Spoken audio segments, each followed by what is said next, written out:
All right. Hello, everyone.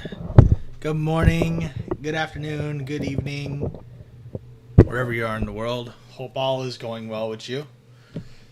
Hello, Metamoth. Hello, Dravid. Always the devoted viewers that you are. Much appreciated. So, yeah, the goal was to stream on Friday, but I was feeling really burnt out. And I left the post on my YouTube just saying conveying said feelings of being burnt out. So I opted just not to and decided we'd be continuing today. Same same goat time, same goat channel. I hope somebody out there under gets that reference. But either way, there's nothing really else to get into it. We did, basically as close to pacifist neutral as we could. Befriended Undyne. Yeah. Befriended Undyne, did not kill Flowey, and we just basically got the best phone call we possibly could have gotten for that neutral ending. Uh, now that we finished the game, we all we need to do is all we need to do is just do the post neutral route content to get the true pacifist route. I went into a lot of great detail about Asgore in terms of what would it mean for him if he actually were to be successful and free monster kind. What would that even look like, and how I think that character would be still very hollow if he actually succeeded in his objective, because I wholeheartedly believe that Asgore this whole time was just looking for someone to kill him, essentially. I think it's just very backed up by a lot of ideals, namely just the fact that if you play the game, kill Flowey in one neutral run, and and go through neutral again and spare Asgore, he just kills himself. But but but now this is true pacifism, which means that the two characters in particular that we will be doing deep dives into are Flowey and Alphys. Sure thing. I'm doing well, Metamoth. Oh yeah, let's get it. Let's just boot this game up. Make sure that.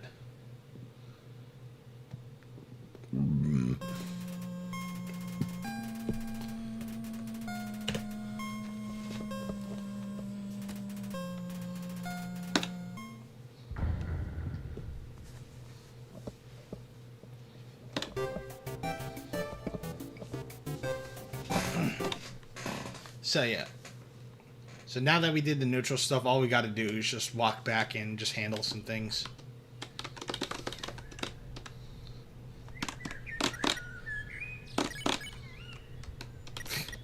So much stuff. I think we ended up using all of it during the fight, didn't we?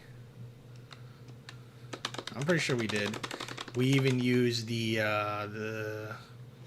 used the butterscotch pie because remember it makes his defenses go down.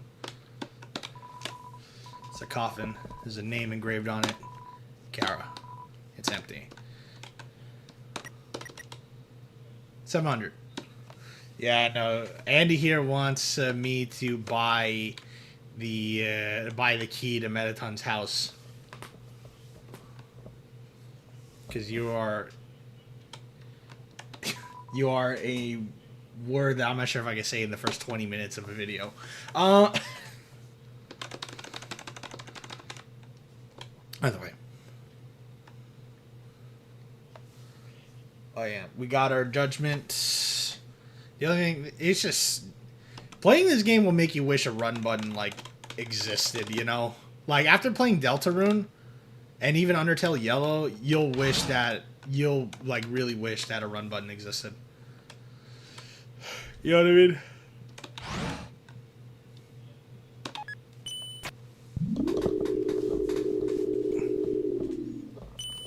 So I think we could do the letter thing now, right? But first, you probably want me to go into his house first, don't you?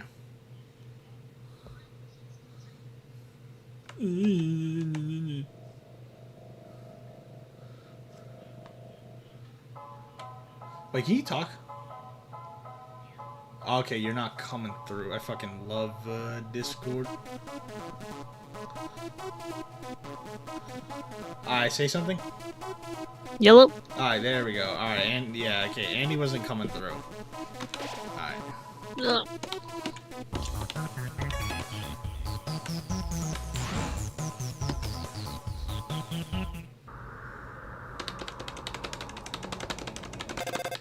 Oh.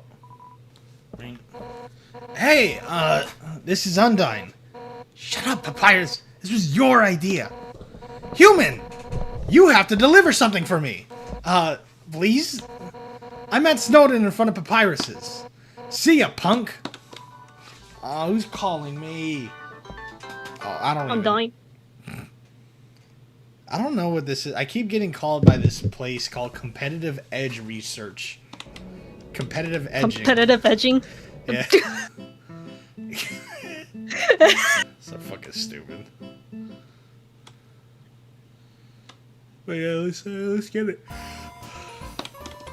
Mystery key. Oh!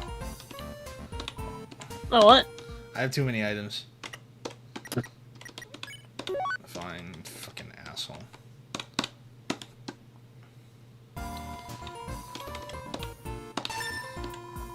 I didn't. Oh fuck.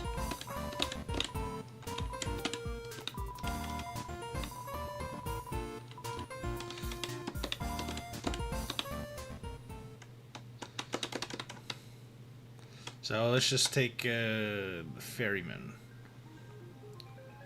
Oh, the ferry person. You fucking ferry.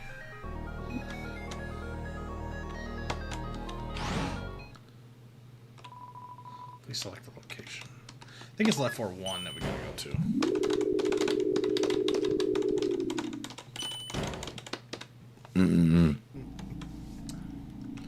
I forget what elevator we need to go to get to the True Lab. We'll go to Waterfall so we can get into your man's house. Yeah, let's break in. Shut the fuck up.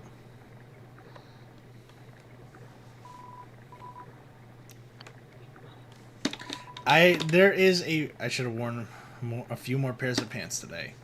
There's a really cool comic out there called Undertale Souls Link that is like how do I put it? It tells it has a really nice Metaton and Napster Blue focused chapter, and the thing that I think is really wait, is he gonna? Oh wait.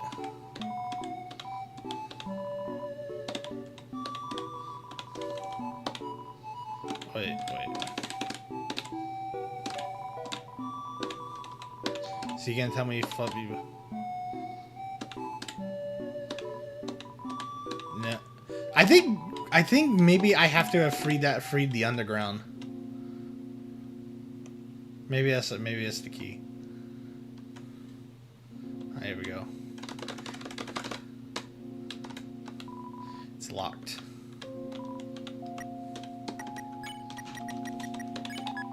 Use the mystery key. The red house's door was unlocked. The key disappeared. I like that these are set up in a way that you can't move past them, so you can't inspect the TV or anything like that. Or his bed. Hey, Andy. Yep. That's a CRT TV with an antenna. Yeah, I'm aware. Uh-huh. Yo, Metatina. Shut the fuck up. Shut the been fuck up. there. Shut the fuck No. up. I like that shit. Dear diary, Shiren's sister fell down recently. It's sad without a sister to speak for her. She's become more reclusive than ever. So I reached out to her and told her that she, Blukey, and I should all perform together sometime. She seemed to like that idea. I like to think that back then he was a lot more soft-spoken because he just wasn't happy, you know? Not yet. Dearer diary, I like to buy a new diary for every entry I make. I love to collect diaries. Dearest diary, our cousin left the farm to become a training dummy. That leaves just Blukey and I. Blukey asked me if I was going to try to become corporeal too, but they sounded so resigned. Come on, Blukey, you know I'd never leave you behind. And Leave them besides, I'd never find the kind of body I'm looking for, anyway. My darling diary, I met someone interesting today. Last week I posted that advertisement for my human fan club. Today was our first meeting. Only one other person came. Honestly, she's a dork, and she's obsessed with these awful cartoons. But she's kind of funny, too. I want to see her again. Diary, my dear. My diary collection is going fabulously. I have like 5 now. And that's... okay. Dear diary, she surprised me with something today. Sketches of a body that she wants to create for me.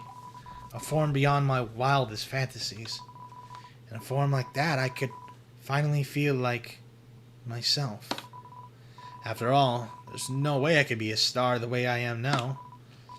Sorry, Blukey. My dreams can't wait for anyone. So to kind of just briefly get into it real quick. It's something that I wish was like it is some lightly explored there. Where, where it is explored that Mettaton in general, like, really that all the ghosts, the Mad Dummy that eventually becomes Mad Mew Mew, and Mettaton have, you know, experience body dysmorphia. Is that the term I'm looking for here? Dysphoria. Dysphoria? Yeah. I hear both of those terms. Is there a difference?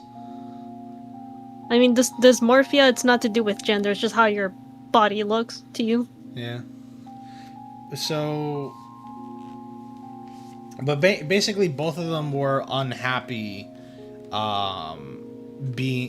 being just ghosts, essentially. Mew Mew went to go find herself and initially landed on the training dummy, but then eventually, you know, lands on Mew Mew, which I don't have the faintest idea how Mew Mew really came into existence. Like, I don't know if that's like, I don't know how the body of Mew Mew came into existence at all. I never looked into that. I don't know if that's one that Alphys created or what as well. No, she just found it. She just found, wow, the fucking odds. Yeah. Yeah. I mean, it's a life-sized Mew Mew body. Ugh. But anyway. But it's clear that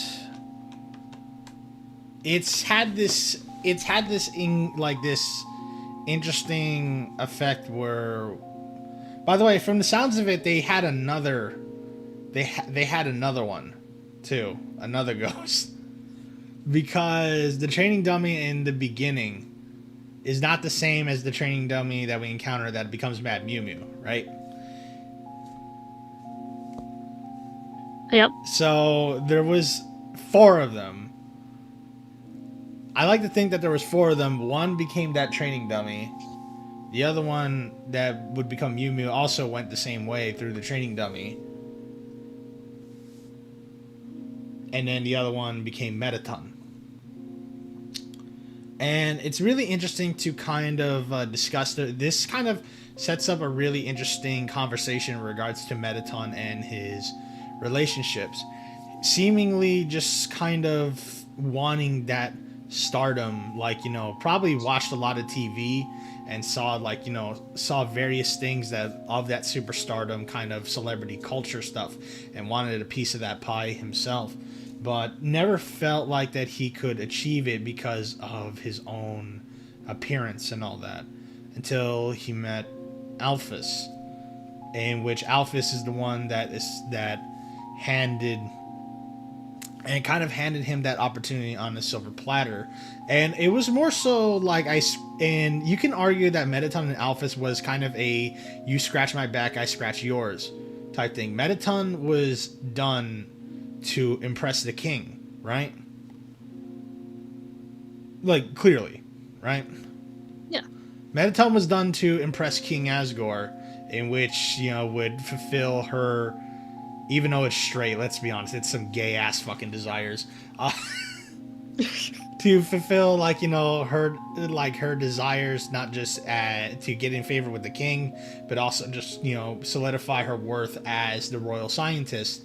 But and Mettaton saw the opportunity to get the body that he wants and become that superstar. However, it came at the cost of his family, or whatever family he had left, because one left to become the Mad Dummy, which eventually becomes Mew Mew, but the other,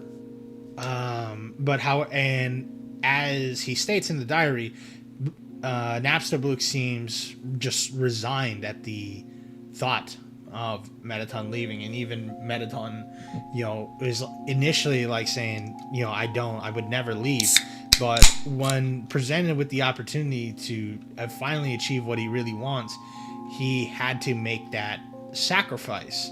And that's just the unfortunate thing with life in of itself. If you may have to leave people behind to achieve what you really want, because some people either might bring you down, or there just might be a chance you have to take that those people might not. There might be a path for you to take that those people won't want to walk down with you, or can't for one reason or another. Like, you know, if you were to move, like, for example, if you were to move away, say if you found like a place you always wanted to live in, like whether it be the type of home or the type of town or something along those lines, those people can't move with you, you know? You have to leave all those people behind when you move. And it's like, do you stay, you know, so you can continue to be around those people, and, you know, those people won't miss out on you, but however, it will kind of come at the cost of you moving into, like, say, your dream home or something along those lines. Or do you just say, bite the bullet and be like, I have to leave these people behind. I don't want to, but I want to get what I want. It's a lot to think about. And that's just if we're talking about moving. Imagine achieving your dream of superstardom. But this also kind of goes further into how fucked Mettaton and his relationships really are, because we see in neutral endings, like in King Mettaton ending, for example, that why we see in neutral endings, more particularly in King Mettaton ending, but even in bits here, that the relationship between Mettaton and Alphys isn't ideal. It is far from ideal. The relationship between Mettaton and Alphys, that once Mettaton finally achieved what he wanted through Alphys, he just kind of fucked her off, essentially. And yeah, he played along with the whole, you know, with the whole, like, Alphys being the savior type thing, but it's quite clear that just going through some various context clues, and also through the King Mettaton ending, that Mettaton was not the kindest to Alphys after achieving his stardom. He quite literally let the fame get to his head and permanently ruin his relationships.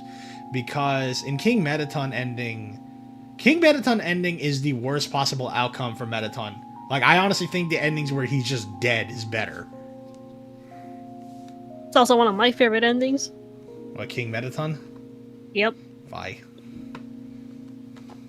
One concept. So, King Mettaton, for those who don't know, once Mettaton becomes ruler, he becomes a full dictator.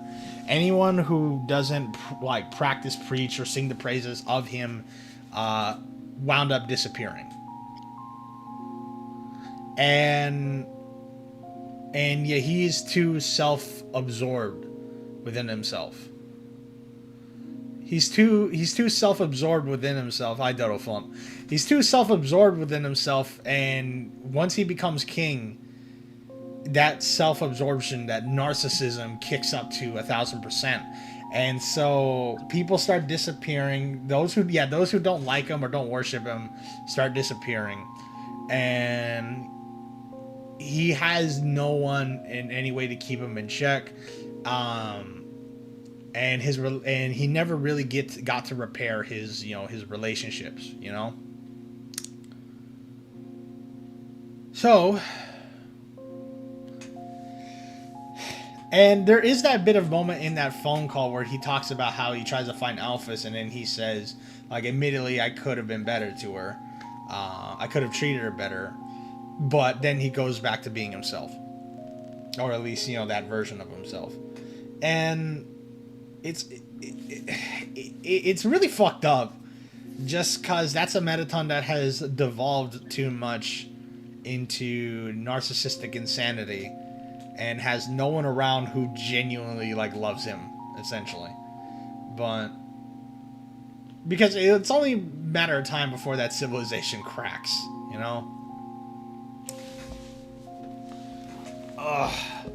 King Mettaton, I've talked a lot about with Andy, how I think King Mettaton would be. I often say that King Mettaton would be the type where it doesn't matter who you are, if you die taking a bullet for him, he wouldn't care. That would just be seen as you doing your due diligence. You did your job, you protected him, and that's it. But there will be hundreds more that will be willing to do the same after you're gone. No one can do a better job than me. Sure.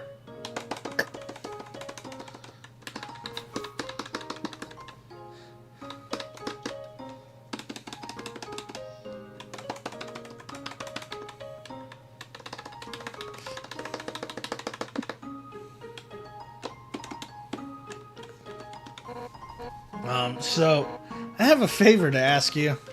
I need you to deliver this letter to Dr. Alphys. Huh?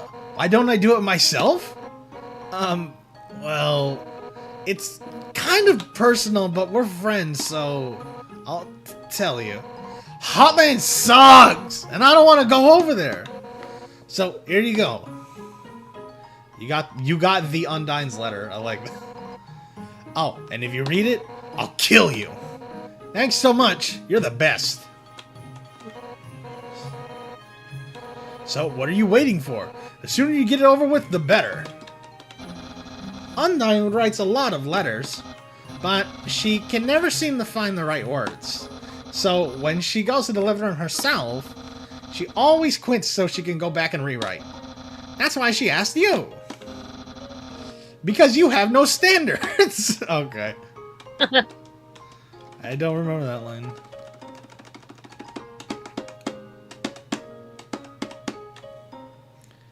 This game is,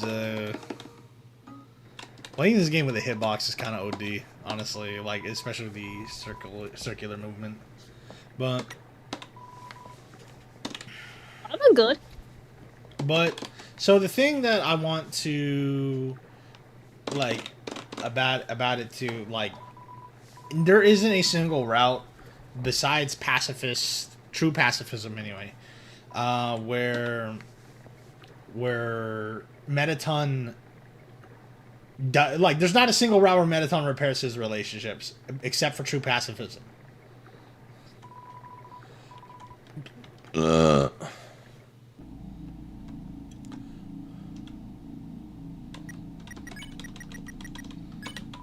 Undyne's letter. Unique letter. Written for Dr. Alphys. Maybe if you check the lab door, you could slide underneath. The door has no mail slot. Slide the letter under? No! You'll keep the letter warm for a little longer. Which, by the way, ever since playing Deltarune, I have been wondering, because I'm really trying to figure out what is Frisk's, personality, right? And Ow. huh? And I just poked my finger. Because we often talk Ooh. about, because in the Deltarune side we talk about how much of we often talk about how much of Chris's personality shows through the decisions that the player can make. Just like, for example, like the anime review, it just said, like, it's like, do you read it? And then the second one just says no, no, no, no, no, no, no, no, no, you know? Yeah. Or how, like, okay, when we get to Deltarune, you know how in chapter 2 with the camera on the little acid tunnel of love, right? Yeah. With the camera, the gestures, what were the gestures? Peace sign, rude gesture, hug, and do nothing, right? Yeah. So I saw a comic today, and yeah, of course it was cross-save focus. You hop on VF today? Later, but not on stream. I was thinking that I do want to do the hug option just because you know what it leads to in chapter 2 for a bonus scene, right? Forgot what? That's the one where Chris asks Susie for a hug. Remember to do that. But here's the thing, though. You all know what I think is the actual true option I've heard that Chris would want to do? I think it's the rude gesture. Really? Yeah. Because now that we have a bit more, now that we know more about Chris this is the same kid who, like, for the choir will sing swears. You remember that? No, yeah, I remember. So I like to think that they would do the rude gesture, you know? Like, Chris is a demon child through and through, you know? Like, Chris is like an edgy demon child, right? Emo. Yeah. So I like to think that the rude gesture is what they would choose on that scene. And also, do you remember, if you decide to talk to Rouse in that moment in chapter 3, when Rouse tells you to talk to Susie, but you choose to just opt to just talk to him instead, and they talk about going to the festival, remember one of the options is Rouse or bust, in terms of like wanting to take him to the festival. Right? Yep. And, like, it's all like, who do you want to go to the festival? And, it was just like either Noelle or Birdley. But then when it's talking about Rouse, it just says Rouse or bust. Like, it's the only one that has, like, additional words, And fuck. Nah, it's just really kind of crazy just how much their personality shines through, even when you make the decisions that they don't want to. Because yeah, you get the moment where they're just blatantly asking Susie for a hug if you let Rouse hug you, and that's not, or if you hug Rouse, which is not what they want to do. But at the same time, the rude gesture is also one that they would do, but you don't get that scene, At the same time, you know that really famous cruisy scene in chapter 3, right? The pull-in. You have to do shit that they really don't want to do to get that. But I don't know. Let's slide it on the door. But now all it's gotten me thinking is just how much of Frisk's personality shines through in the decisions that we make and all that. And it's also kind of apparent, especially through the genocide run, that Kara more or less is our narrator, right? Mm-hmm. Like, I think that's generally accepted that Kara is the narrator, the voice that's talking to us, the "you are filled with determination" and all that. And so I just wonder if is this Kara just screaming no? Or is this, like, Frisk's, personality,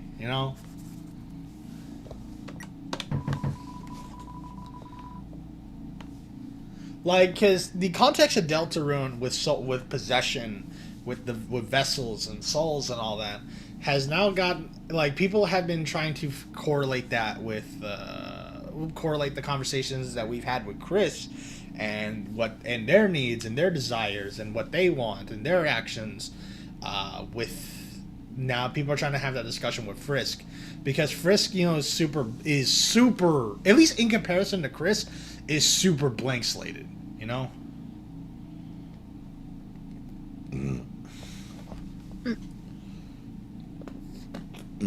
Oh, excuse me.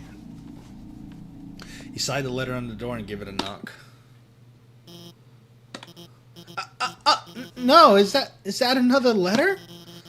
I don't want to open it. Can I just slide it back out? No, I can't keep doing this. I'll read this one.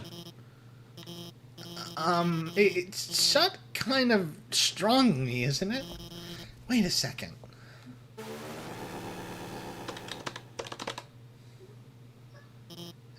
Hey, this is a joke. It's... Oh my god. Did you write this letter? It wasn't signed, so I had no idea who could have... Oh my god. Oh no. That's adorable. And I had no idea you, wrote that way. It's surprising, too. After all the gross stuff I did. I don't really deserve to be forgiven. I'm gonna be really, like, if we... Knowing what Alphys has, like, actually done, she absolutely doesn't.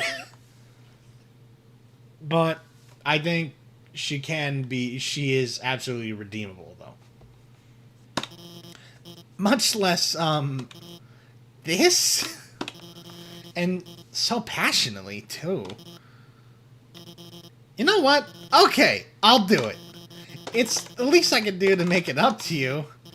Yeah, let's go on a date. Dating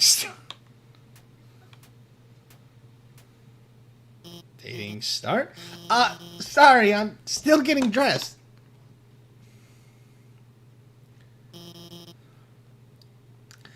How do I look? My friend helped me pick out this dress. She's got a great sense of... Anyway, let's do this thing. Dating start. Hey, wait! Actually, we still can't start the date yet. Dating stop? I've got to give you items to raise your affection statistic first. That'll increase the chance of a successful outcome to the date, right? Anyway, don't worry. I'm prepared. I've been stockpiling gifts in anticipation for a date like this. First, I've got some metal armor polish. Maybe you can't use that. But I also brought some waterproof cream for your scales. Your, scales. Well, how about this magical spear repair kit that I... Hey, let's forget about the items. Let's just start the date. Dating start! Yeah, let's, date.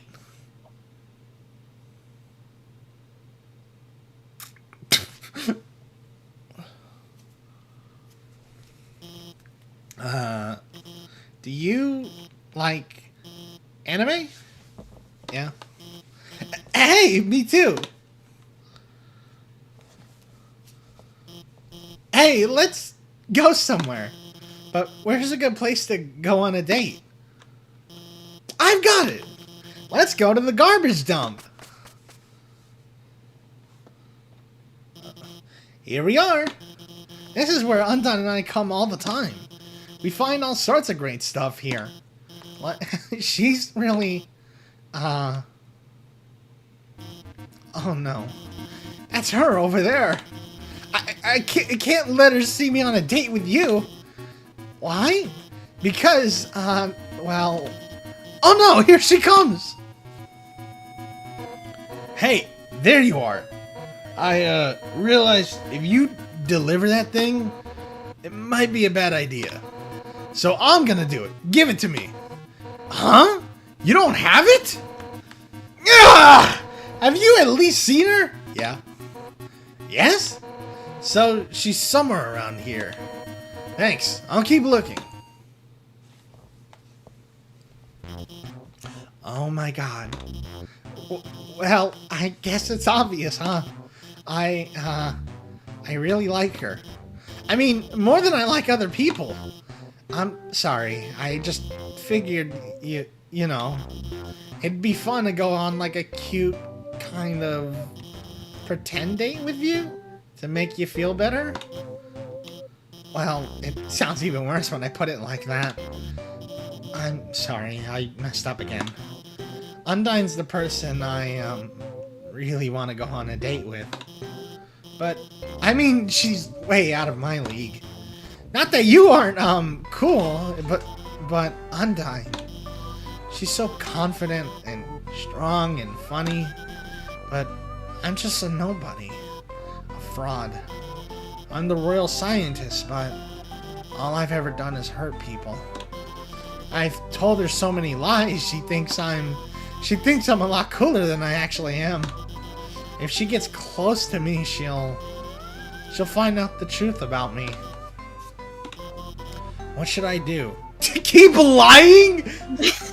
I don't think I've ever picked that option. No, me neither. The truth? But if I tell her that, she'll hate me. Isn't it better this way? To live a lie where both people are happy? Or a truth where neither of us are? They say be yourself, but I don't really like who myself is. I'd rather just be whatever makes people like me. No, you're right. Every day I'm scared. Scared what will happen if people learn the truth on their own. They'll all get hurt because of me. But how can I tell Undyne the truth? I don't have confidence. I don't have the confidence. I'm gonna mess it up. How can I practice? Obviously, let's roleplay it. Obviously, let's roleplay. Roleplay? That actually sounds kind of fun. Okay, which one of us will be Undyne? I'll be Undyne, you'll be Undyne. Oh, what the fuck? I think I've done I'll be Undyne. Should we? Yeah. You'll be Undyne? Nah. Yeah. Okay. Me? Undyne? Okay. I'll say what I think she's saying. You show me what I'm supposed to do. Yeah. Hey, Alphys, you look cute today. Which I say often, but platonically, because I would never like you. You're what a hot baby. I've never seen that. Pick that. Huh? Pick that one. Pick that one? Yeah. Guys, I don't know if I said it. Alphys is definitely like up there on my top 5. Wait, hold on. Let me count this list. Hold on, let me count this list, okay? Okay, so yeah, 3 dreamers. No, yeah, that's 5. Yeah, no, yeah. Baby, like Andy. Yep. Are you gonna kill me if I say that Alphys is first before Metaton? Why? Because I think I could get along with her in general. No, yeah, you're kind of on his shit list. You know, I would be on his shit list. Yeah, canonically you are. Should I? Second option. Huh? Second? You want this one? Yes. That's funny. What? Alphys? What's gotten into you? Hot baby? How dare you call me that? First off, I'm a baby knight. Yo, knight? Yo, Undyne's a knight? Yeah. Captain of the babies. Treat my position with respect or I will strike you down. I'll pretend I'm suplexing a boulder for no reason. Anyway, what do you want to say, Alphys?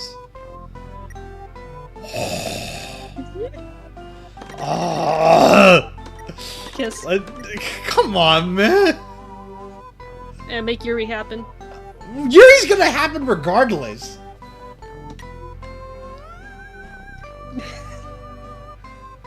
I've not seen this option. Like I want to know. Eddie, this character's like 12. And it's roleplay. It's not right. What? I would never. Alphys, what are you doing?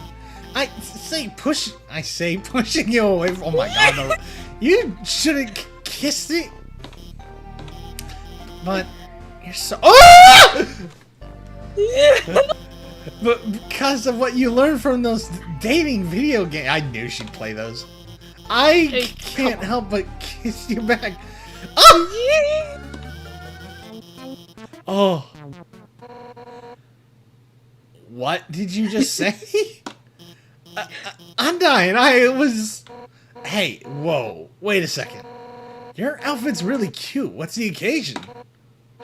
Wait a second. Are you two on a date? Yes!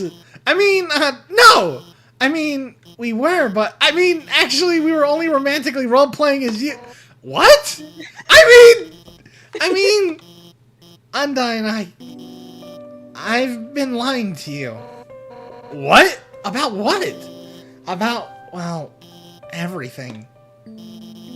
I told you that seaweed was like scientifically important. Really, I just use it to like to make. What the fuck? Those are just dorky comic books and the history movies. Those are just anime. They aren't real. And the time I told you I was busy with work on the phone, I was just eating frozen. Oh, Alphys, I just wanted to impress you. I just wanted you to think I was smart and cool. That I wasn't some nerdy loser. Alphys, Undyne, I really think you're neat, okay? Alphys. Shh. Shh.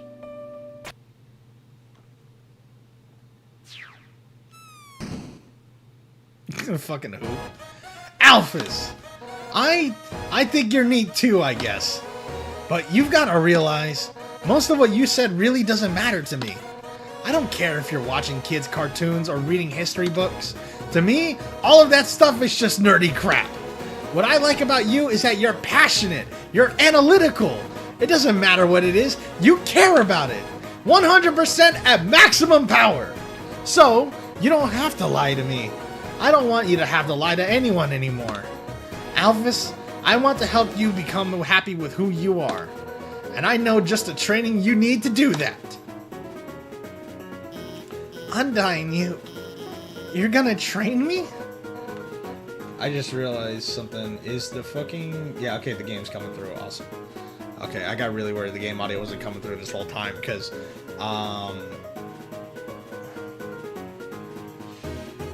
Because sometimes... Yeah, I was hoping things were going well. I don't... What? Me? Nah, I'm gonna get Papyrus to do it. Get those bones shaking. It's time to jog 100 laps. Hooting about how great we are. Ready? I'm about to start the timer. Undyne, I'll do my best. Oh my god. She was kidding, right? Those cartoons, those comics, those are still real, right? Anime's real, right? I've always told her anime is real. Did I tell her anime is not real? Yeah. No. No! I can feel my heart breaking into pieces! No. I can survive this. I have to be strong. For Alphys. Thank you, human, for telling me the truth. I'll try my best to live in this world.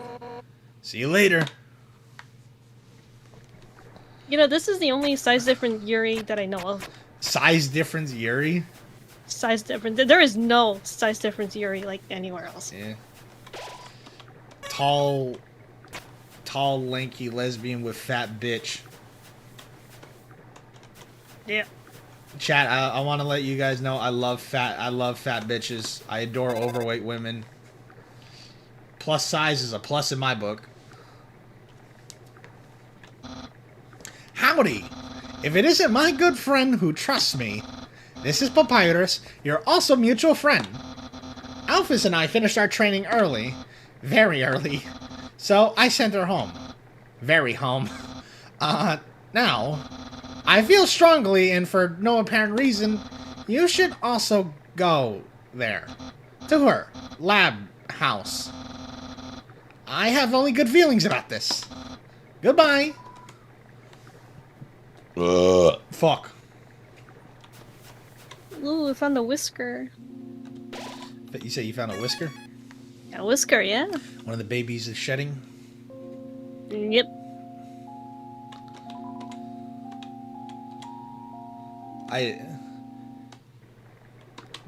Put a 1 in chat if you like if you adore plus size women.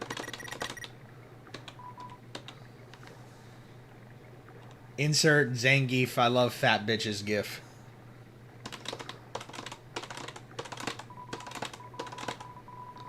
Eight Waltz, you can go fuck yourself.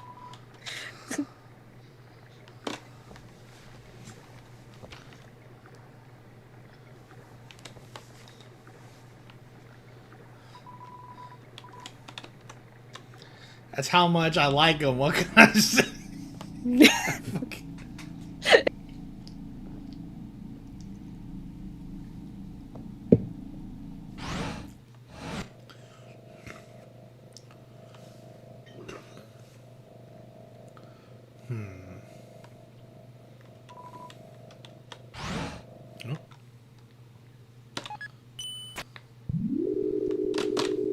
This is like the long... Oh.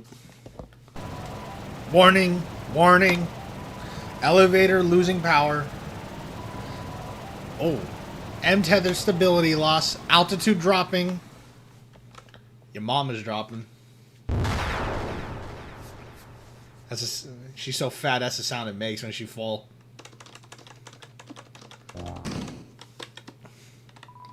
None of the buttons work. Seems to have lost power.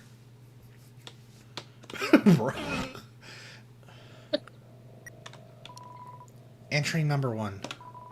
This is it. Time to do what the king has asked me to do. I will create the power to free us all. I will unleash the power of the soul. Entry number 2. The barrier is locked by soul power. Unfortunately, this power cannot be recreated artificially. Soul power can only be derived from what was once living. So, to create more, we will have to use what we have now.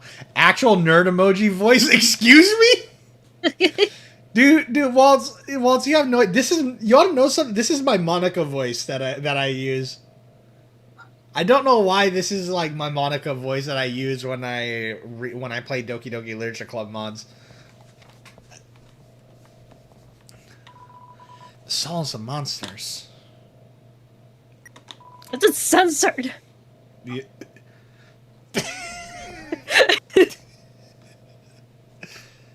Entry number 3. But extracting a soul from a living monster would require incredible power.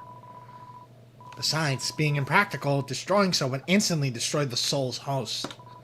And, unlike the persistent souls of humans, the souls of most monsters disappear immediately upon death. If only I can make a monster's soul last. Anybody here know about soul play? Okay. And entry number 5. I've done it. Using the blueprints, I've extracted it from the human souls. I believe this is what gives their souls the strength to persist after death. The will to keep living, the resolve to change fate. Let's call this power determination. Like, has anyone ever seen that one Rick and Morty episode where he like soul bonds, where Rick soul bonds with the fucking dragon? Like, that's what even is soul bonding? Bonding. I don't know. Well, hey guys, you see my latest nightmare video? What? You can't make it all out. Elevator, lost power, enter the center door. That's all you can read. Power room.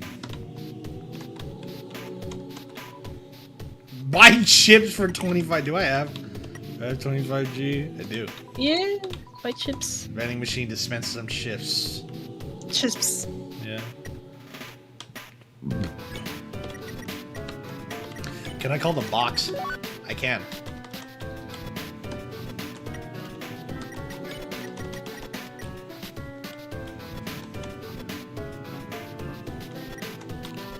Entry number 6. Asgore asked everyone outside the city for monsters that had fallen down. Their bodies came in today. They're still comatose, and soon they'll all turn into dust. That's crazy! So I always assumed that because if you kill monsters in neutral routes, if you kill monsters in neutral route or genocide, they just instantly become dust. And it seemed like that was the case for Azrael when he died as well. That he fell on the bed of flowers and then became dust. And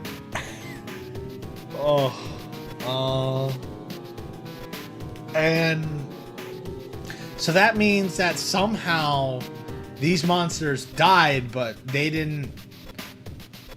They somehow were to preserve their body, you know, before becoming dust. Well, like brain dead. Yeah. But what happens if I inject determination into them? If their souls persist after they perish, then freedom might be closer than we all thought. So this is clear that Alphys is figuring out how to construct and make a monster have the same level of determination as a human soul can, and thus trying to create a way to find a way to shatter the barrier without the need to collect human souls, and to also make other monsters powerful. Entry number 9. Things aren't going well. None of the bodies have turned into dust, so I can't get the souls. I told the families that I would give them the dust back for the funerals. People are starting to ask me what's happening. What do I do?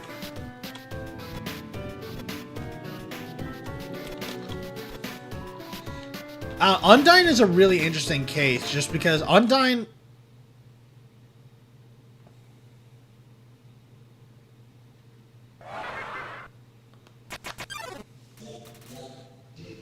So this is where we encounter the amalgams. Undyne is actually has strong amounts of determination. She is the most determined monster in the underground.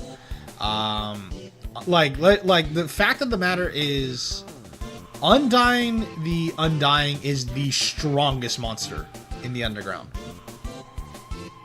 Stronger than Asgore. Much stronger than Asgore. I dare say that Undyne the Undying is also stronger than Sans. The only thing that makes Sans so powerful is that Sans is so powerful because he doesn't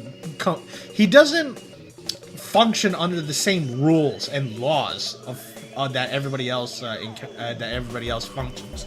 It's also entirely possible that Papyrus is just as strong as Sans is, or at least is just as capable as Sans is, but because he can't bring himself to hurt a fly, he's always going to be vulnerable to being killed, easily, you know? I like to think, because Sans is, actually, objectively weak. Sans is actually objectively the weakest monster. 1 defense, 1 attack. Every time you get hit, you only go down by a health point of 1. And he dies, and he will always be able to die in 1 hit, even if Frisk was at their weakest. But the thing is, Sans does not abide by the same rules or mechanics or anything of the sort that any of the other characters do. So we can agree that Papyrus lets himself be killed in No Mercy Run? Yeah, basically. Yeah, he really does. Even in his dying moments, he still thinks that you could be saved.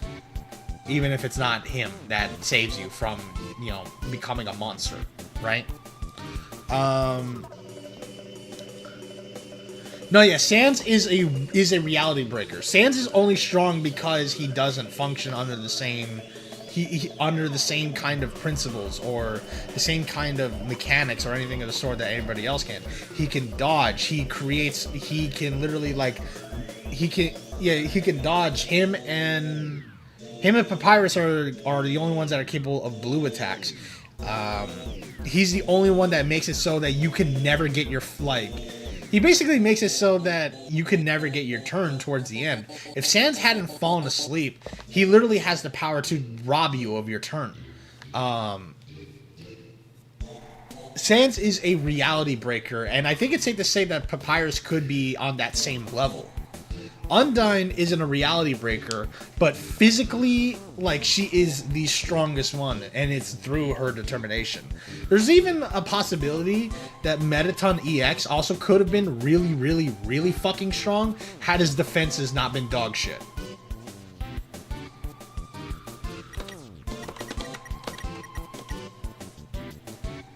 Because I forgot, wasn't Metaton EX's attack power, like, insane? Did it? I thought it was like an insane stat. I'm actually really curious now. I do want to look up Metaton EX's like stats. Yeah, let's make it about him. Shut up.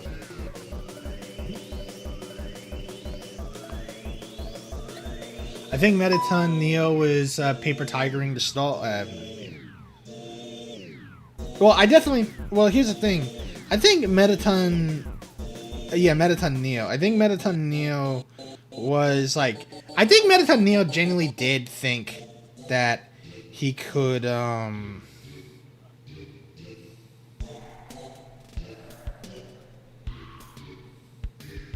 It just says 98. It says 90 attack and 9 defense. 30, but the base game files also show 30,000 HP.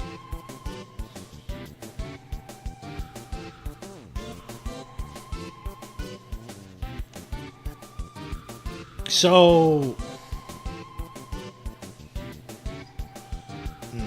and let's check Undying the Undying stats.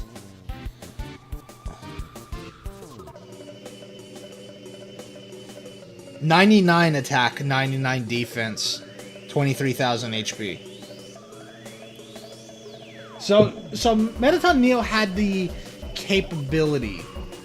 Like, if it wasn't for his shit defense, he could have had the capability to actually, been worth a damn. But remember, that form was like a last-minute addition, given the circumstances. Oh yeah, I also want to talk about something too. Now that we're here at the True Lab, this might sound really fucked up. So, there are only 2 routes in which Alphys finds a purpose. This one that we're doing here in True Pacifism, and either Genocide route. Well, actually 3 routes: Genocide route, or either Genocide route or that one that's like almost genocide, but it's not quite. It's still like technically neutral, right? Like, do you remember the one? Yeah, I do. So the reason for that is the reason why I say that's the route where kill anyone that gets in your way. Run, essentially. It's the one where. It's the one where she actually is on the phone with you and says, "I should have killed you when I had the chance." The reason why that is because Alphys becomes a savior in both Genocide and that no mercy diet, no mercy type run,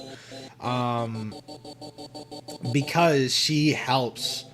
Regroup of what's left of monster kind and evacuates them and like tries to be there for the survivors, and so now people look up to her as a means of safety, and she's able to do what she can to provide for them. She's actually fulfilling a purpose in a big way, but however it comes at the cost of losing everyone essentially for it. And obviously True Pacifism is different just because it's a one where Undyne. I mean, it's a one where, the one that we're going down is where, she gets to fall in love with Undyne and essentially gets to be, open a path to redemption for the countless fuck-ups she's done that we're about to discover here in the True Lab. But it's crazy because in the other neutral routes, if you either kill Undyne or if you kill Metaton, she's just gone. She kills herself. I like to think that she throws herself down waterfall, you know? I think that's what she does. That's how she disappears, you know? It's crazy because like the most fucked up one in my opinion is if you kill Metaton but Undyne's still alive, right?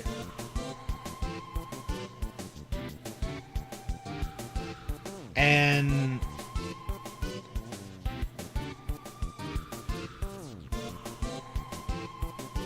yeah, it's like if you kill Metaton, leading Alphys to kill herself, and Undyne just loses motivation, just in general, just to keep going. Like, she still lives, but she just doesn't see the point in anything.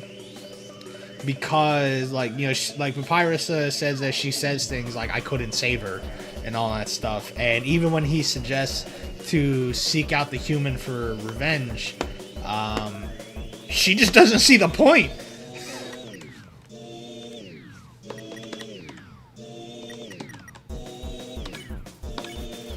You take out your cell phone, you can hear voices through the receiver. Come join the fun. Whoa.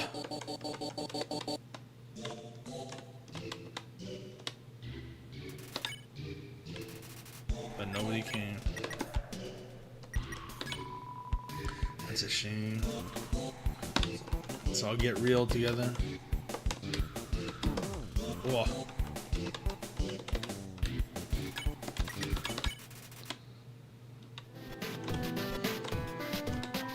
There's a red key lying in the sink. You took it and put it in your keychain. The non-pacifist neutral... No, yeah. There's a no on the ground. You can't make it all out. Drain. Dropped it. That's all you can read. I already did that, you fucking asshole! The red key perfectly fits in the slot.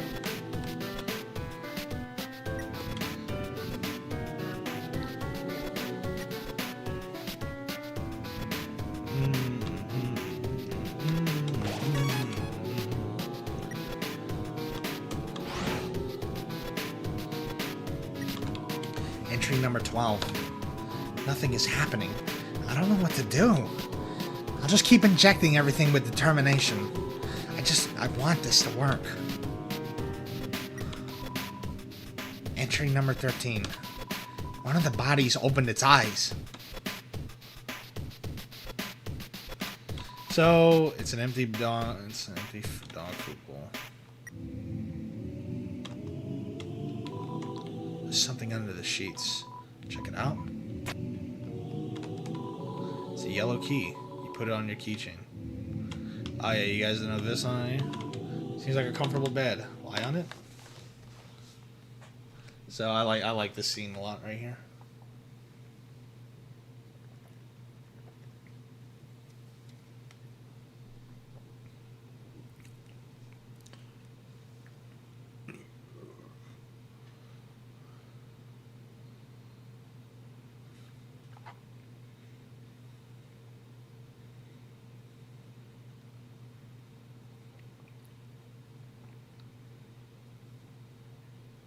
I always really wonder what this scene, if this scene like really, you know, like means anything, you know, if there's anything to like decipher about it in terms of, because it's pretty clear that these amalgams were once people, you know, were once monsters.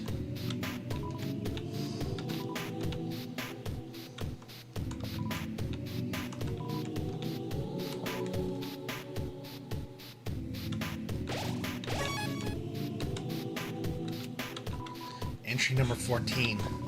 Everyone that had fallen down has woken up. They're all walking around and talking like nothing is wrong. I thought they were goners.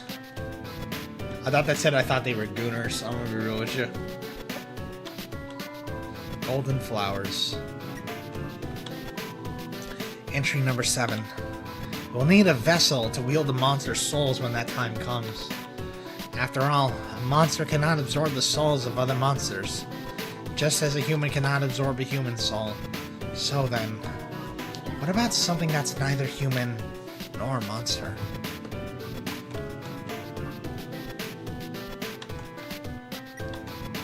Entry number 10. Experiments on the vessel are a failure. It doesn't seem to be any different from the control cases. Whatever. They're a hassle to work with anyway. The seeds just stick to you and won't let go.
Oh.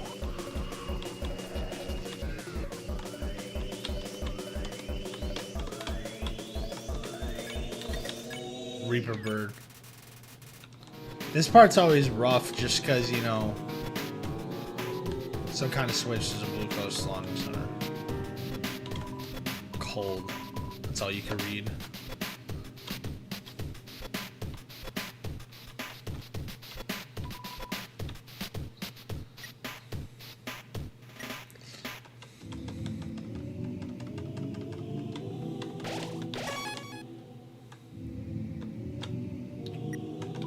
Entering number 15. Seems like this research was a dead end. But at least we got a happy ending out of it? I sent the souls back to Asgore, returned the vessel to his garden. I called all the families and told them everyone's alive. I'll send everyone back tomorrow. Ooh, that's fucked up, man. Entry number 11. Now that Metaton's made it big, he never talks to me anymore. Except to ask when I'm gonna finish his body. But I'm afraid if I finish his body, he won't need me anymore.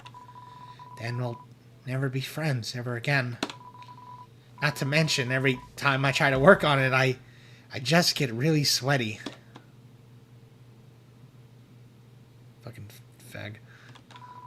There's a switch on the wall. Press it.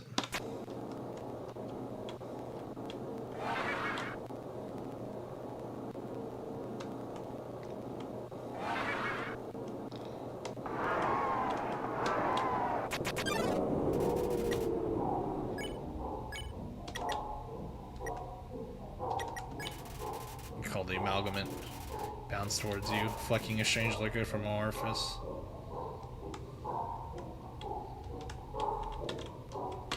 Oh shit.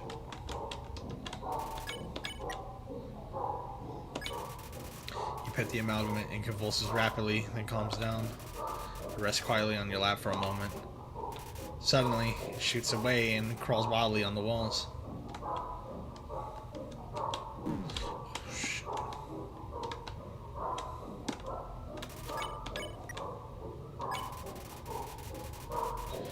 You try to pet the amalgamate, but your hand phases through it. You must not want to be pet for now.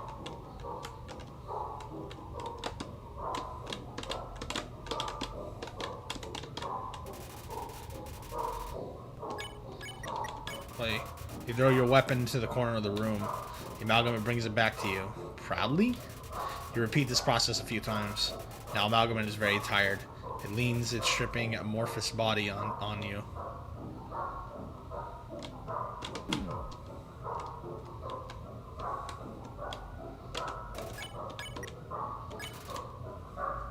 It generates stage 1 happiness froth.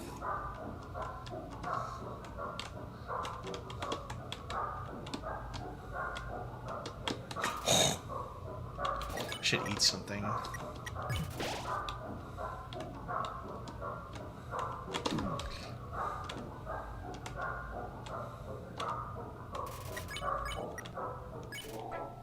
You pet decisively. The amalgamate seems satisfied by all this. And Dogany is contented. I thought you said androgyny for a second. Fuck up.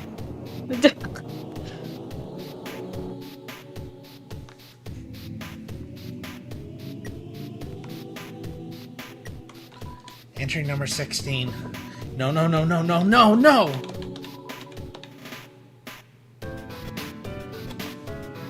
Androgyny is content? I sure hope so.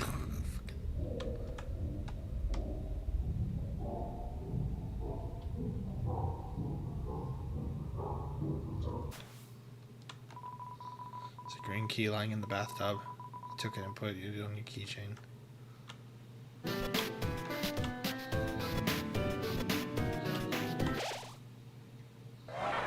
You fucking asshole!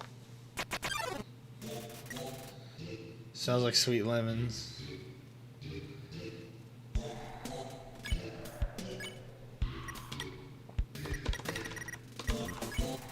Yum, a familiar tune. Lemon Bread's body shakes. Welcome to my special hell. Ooh.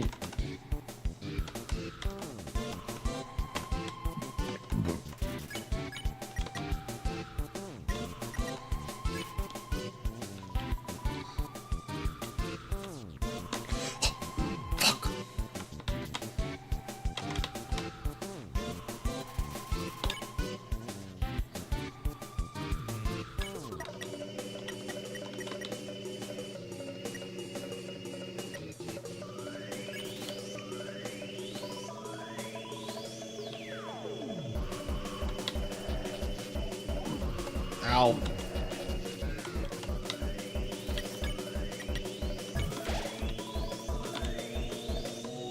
Whoa. Whoa.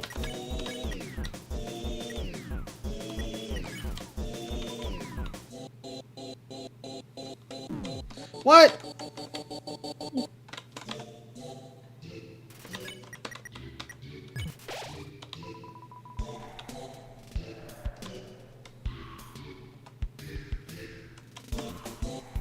Ow. Oh, wait, hold up. What?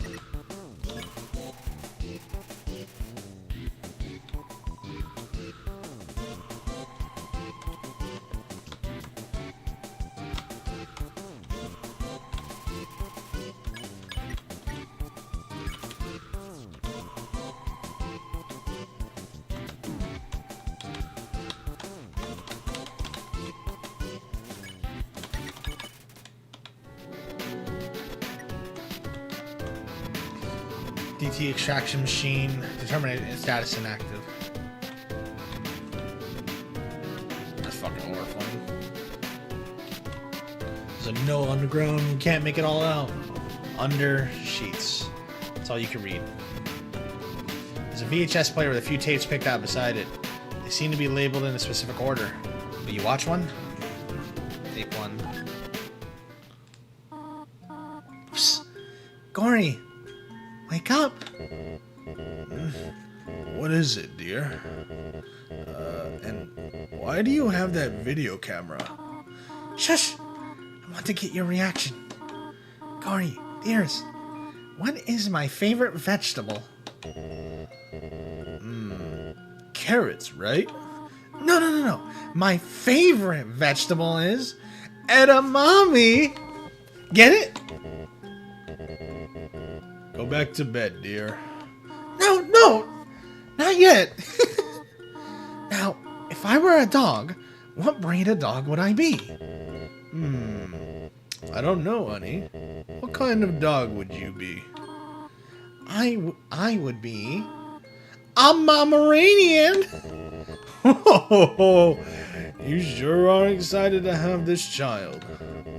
You know, you keep making jokes like this, one day you could be a famous Momedian. Well, I'm going to bed. Hey, come on, Tori. That one was funny. I know. I'm just teasing you.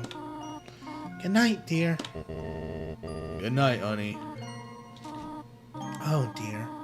Perhaps it is too dark in here for the video to come out. Alright, I'm back. Yeah.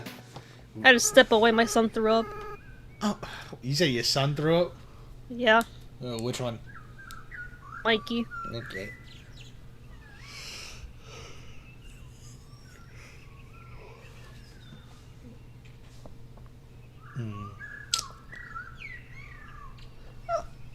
Okay, Kara. Are you ready? Do your creepy face. Ah! Oh, wait. I had the lens cap on. What? You're not gonna do it again? Come on, quit tricking me.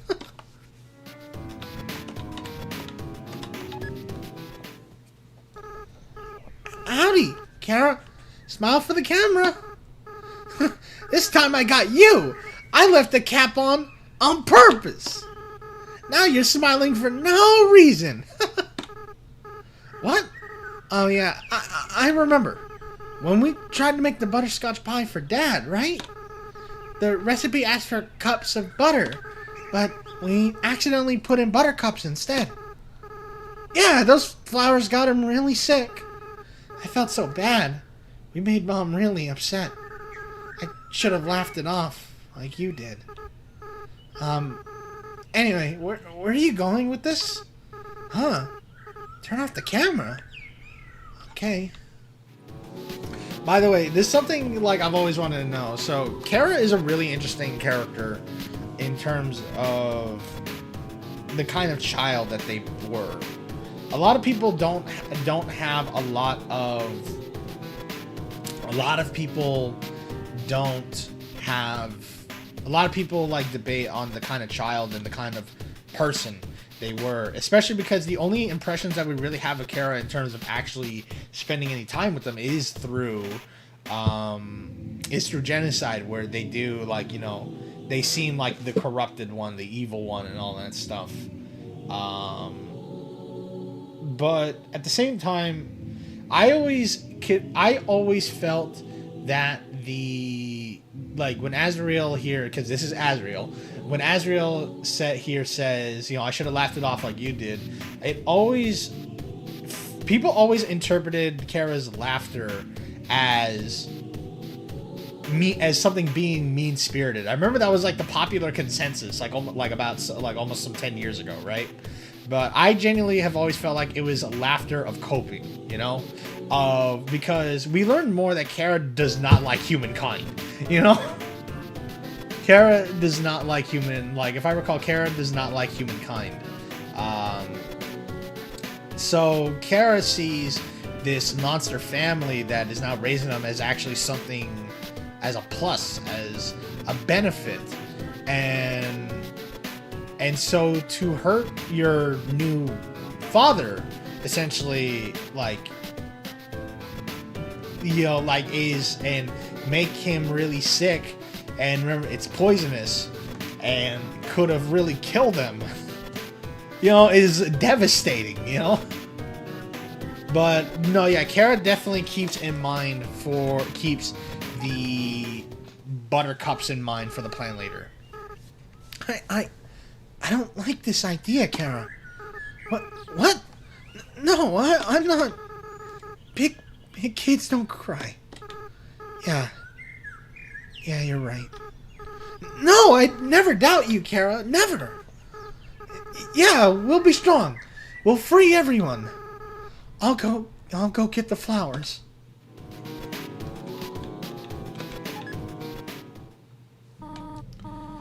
Kara, can you hear me? We want you to wake up. Kara, you have to stay determined. You can't give up. You are the future of humans and monsters. Psst. Kara, please wake up. I don't like this plan anymore. No. I said I'd never doubt you. 6, right? We just have to get 6. And we'll do it together, right? So, that's the thing. So yeah, I genuinely think Kara did not care for humankind. And Kara wasn't exactly stupid. Kara was not too young to be blissfully unaware under the oppression and the prison that essentially monster kind has got put under the likes of humanity. Even if I think by the time Kara came along, it was basically long lost history. That's how I like to view it, in that when Kara came along, that part of human history versus monsters has fizzled out, you know? But yeah, I don't think that Kara was like oblivious to this like whole thing being like a prison or anything of the sort, you know? And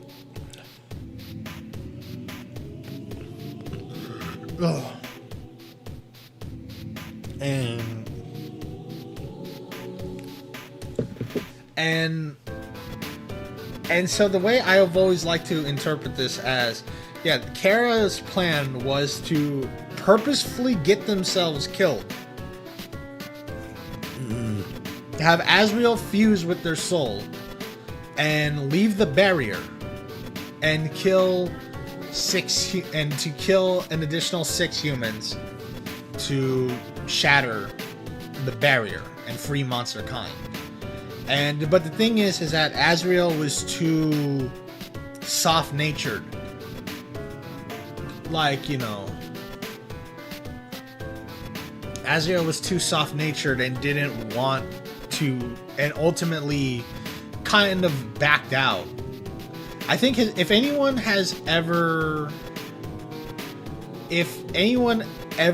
really saw, if anyone's ever read Growth Spurt's a really good AU that never got finished, but Growth Spurt was really awesome in how it conveyed it, where it depicted Azrael as having moments where he's gonna go through with it, but he just couldn't bring himself to do so and lets himself get killed, essentially. You ought to know what's something that's really, really fucking crazy? Andy, you still here? Yeah, I'm still here. Okay. What's crazy? So, you know how Flowey always says you idiot, right? Yeah. So, Grossmer AU's headcanon was that, like, the entire time that Azrael was getting killed by the humans, Kara was essentially talking with him the whole time. And, like, Kara was talking with them the whole time and basically just telling them, like, do it. Like, you are going to die. You have the power to waste everyone here. But when Azrael, mortally wounded, abandoned ship and brought Kara's body back to the underground, Azrael's last words before dying was Kara saying, "You idiot." It's a really crazy fucking, like, you know, concept, you know? And that's the one that I like to think that it's like that is probably like where Flowey gets it from, you know? Entry number 4. I've been researching humans to see if I can find any info about their souls. I ended up snooping around the castle and found these weird tapes. I don't feel like Asgore's watched them. I don't think he should. So that's the other thing too, is that it's pretty evident that at the very least Alphys was able to piece together what really happened between you know, the death of the king and queen's 2 children. Entry number 19. The families keep calling me to ask when everyone is coming home. What am I supposed to say? I don't even answer the phone anymore. The refrigerator is empty. Appears to contain samples of some kind. Entry number 20. Asgore left me 5 messages today. 4 about everyone being angry. 1 about this cute teacup he found that looks like me. Thanks, Asgore. It's a refrigerator. It's empty. Entry number 21. I spend all my time at the garbage dump now. It's my element. Seems to contain samples of some kind. This fridge is empty. Oop.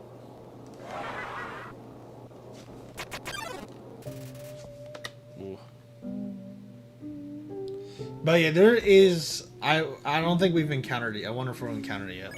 Or what? Joke.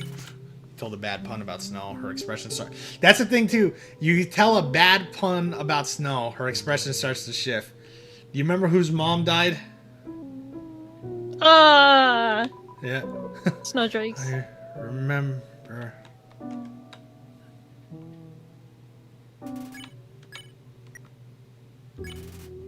You laugh and keep laughing. It's so funny you can't stop. Tears run down your face. What? You didn't do that. Snowy. So cold. You said something. You look horrible. Why are you even alive? What? You didn't say that.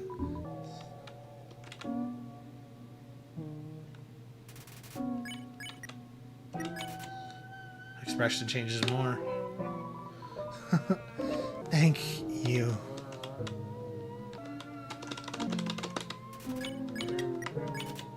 Snow, she's completely calmed down. You won. And that's the thing too. You can kind of view this as us putting them to rest. The green key fits perfectly into the slot. Curtain. That's all you can read.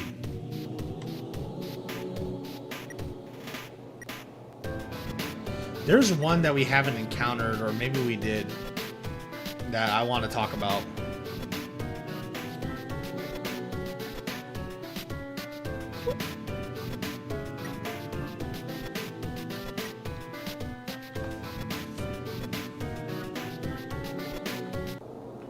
Alright, there's already... Wait. Just want to make sure... There's just nothing else to do here, right? Yeah.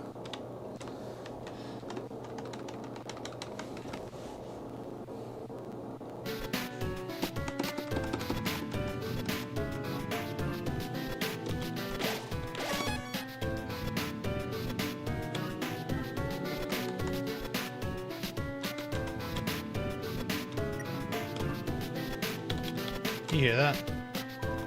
Hear what? I feel like I heard like a switch or something.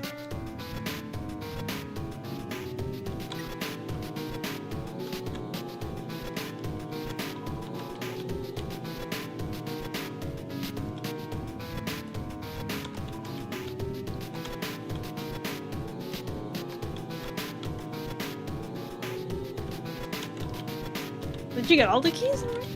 Yeah, but I don't think I found all the switches. Oh. Like, hold on, let me go back to the center. Oh, that was the sound I heard, alright. So I think I heard, like, yeah, I'm missing one.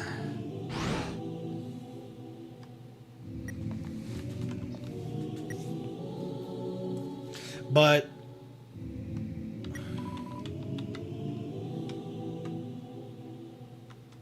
that's what it was.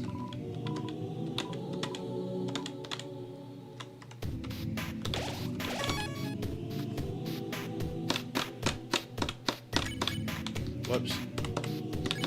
No, no, no! Ah!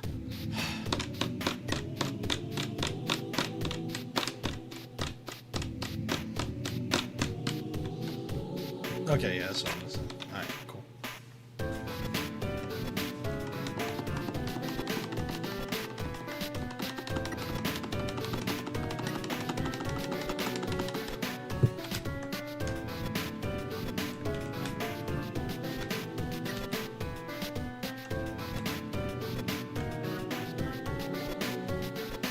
You know, this is like the mandatory thing to do, right? Yeah. Isn't it disappointing that you can't do this in Deltarune? No, I remember we can't.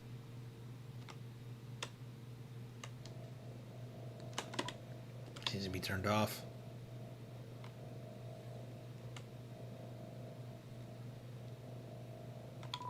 Seems like this controls the elevator's power. Turn it on.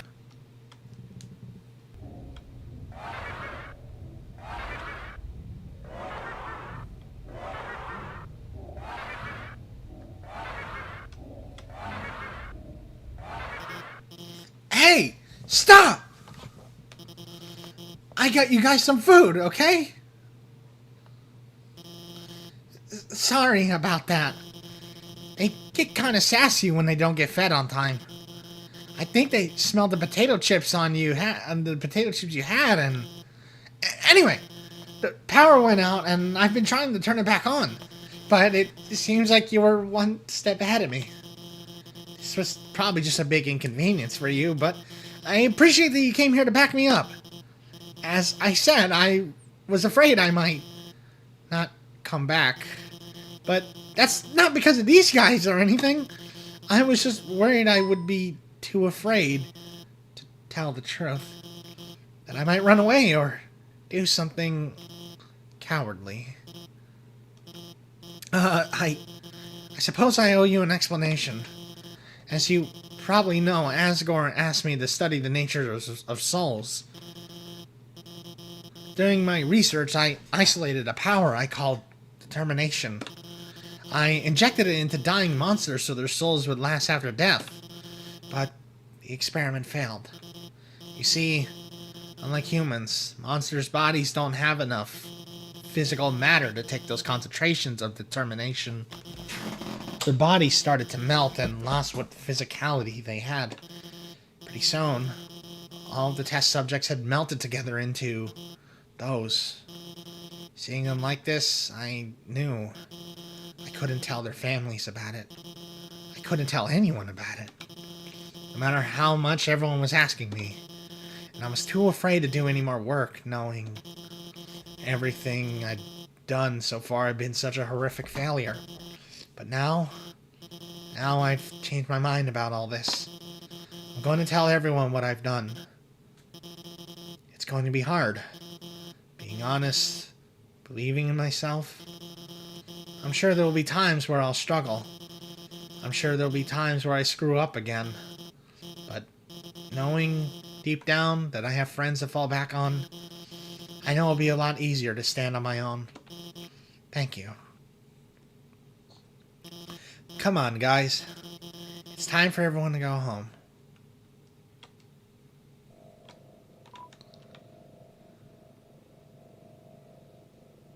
And this is the power that's in MTT Resort, right? Entry number 8. I've chosen the candidate. I haven't told Asgore yet because I want to surprise him with it. In the center of his garden, there's something special. The first golden flower that grew before all the others. The flower from the outside world. Oh man. It appears just before the queen. It appeared just before the queen left. I wonder, what happens when something without a soul gains the will to live? Entry number 18. The flower's gone.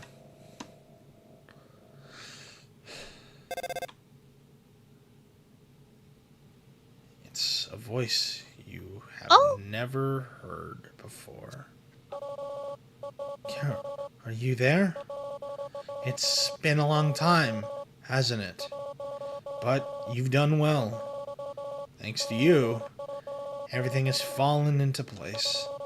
Kara, see you soon.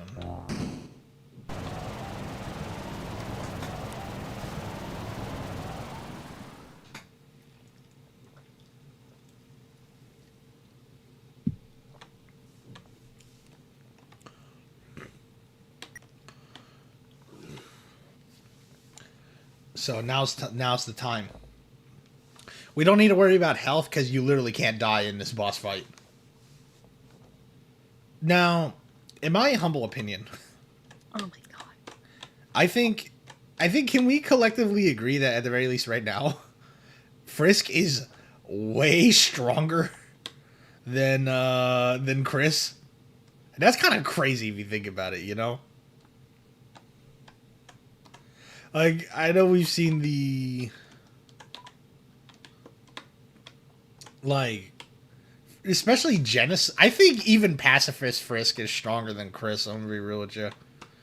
Because Frisk's determination is truly unlike any other. Right? Yep. And isn't that fucking crazy? Well, yeah. No, yeah. In a power sense, Chris is much more team-oriented, but I'm going to be real with you.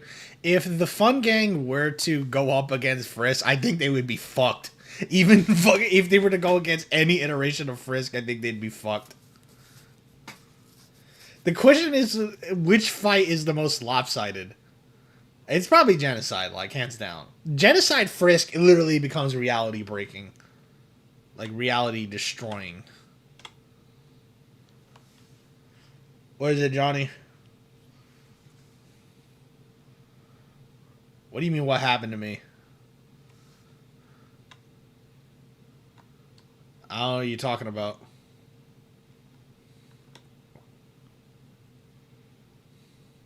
And you got an admirer? I've been here and I still be playing VF.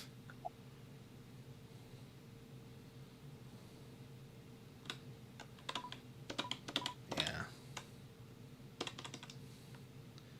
You see the T? No, I don't really. No, I haven't seen shit. Are you talking about like the shit with Tricky showing up late? I've seen it. That meant the Toby drama. I think I found out, well, which one with Toby, because there is... There's more? Well, because there's the Latin American shit that happened, but apparently there's also like the whole thing where he's friends with Omo Cat, you know? Oh, yeah, no, I forgot about that.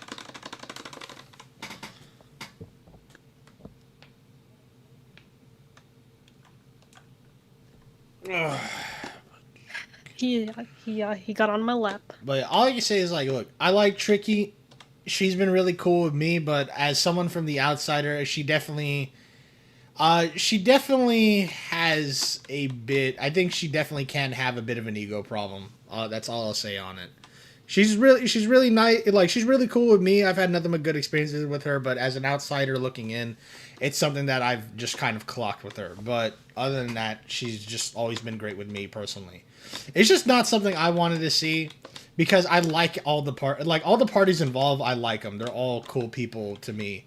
Haya's cool to me. Jacko's cool to me. Tricky's cool with me. But either way, that definitely could have been handled. I think she could have handled that way better. And she took the video down, which good. That's not, having that video up was not good for us. But either way, I just hope I just don't want to see anything like that happen again. That event was ran poorly, though. I will tell you that much. That event was not ran well at all.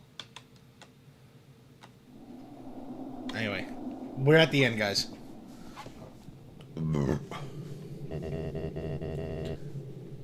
This is the barrier. This is what keeps us all trapped underground. If by chance you have any unfinished business, please do what you must. I see. This is it, then. Ready?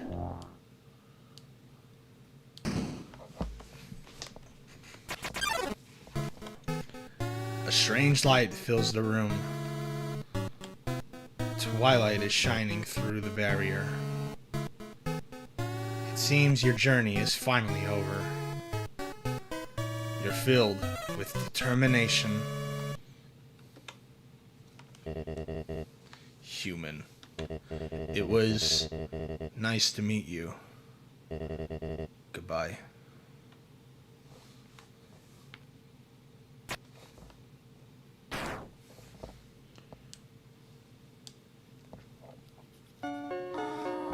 What a miserable creature.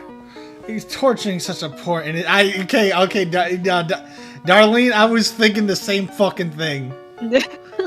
Like, you see that? Yeah, I see that. Right? Such a miserable creature, torturing such a poor, innocent youth. Do not be afraid, my child. It is I, Toriel, your friend and guardian. At first, I thought I would let you make your journey alone, but I could not stop worrying about you. Your adventure must have been so treacherous, and ultimately it would burden you with a horrible choice.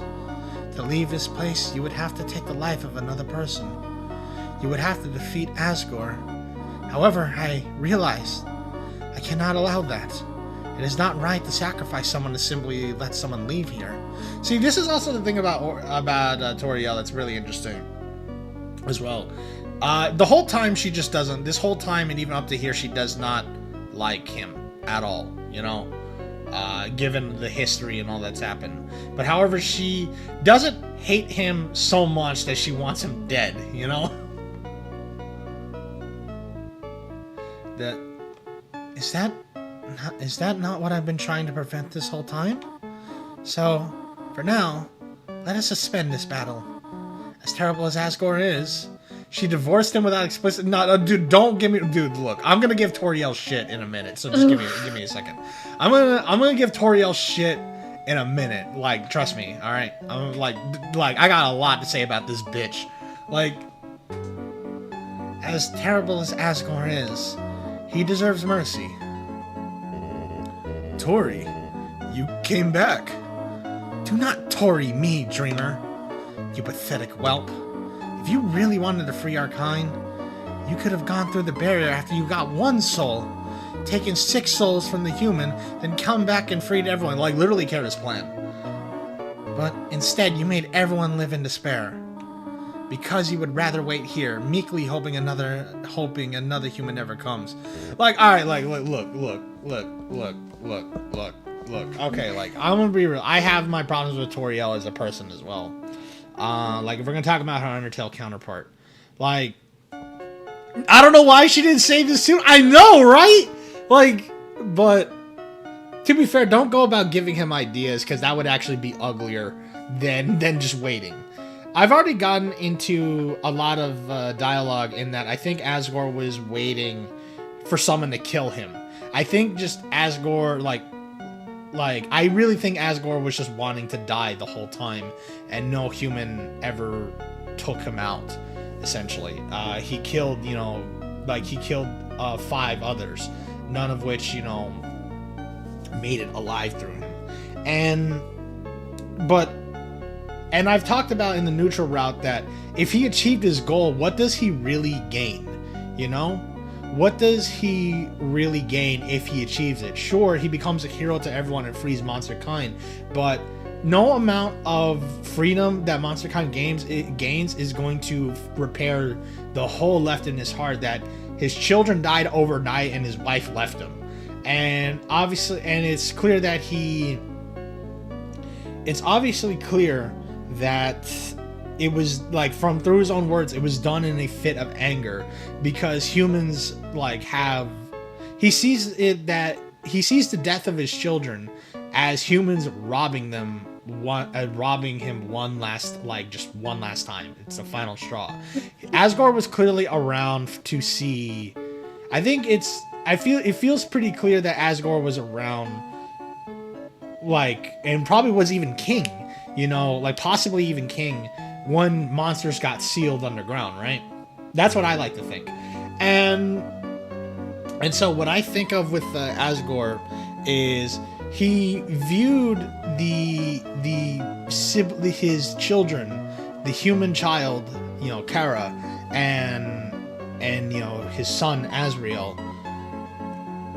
He viewed the two of them as part of the royal family, as not just his children, but also a sign that despite the treacherous history between humans and monsters, there's still the possibility that humans and monsters could learn to bond and get along and live in peace with each other. And these two children were examples of that. And humans took that away from them. Because it's said that the child wished the story that was told at the end of regular neutral route was that Kara wished to see the village of the flowers of their village one last time. And from Asgore's perspective, Azrael was fulfilling that goal, if you will, and then was killed for it. So his child gets sick and dies, and his son tries to honor their his now dead sibling, and gets killed for it. And so to Asgore in this fit of rage is, this is the last straw. Like, you know, they have taken so much for us, and they have taken the one hope of any kind of coexistence between each other. And that's why, like, you know, that's why his words to Kara when they were sick is that, you know, you're the future of humans and monsters, right? And Toriel is disgusted, essentially, by waging war on humanity, and falling under this hole, you know? And ultimately just leaves without a word. But the thing that I wanted to get at, though, is about Toriel. What makes her so flawed, in my opinion, is she says that she's seen it happen with 5 other humans, you know, before Frisk. They come to the ruins, they leave, and they die. And she's never been able to save a single one. And so she views herself as pathetic for not being able to save a single child, that all the other ones that come by she's encountered and like they all wound up dead. Whether it be at the hands of Asgore or through other means, we're not sure. But my point, though, is I have no idea how strong Toriel is, but she's clearly a boss monster. She's clearly a boss monster in the same way that Asgore is. And I think it's fair to say she could be strong. I don't know if she could be Asgore strong, but she could be strong. And I think Toriel was just as capable, could have been capable of stopping Asgore by force if necessary, you know? So many humans had to come along and die before she decides to step in just now to intervene, when she could have been doing this for the years that this has been happening, right? So I really think that in terms of Asgore may have, you know, killed the other 5 humans that have fallen under after Kara, but before Frisk. But Toriel is just as complicit in their deaths by never really doing much about it. Because how do those children escape your grasp? And how after one other child died, after your own 2, how do you not come to the decision that, oh my god, like, you know, my former husband has completely fallen off the deep end, and he's like has murdered another innocent child, has murdered an innocent child. I need to do something about it. You know what I mean? Yeah. She had 6 chances to do this. Yeah. And she had a lot of opportunities to make this happen. Like, I don't know if she would have been successful in stopping Asgore. I actually like to think that Asgore might be stronger. But the thing is also is that if these 2 were to fight and it were to be an actual serious fight to the death, I think Asgore would actually just let Tori kill him, you know? But that's the other thing too. These are both characters who don't want to kill someone as well, you know? Asgore killed because he made a promise and he has to. Tori just can't, you know? I don't think she could if she tried. So, like, I'm not saying that she could have undoubtedly stopped Asgore and his child murdering ways, if you will. But I think she could have done something, you know? I think she could have had like some like particularly strong influence over him. I don't necessarily mean to love him the same way or anything. Fuck that. No, he doesn't deserve it, frankly. But it's just, I think she could have been some kind of combative force, either mentally, emotionally, or physically, you know? Like, I don't want to make it sound like I'm blaming the wife and all this shit. They're both incredibly flawed and culpable in the deaths of the humans that fell down after Kara. Asgore, much more so, but Tori has some of the blame, in my opinion.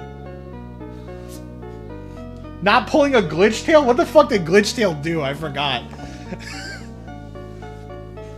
What did glitch tail do? Because glitch tail was garbage, man. Like, Glitchtail was like retcons galore, not just like on the true canonical story, but even within its own story.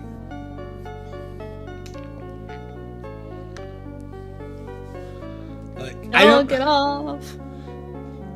It's like so fucking Jesus.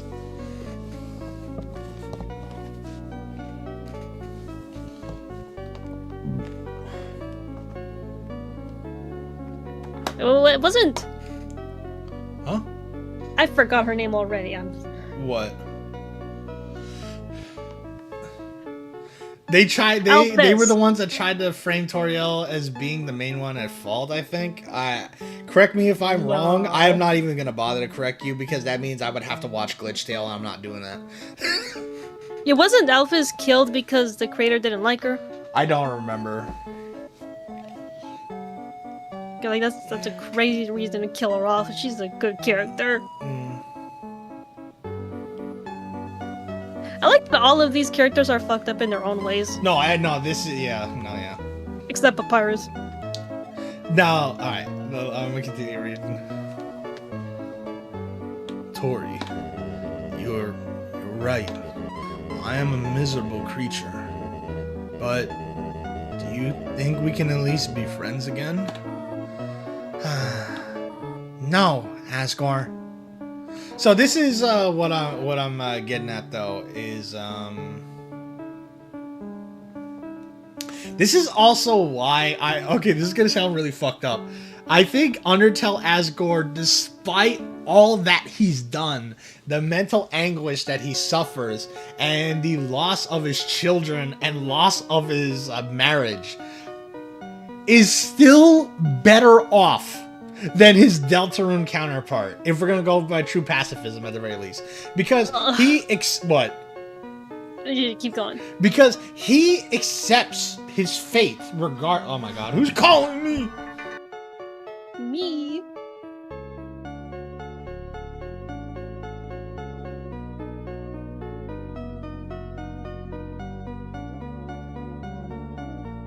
So no, like, so this is an Asgore who, despite losing everything, has accepted his place and accepts his fate.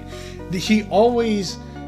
The only route that he doesn't accept his death is genocide, but that's because he's killed before he could even process it, you know? But he accepts his death whenever killed, even, like, whether it be through suicide or you know, just in general. And even right here, despite losing everything, he still is kind of hopeful that maybe one day he could be in at the very... He seems to accept that him and Toriel will never love again. But he says, you know, can we be, like, you think we could be friends? And to be honest, I don't think so. I don't think that could ever happen. Toriel she's a very resentful woman, you know? Like, she's a very resentful woman through and through. And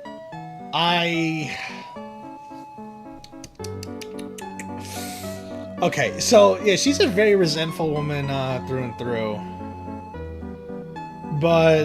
And so, like, I just think that Toriel, dude, Deltarune Toriel seems like she would be resentful, like, in a petty way, but Undertale Toriel has every reason to resent him and to forever hold a grudge against him.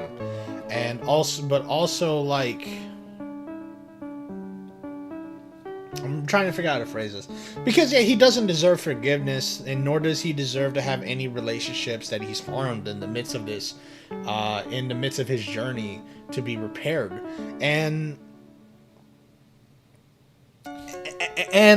But however, Asgore just, at the very least, like, Asgore can accept that. And he understands that, he will understand that that's how things will just have to be. Deltarune Asgore? Holy fucking shit, dude. It's creepy. It's really creepy. And it's sad. It's creepy and sad. You know? Oh.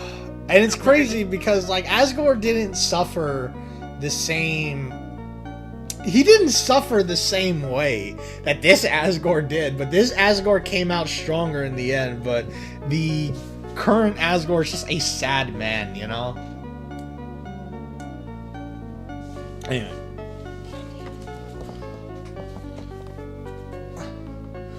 Yeah! Asgore! Human! Nobody fight each other! Everyone's gonna make friends, or else I'll... Hello, I'm Toriel. Are you the human's friend? It is nice to meet you. Yeah. Nice to meet you. Hey, Asgore, is that your ex? Jeez, that's rough, buddy.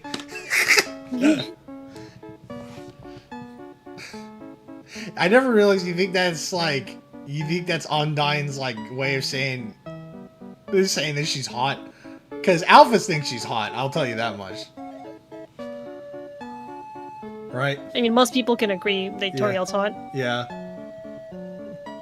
Hey! Nobody hurt each other. Oh, are you another friend? I am Toriel. Hello. Hi. There's two of them? No, yeah. You gotta understand, this is also the first time anybody's seen the Queen.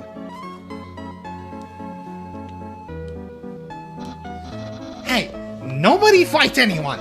If anyone fights anyone, then I'll be forced to ask Undyne for help. Let's see, why is everyone deciding to make their moves now? It's like Frisk could have waited a minute longer in the neutral timeline to get this. No, yeah. Hello. Oh, hello, Your Majesty. Psst. Hey, human. Did Asgore shave and clone himself?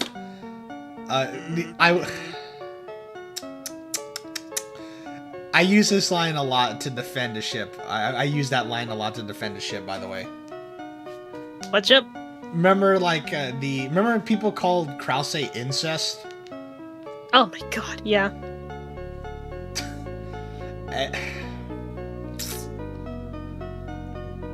Yeah, guys, what's up?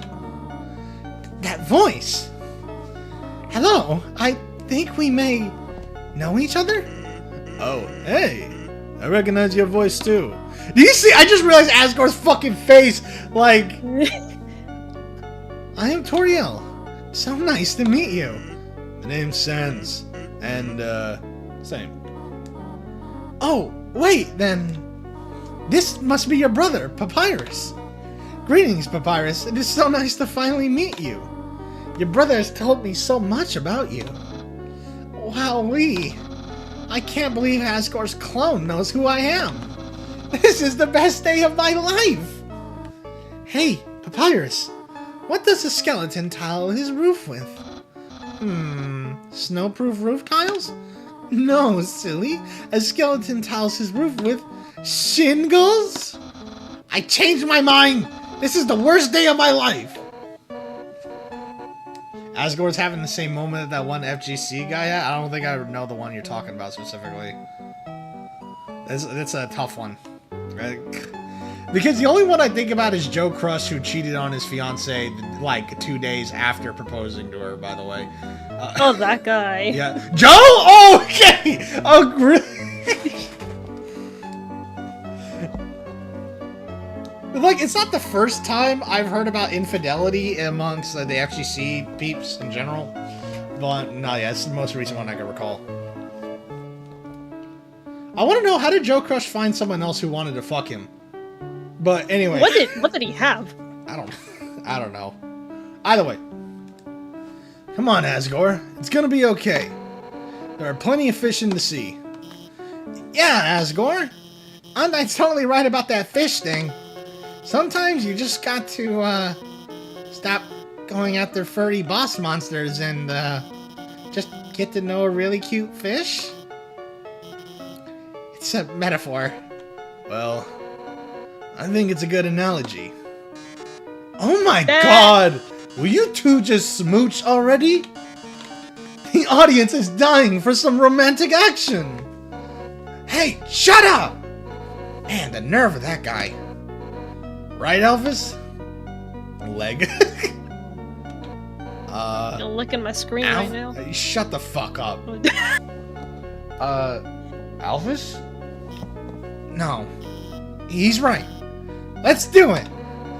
Uh-huh. Well, like, look at... Like, just look at Asgard. I guess if you want to, then don't hold anything back.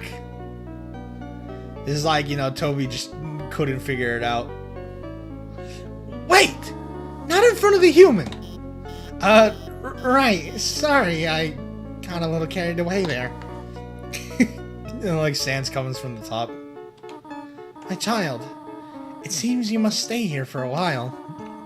But looking at all the great friends you have made, I think you will be happy here. Hey, that reminds me. Papyrus, you called everyone here, right? Well, besides, her.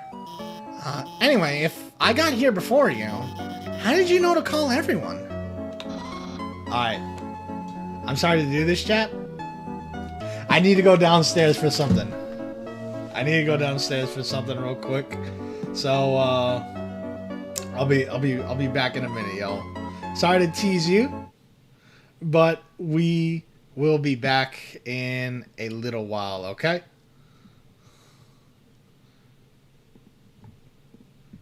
So just give me just a moment.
Okay, let's see. Opening up the volume mixer so I can bring the song back. All right, transitioning in 3, 2, 1. Hello, we're both back. Hello. I had to go get my clothes out the dryer, but now we're all sorted. You've been gone for 9? No, I have not. Anyway, let's let's get back to it. Alright, we ready, y'all?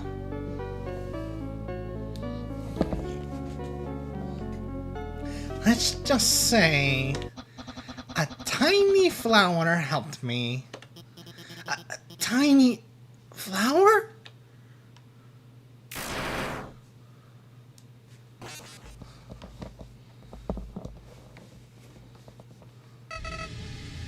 You idiots!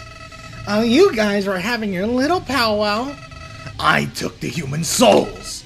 And now, not only are those under my power, but all of your friends' souls are gonna be mine too. And you know what the best part is? It's all your fault. It's all because you made them love you. All the time you spent listening to them, encouraging them, caring about them. Without that, they wouldn't have come here. And now, with their souls and humans together, I will achieve my real form. Huh? Why am I still doing this? Don't you get it? This is all just a game. If you leave the underground satisfied, you'll win the game. If you win, you won't want to play with me anymore. And what would I do then? But this game between us will never end. I'll hold victory in front of you, just within your reach, and then tear it away before you grasp it. Over and over and over. Listen, if you do defeat me, I'll give you your happy ending. I'll bring your friends back. I'll destroy the barrier. Everyone will finally be satisfied. But that won't happen, you. I'll keep you here no matter what.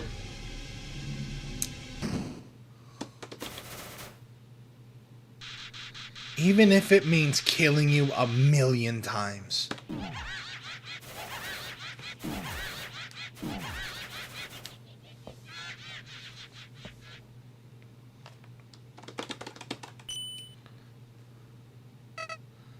What?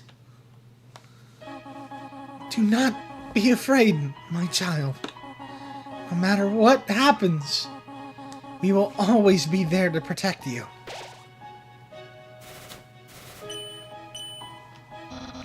That's right, human. You can win. Just do what I would do. I believe in you. Hey, human, if you got past me, you can do anything. So don't worry, we're with you all the way. Huh? You haven't beaten this guy yet? Come on, this weirdo's got nothing on you.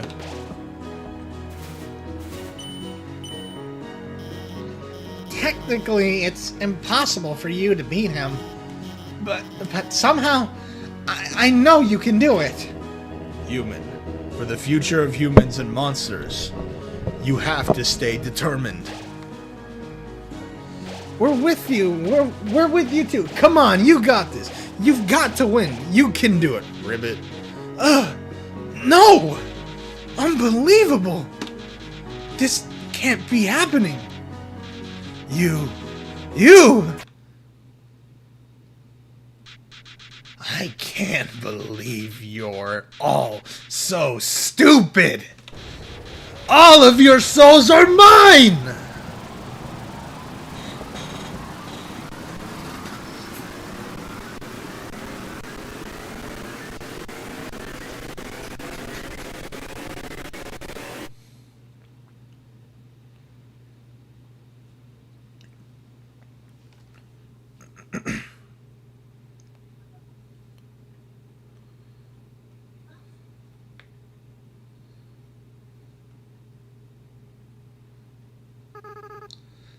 Finally, I was so tired of being a flower.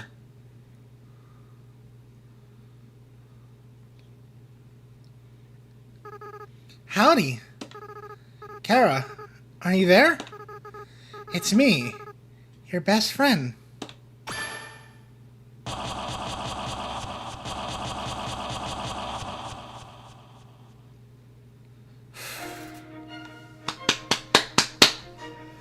Oh.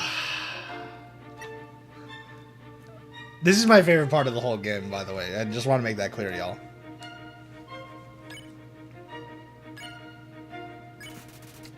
Azrael Dreamer. Infinite attack, infinite defense. Legendary being made of every soul in the underground.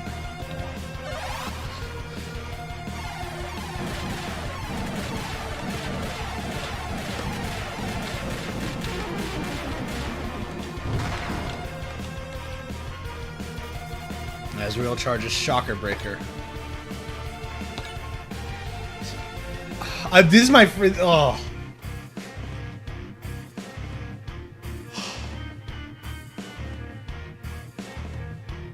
I haven't talked about music so much in these streams, but this song is a fucking masterclass, dude. Like, if you were to ask me what is my favorite song in the game between this and Asgore's theme, it's a tough pick. But right now I'm liking this one the most. You held on to your hopes. You reduce how much damage you'll take this turn. You know, I don't care about destroying this world anymore.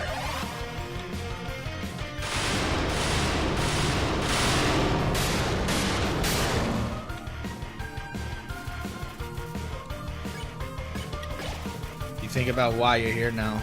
You can feel the empty space in your inventory get smaller and smaller. After I defeat you and gain control over the timeline, I just want to reset everything.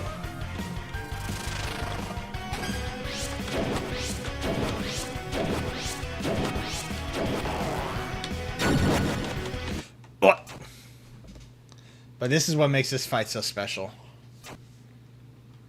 But it refused.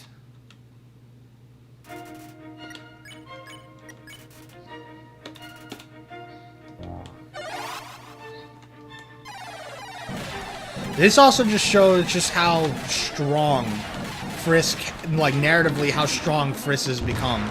This is the absolute end.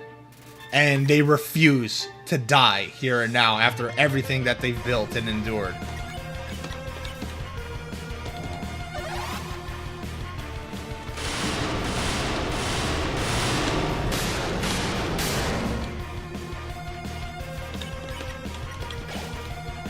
Your items fill up with dreams.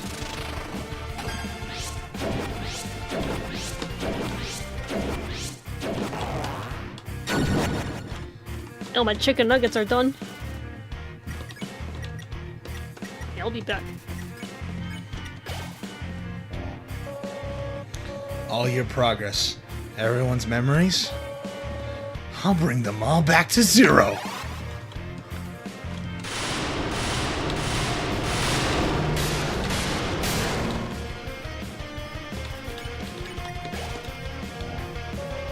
Then we can do everything all over again.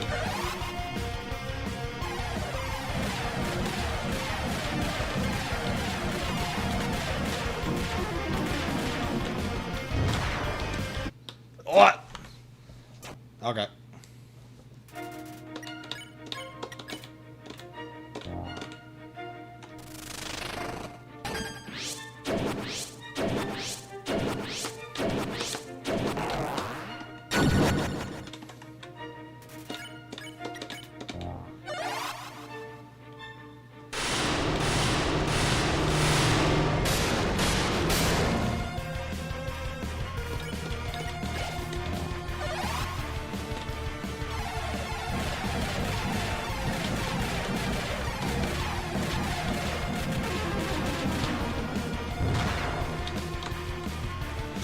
No. Yeah. Guys, am I alone for wishing this game had like a boss rush mode? I wish this game had a boss rush mode because it has some of the most fun boss fights in any game I've ever played, and it makes me sad that like I can't just do a boss rush mode, you know?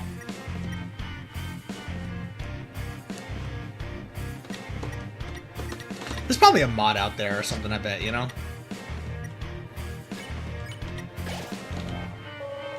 And you know what the best part of all this is? You'll do it.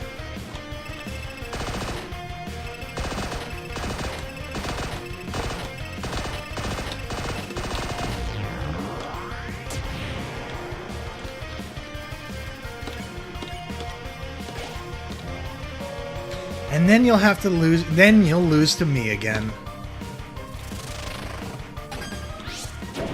There are things that I really want to say right now, I'll tell you that much.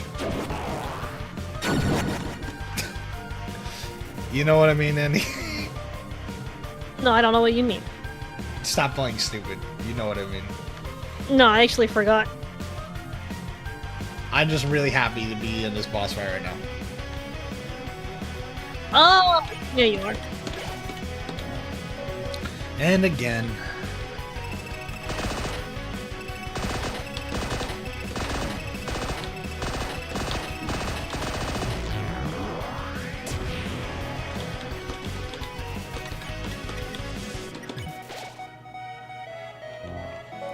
And again.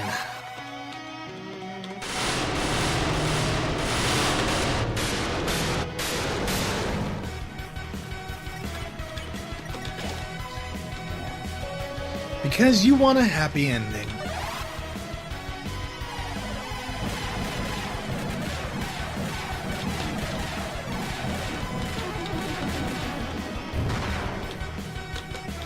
Whoa.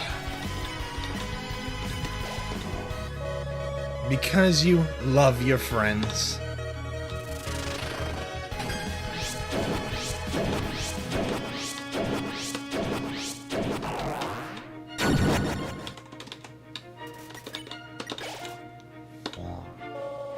Because you never give up.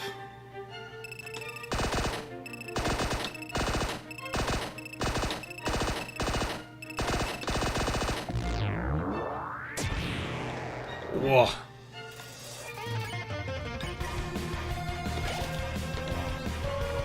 Isn't that delicious? Your determination, the power that lets you get this far, it's gonna be your downfall.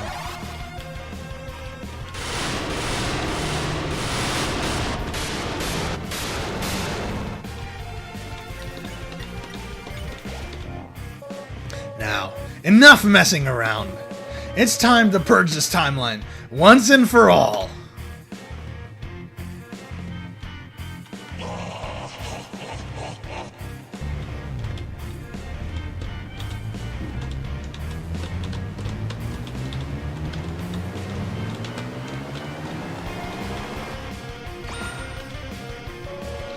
Even after that attack, you're still standing in my way? Wow, you really are something special. But don't get cocky. Up until now, I've only been using a fraction of my real power. Let's see what good your determination is against this!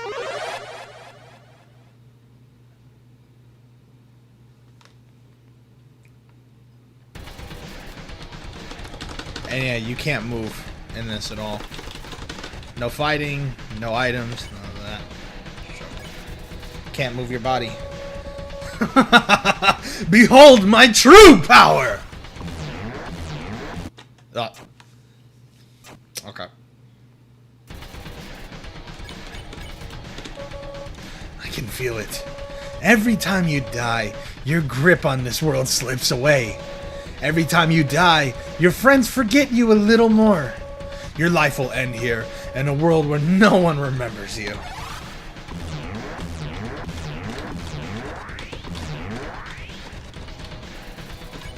The whole world is ending.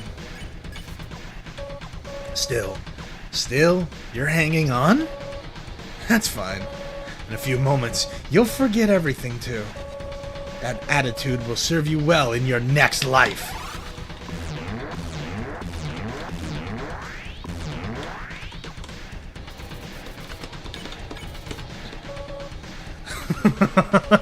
Still?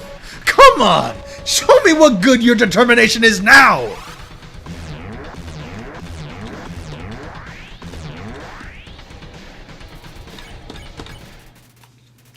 If you guys can't tell, I really like playing this character. I have had such a fixation for... I just realized, are my alerts on? Oh, my alerts are not on, Darlene. Hold on. Alright. Play that alert again. Play that alert again if you can.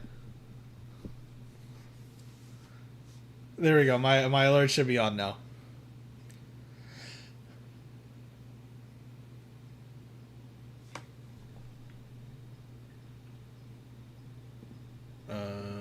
Oh, wait, alright. I have no idea. I don't know if they're working or not. Can't move your body. Nothing happened. You struggle. Nothing happened. You try to reach your save file. Nothing happened. Oh, wait, hold on. There we go. Alright, sorry. Alright. Try the alerts again. Like, yeah, try that. Alright, try the... There you go. Yeah. There you go. Yep, it worked.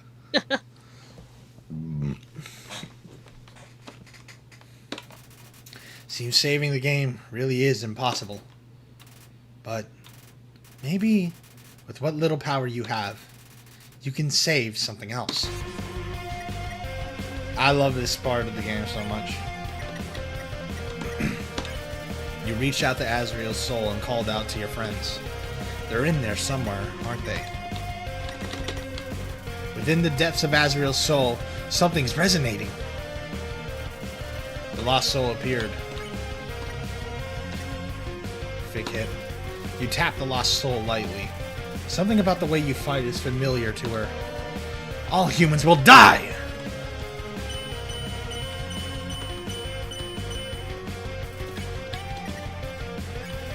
You clash against the lost soul with all of your might. She feels your fighting spirit. It's familiar somehow. You're our real enemy.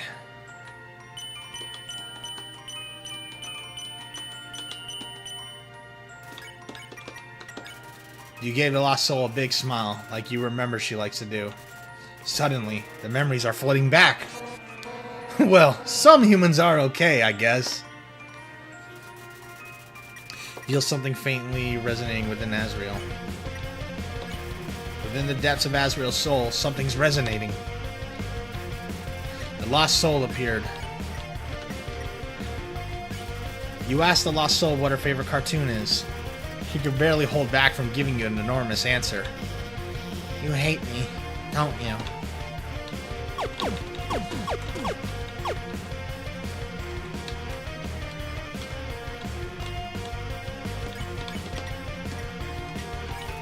You ask the lost soul for help on a quiz question.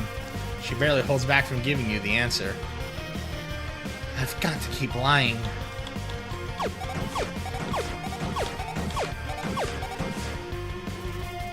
The lost soul stands there. You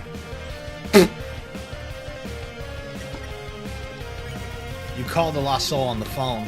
She starts to sweat. Suddenly, the memories are flooding back. No! That's not true! My friends like me! And I like you too!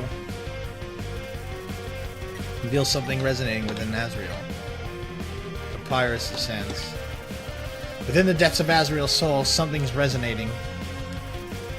The lost souls appear. This is where the shit really, This is where, like, shit... This is where shit gets really interesting for Sans, in my opinion.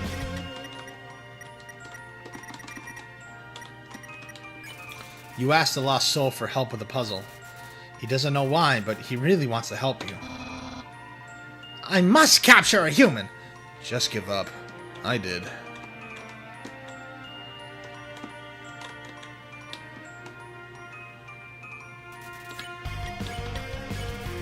You told the lost soul a bad pun about skeletons. He seems to love it, but the other lost soul seems to hate it. Why even try? And everyone will!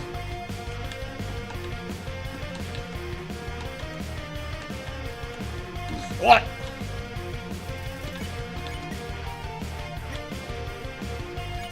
You tell the lost soul you think that Jumble's heart is tougher than crosswords. It nods its head, like it knew this without question. Nah, I'm rooting for you, kid. No, wait, you're my friend! I could never capture you! I forgot one of Sans' lines is also, you'll never see him again. By the way, I should mention. That's where, like, this is where is Sans from Deltarune shit really comes from. Or at least it's part of, like, the thing that fuels it. Within the depths of Azrael's soul, something's resonating. Lost souls appear. You hug the lost soul and tell her that you're going to see her again. Something about this is so familiar to her. This is for your own good. Forgive me for this.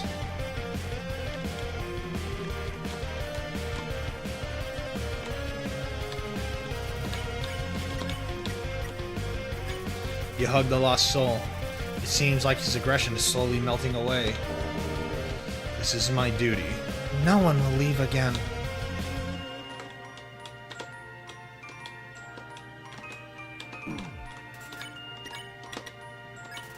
You tell the lost soul you prefer butterscotch instead of cinnamon. Somehow, she faintly recalls hearing this before.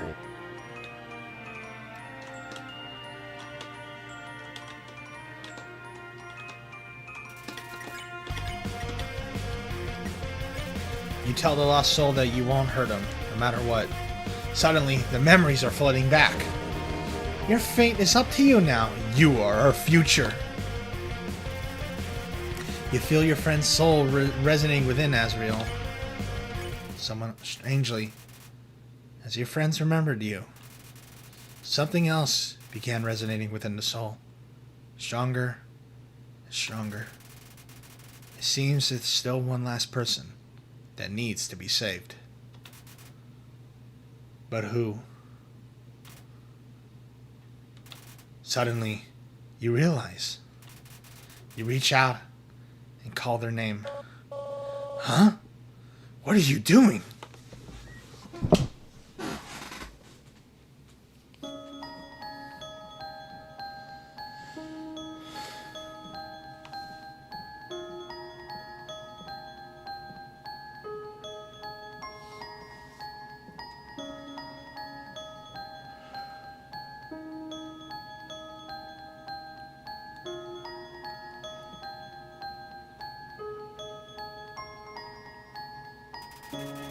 You feel your friend's souls resonating within Azrael.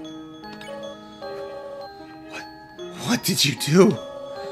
What's this feeling? What's happening to me? No! No! I don't need anyone!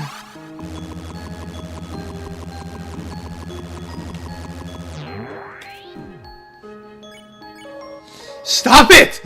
Get away from me! Do you hear me? I'll tear you apart!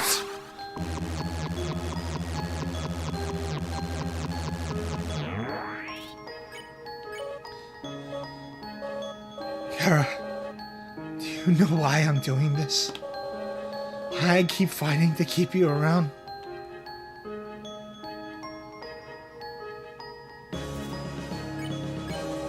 I'm doing this because you're special, Kara. You're the only one that understands me. You're the only one who's any fun to play with anymore.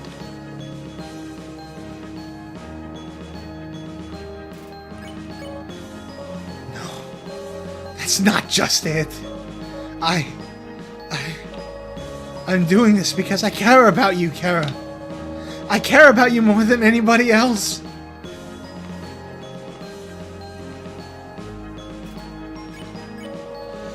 I'm not ready for this to end. I'm not ready for you to leave.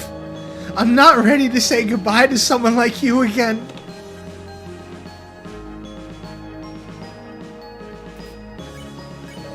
So, please, stop doing this and just let me win!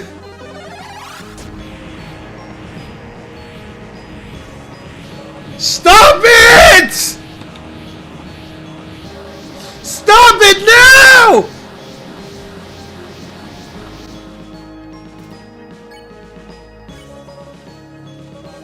Kara.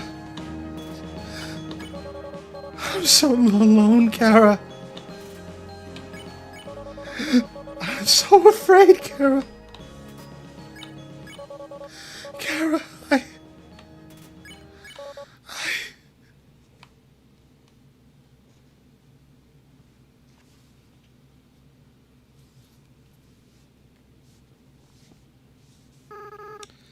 I'm so sorry.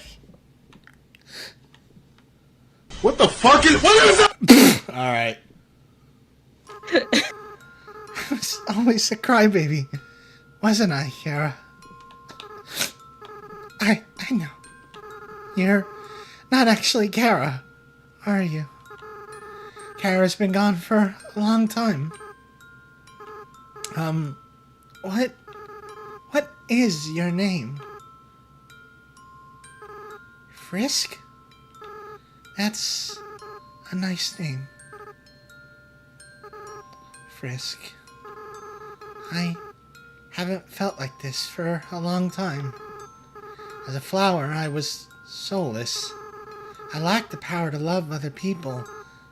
However, with everyone's souls inside me, I not only have my own compassion back, but I can feel every other monster's as well. They all care about each other so much. And they care about you too, Frisk. I wish I could tell you how everyone feels about you. Papyrus, Sans, Undyne, Alphys, Toriel. Monsters are weird. Even though they barely know you, it feels like they all really love you. Frisk, I understand if you can't forgive me. I understand if you hate me. I acted so strange and horrible. I hurt you. I hurt so many people. Friends, family, bystanders. There's no excuse for what I've done. What? Frisk, come on. You're gonna make me cry again. Besides, even if you do forgive me, I can't keep these souls inside of me. The least I can do is return them. But first, there's something I have to do. Right now, I can feel everyone's hearts beating as one.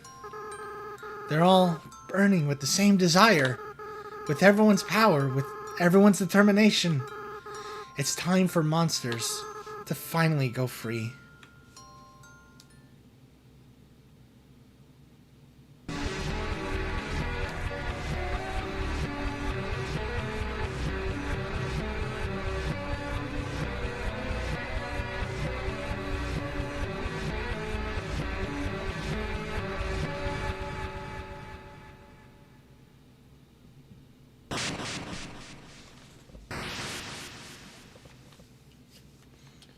The barrier was destroyed.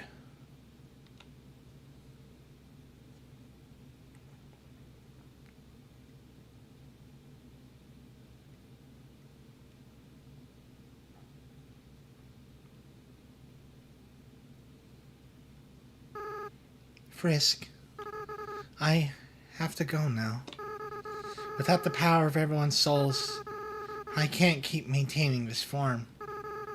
In a little while, I'll turn back into a flower. I'll stop being myself. I'll stop being able to feel love again.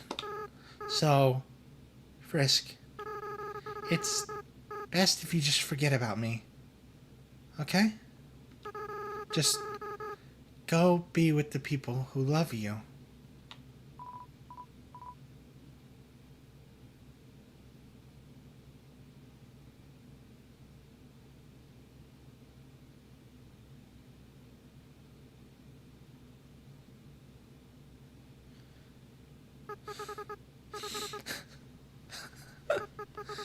I don't want to let go.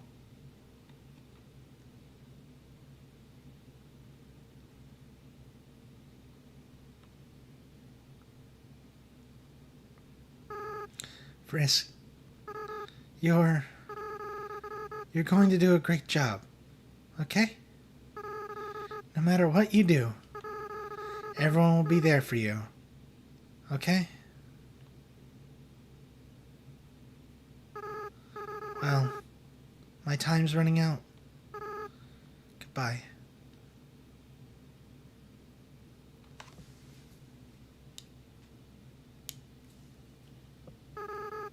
By the way, Frisk, take care of Mom and Dad for me, okay?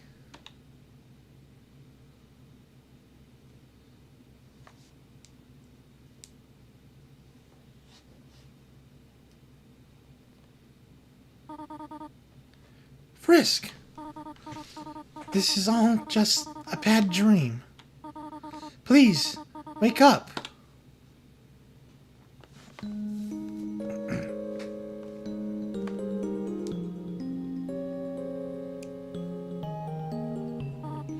Oh, you're awake. Thank goodness. We were so worried. It felt like you were out forever. Yeah, any longer I would have freaked out. Tell us next time you decide to take a nap, okay? Yeah, you made Papyrus cry like a baby. What? I didn't cry. I don't cry. I just caught something in my eye. What did you catch? Tears! No. The important part is that Frisk is alright. Here, Frisk. Why not drink some tea? It'll make you feel better. How about we give them space first? They must be very exhausted. Though, from what I am not certain. Frisk, we do not remember exactly what happened. There was a flower and then everything went white, but now the barrier is gone. When you are ready, we will all return to the surface. It seems the door to the east will lead us there now. But before then, perhaps you might want to take a walk? You can say goodbye to all of your wonderful friends. Do as you wish. We will all wait for you here. Hello, Frisk. Alphys upgraded my phone. I'm having a lot of fun with the texting feature. Sans, check out this one. Oh man, Tori. That's brutal. I can't believe the Queen has returned. And also that she's a huge dork. You two are 2 feet away from each other. Why are you texting? Worry not, Papyrus. We are texting for a good reason. Why is that? Well, because we're huge dorks. Sans, please do not say that. You are not a dork. You are more of a bonehead. Wow! Those puns are even less funny coming from her. Then why are you smiling? It's a pity smile. Hey, Frisk, what's with that weird expression? Sans, did I tell you about the time Frisk flirted with me? And then asked to call me mother? Oh boy. Wow, Frisk. This really puts our relationship in a new light. Hey, Tori, you have any other embarrassing stories? Oh, do I ever? But I think that story is one of the most unbelievable. It is hard to think anyone would want to flirt with me.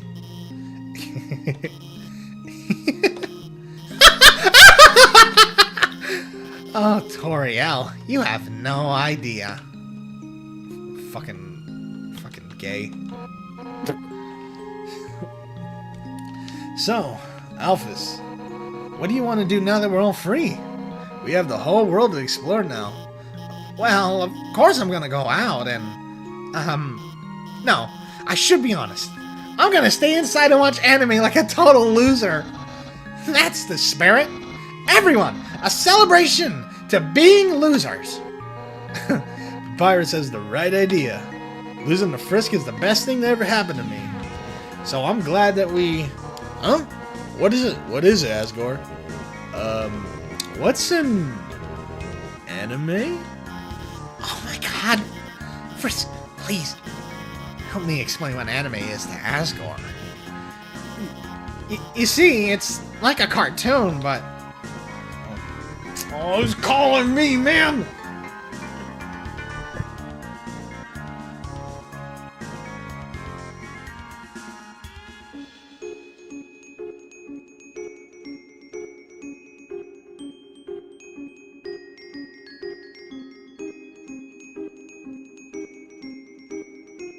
Alright, hold on a second. I am being called down to something, but let's say it's with swords. So, it's like a cartoon, but with swords? Golly, that sounds neato. Where is this? Where can I see the anime? Hold on, I think I have some on my phone. Here, look at this. That's the wrong, never mind. Golly, were those two robots kissing? Boy, technology sure is something, isn't it? Better know. Yeah, it sure is. Alright, hold on. I need to... Hold on, I wanna... She pulled out the work folder? That's fucking crazy. Alright, hold on. Give me a sec. Give me a sec, y'all.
Oh, yeah.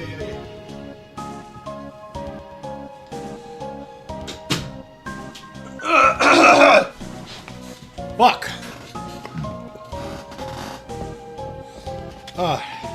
Fucking hell.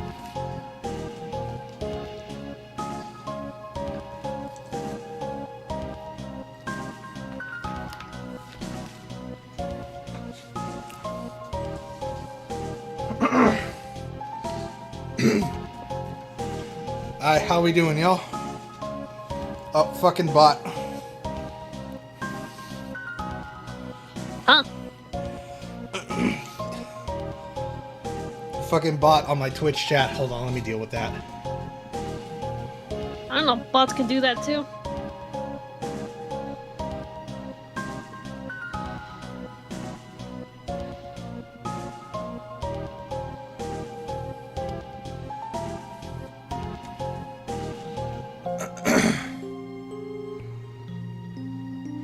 Okay.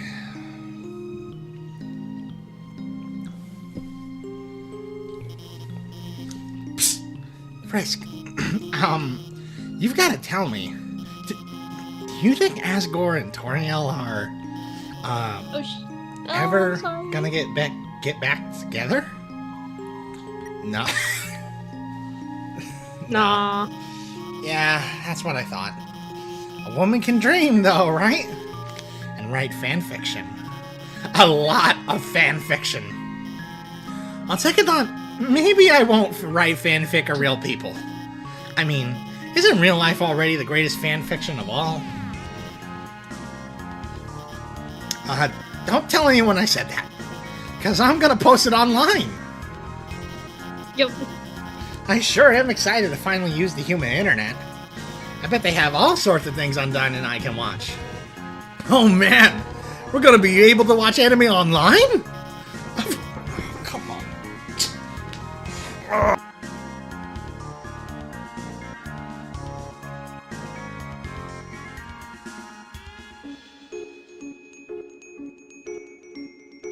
Oh, people can't leave me alone, man. Alright. What do you think we've been fighting for all along? Yeah, what do you... Whoops. Jinx! I knew you were gonna make that joke. Wait, Alphys? I didn't know you knew Sans. Well, Doesn't everybody? Who the hell is Sans? Who the heck is Sans? Toriel! Hey, Frisk, why didn't you go look for Metaton? Yes. He was here. Shut up. He was here for a while, too. But he said he had to go somewhere.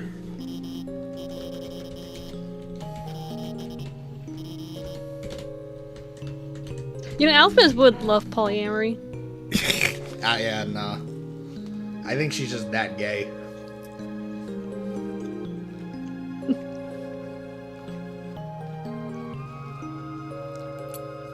Oh, stop it.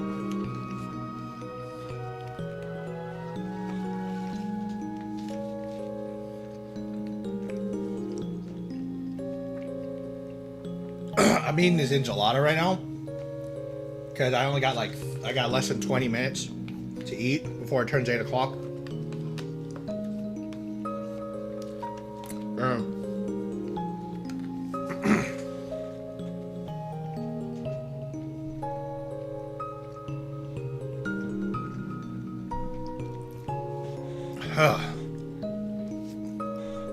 Hey, Alphys, you think we could watch something with fighting next? Oh, and then something with princesses? Or fighting princesses? I'll see if I can manage to fight any like that. I'm dying. Yay! Hey, Frisk, why don't you go say hi to Napstablook? Oh, tell them I said hi, too. Let me talk. Frisk, do not feel left out. I have been writing messages to you as well. You still have my phone number after all this time, do you not? Frisk, how about you go look around before we all go? Seeing how many good friends you've made here, I'm almost certain you must have made some more. Sorry, I don't have time to talk, Frisk. I'm supposed to be working right now. But you aren't working! I know, and it's taken all my concentration. So, Asgore, about making me a member of the Royal Guard?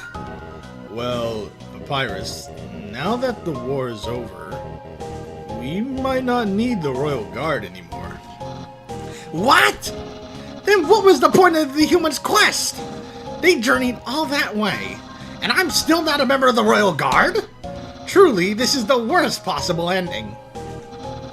It seems like you really botched your quest, Frisk. But I, the great Papyrus, will always be your friend. No matter how hard you try to get rid of him.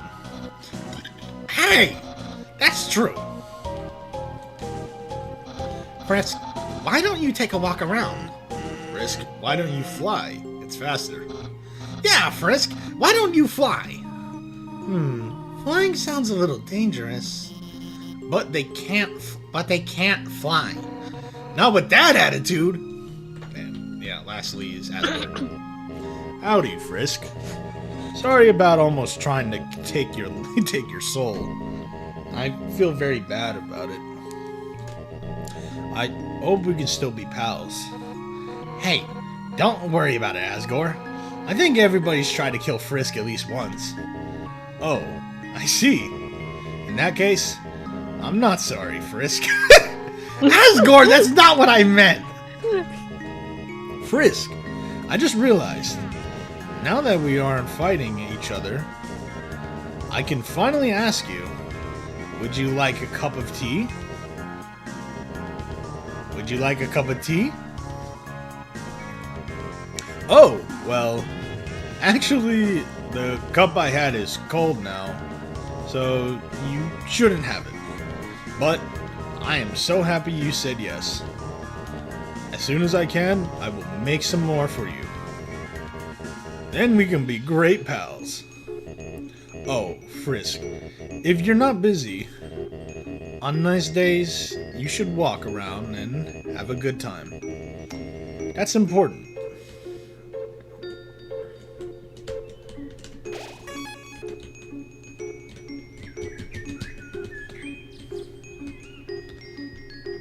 Sorry, I tried to kill you earlier.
Should we hit up the shops too?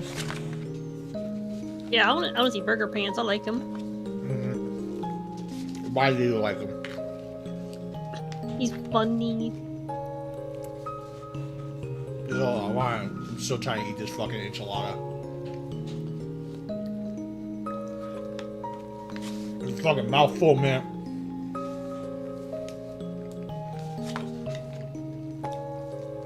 But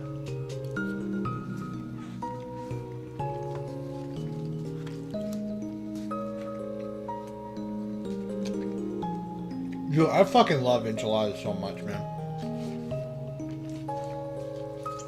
I can remember, Andy, you ever had an enchilada with a flour tortilla instead? I'm not having that, it's just corn, but you ever had it with flour? I don't remember if I did or not. Did I say I like the flour tortilla more?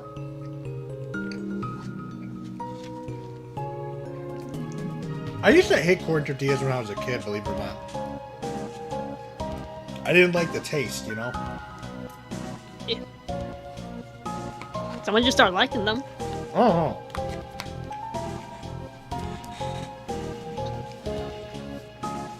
But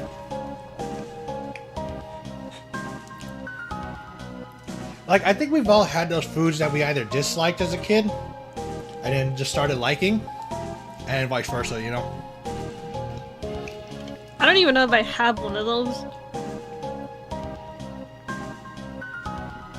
Anything I hated as a kid, I still hate it. I used to despise tomatoes. But you still don't like them. Huh? I thought you still don't like them. No, it depends. I don't really care for sliced tomato too much. Cherry tomatoes fucking rock, though. I love cherry tomatoes. Sorry, we aren't allowing any more guests at this time. Or ever again.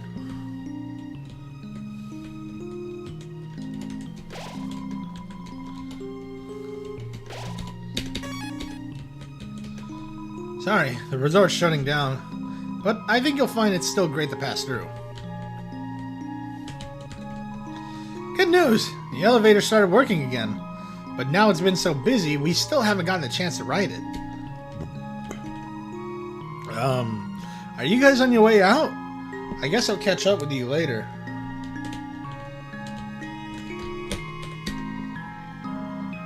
As a slime, I'm overjoyed. Fine. What can I do for you, little buddy? So, we're free, huh? Mettaton told us as much. And he told me, don't think that means you're getting out of work early. Ah, my boss.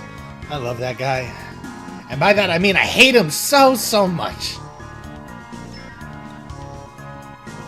Those girls, the ones who saw my pants fall down?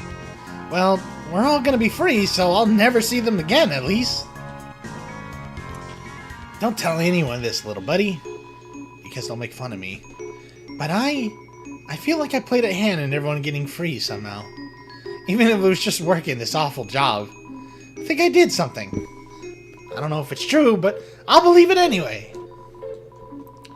Little buddy, there's a brand new world out there waiting for us. I'm sure with my qualifications, it won't be long before I'm a famous movie star. I still think like he's always just gonna be in fucking fast food, you know? Yeah. Or maybe I'll just end up flipping burgers again. But it's as I say, nowhere to go but up. Literally, in this case.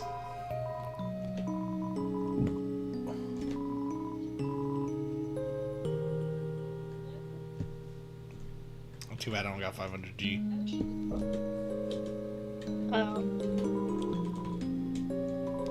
Anytime, little buddy.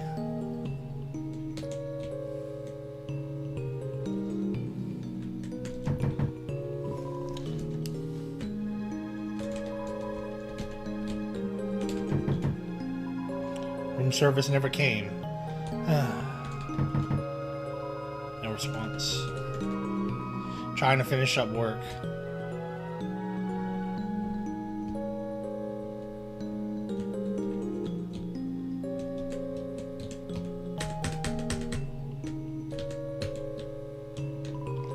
Blub blub. Now we can live life without reservations. So, if we're leaving, will my job... Ugh, and I just got a raise! Well, I guess every apple has its core. The surface world. Really? Really? Maybe I'll be able to go 2 feet without running into a puzzle. Oh, I almost quit the fucking game.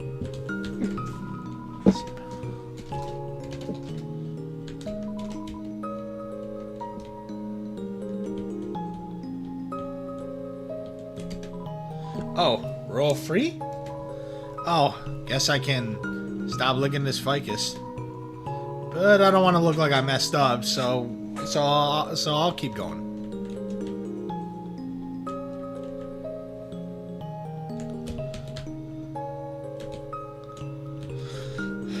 You ready? Alright. And then now we gotta go Brady and Kenny.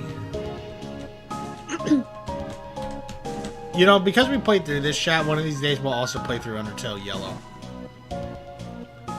You want to be there for that too, sweetie? Oh yeah, I really like Undertale Yellow. Plus, we never did the other endings. No. No, yeah, we It's the only same did, ending. yeah. In my opinion, it's easy. It's too easy to get true pacifists in that game. Yeah.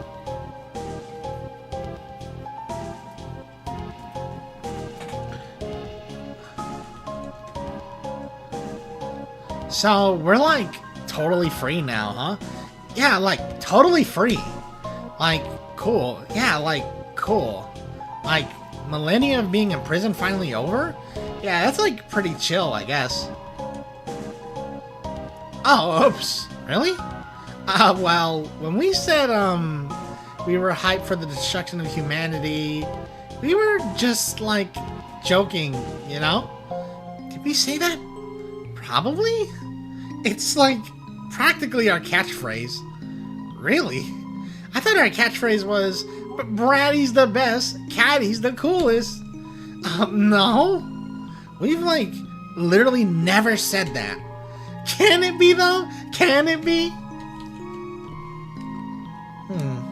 Now that we're gonna be free, OMG, we can finally fulfill our dream of having a pet cat! That's like your dream, Caddy? But Braddy, I don't want to have a dream without you in it. Aw, Caddy. And in my dream, you clean up after the cat. Caddy! Me? Yeah, I love cats. I love cats. They're, like, so cute, so tasty. Braddy, no! I'm just kidding. Kind of. Anyway, when was the last time you even saw a cat around here? Oh, just the other day. There was this cute little white cat walking around. It was, like, so clueless looking. I pet it for like an hour. Then they definitely explore each other's Daddy? bodies. Huh? Excuse me? What did you Said say? they definitely explored each other's bodies. Oh boy. Why else would you say that? Randy? I think that was like a dog. Dogs are just firm cats. Oh yeah, no, these two are gay.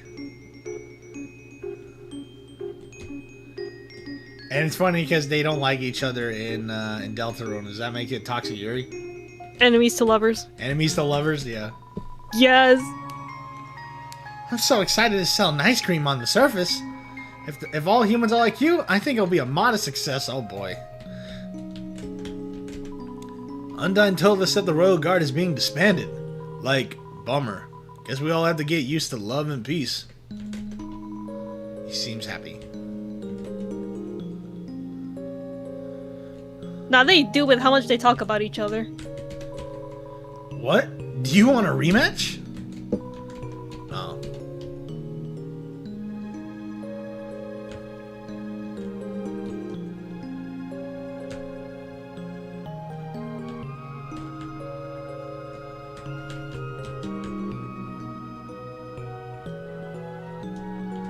Well, look. Metaton. He recognized my voice when I called in, and he gave me his dress. I'm so...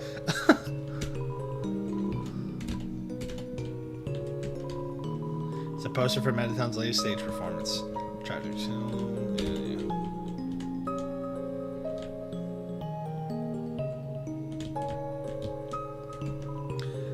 Bonjour, dearie. I just finished tallying up all of our donations. We finally raised enough to rescue all the spiders inside of the ruins.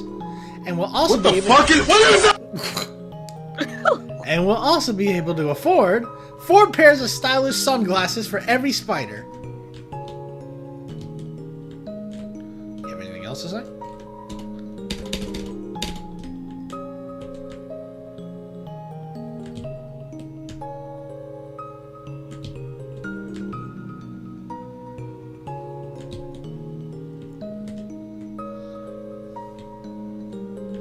Oh, we're doing this shit again.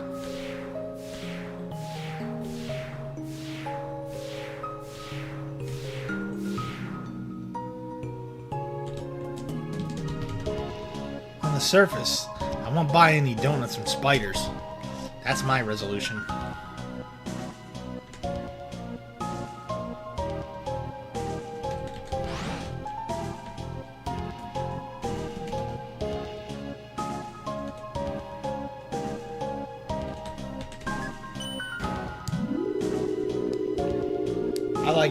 I like spiders, darling. They're babies. Really freaky looking babies, but they're babies. I'm an arachnophobe.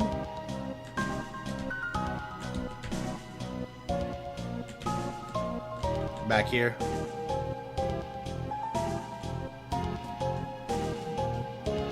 Oh. Just trying to find every possible place that I could, you know, like interact with people. Oh.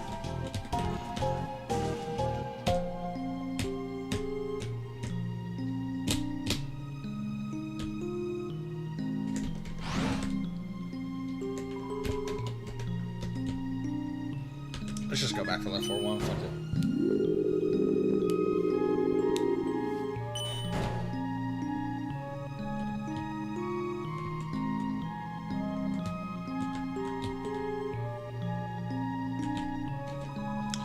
Okay, KK.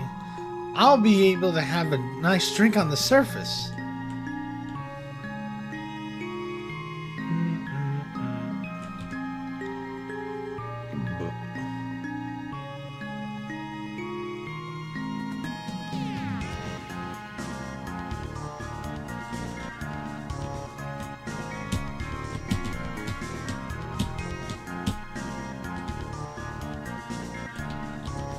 Who are you?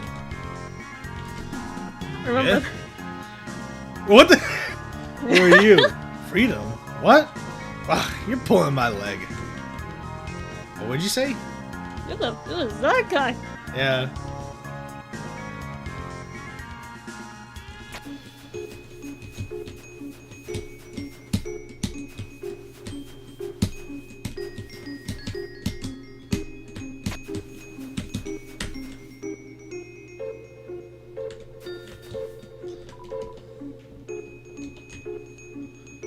Oh.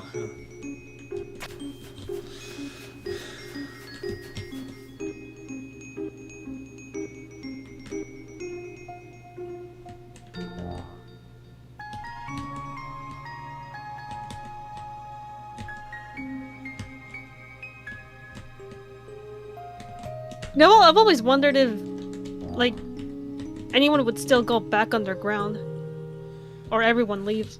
There was a, there was a whole storyline in the Grosspur AU that was about that there's still some monsters that wanted to remain in underground. And sadly, that's where the fucking story left off before it stopped existing. Like, I will never not be salty about fucking Grosspur, dude. Like,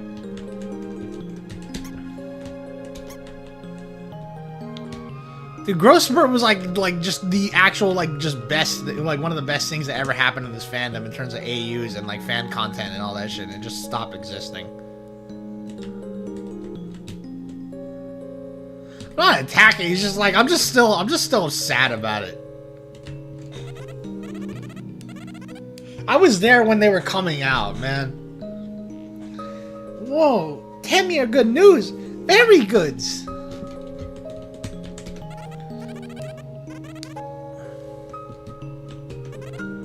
Yeah. Thames can go free. A pleasing development, no? Or no, wait. Oh, yeah, it's the Bob one, right? It was like a pleasing development, no? Well, if Thames can go on surface, can see lot of cute human. Everyone go free, but Tem! Tem not leave. Tem watch egg. Tem will be happily family. It's hard boiled. Statutes. Doesn't this mean Thames reproduce? She's waiting for someone to let her out. Watch him dance. Whatever could it be?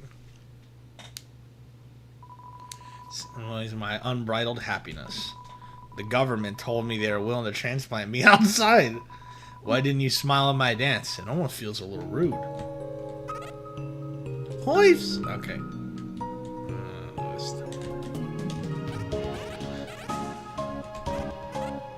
She's wearing her cap. Yeah.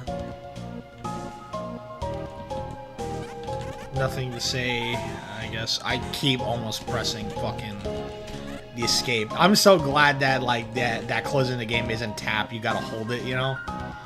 Yeah.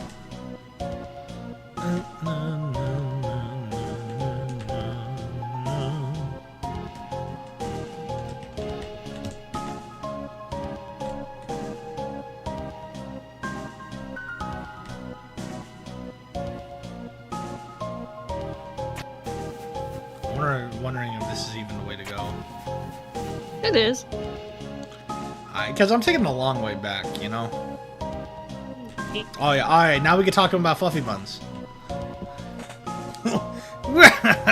I knew you could do it. Fluffy Buns, wine. Okay, I remember it clearly now. It was the monthly address at the castle. The queen was giving her part on current events. After finishing her update, she moved to pass the microphone to the king. However, she didn't realize the microphone was still in her hands when she said, "Your turn, Fluffy Buns." The audience burst into laughter. Realizing what she had done, she started laughing too. After a few moments, the king held up his arms and the crowd grew silent. He leaned towards the microphone, expression stern. "Dear citizens, thank you for coming here today. I, King Fluffy Buns, and the rest is history." Is Asgore a goat? Goat? Actually, that reminds me. Toria once wore a flower-patterned muumuu. Folks kept calling it nice muumuu. Folks kept saying nice muumuu to her, but she kept thinking they were calling her a cow. So she never wore it again. What was the question again? Oh, right. Asgore. He's a real interesting type of monster. The strongest type of all. We call them boss monsters. When they have an offspring, the soul power of the parents flows into the child, causing the child to grow as the parents age. But Asgore doesn't have a child, so he's been stuck at the same age, and probably will be for wow.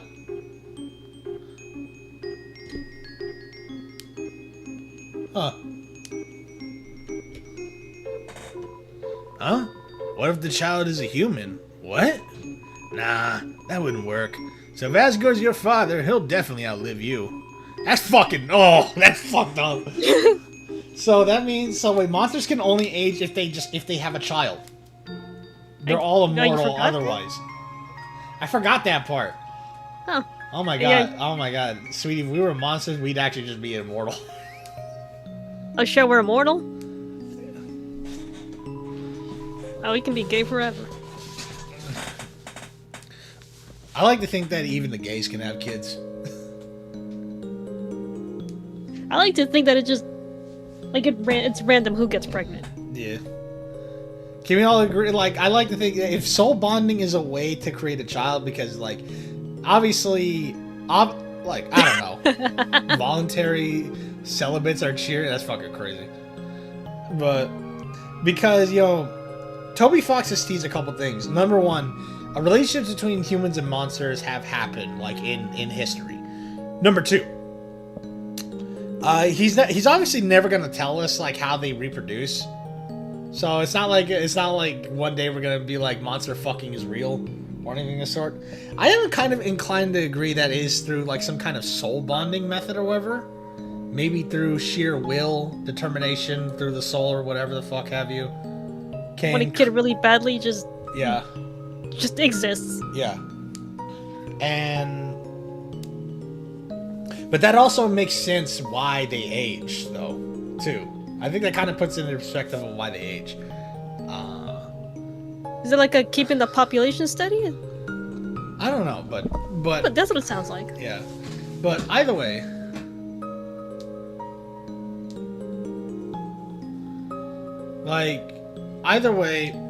the thing that I'm getting at is like, man, you made me lose my train of thought. I'm sorry. I'm trying to remember where I was going with this. But either way, it's just really, there's a lot of like theories and suggestions for how monster kind even really reproduces. But it also seems to be interesting that Asgore will always be at that age because he doesn't have a child. So that essentially means that because his son died, he stopped aging. Yeah. And like that's insane. To not only have your kid die, but you get to live forever because your kid died. Does that mean Gerson had a kid at one point? I assume so, because he's old. Like, look at him, he's old as shit.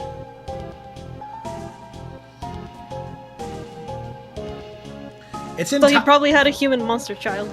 But here's the thing: is that Gerson, like, it's also unknown if Gerson has a child like here. You know, it's hard to know if there's a version of Alvin, in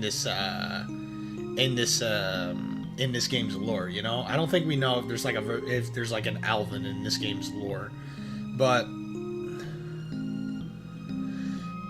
no, I like to think Gerson was alive Gerson was alive for that long. But yeah. Like, I like to believe that he did have a kid, but died in the war. Yeah. But oh yeah, of course. Toriel was the queen and Asgore was the king. It was tragic when she left, since everyone knew she was really the brains behind the throne. But it was also just a teensy bit relieving, you know? Those two were really insufferable together. Nuzzling noses, being all cute and cuddly in public, embarrassing their children. They were so sweet it made me sick. Thank God those days are over. Undyne, she's really come a long way since she was a little urchin. I used to be a hero myself back in the old days. Gerson, the Hammer of Justice. When she was younger, Undyne would follow me around to watch me beat up bad guys. Sometimes she'd even try to help. Though, most of the time, the folks she attacked weren't bad guys. It'd be the mailman or something like that. Anywho, appreciated it.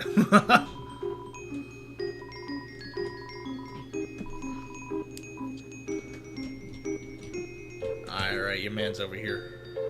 Wait, we live forever. Our parents are probably dead by now. Not yet. Well, we don't have canon ages. Hello. So I get to be with him forever.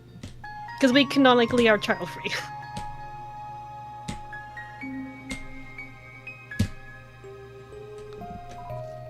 What?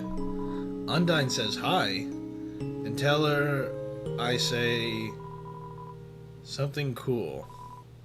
Human, I'll never forget when you cheered me on. When I was pretending to sleep, no one had ever had so much faith in my fake sleep. Also, this is awkward, but what's your name? Everyone seems to know it now, except me. Alright, so yeah. Seems like I've been missing out lately. I was just sitting at home, listening to tunes. There was a flash of light outside my window. I saw the snails on the farm disappear. Then I heard a knock at the door. The flash of light wanted to come in. I close the blinds. Now everyone knows your name except for me.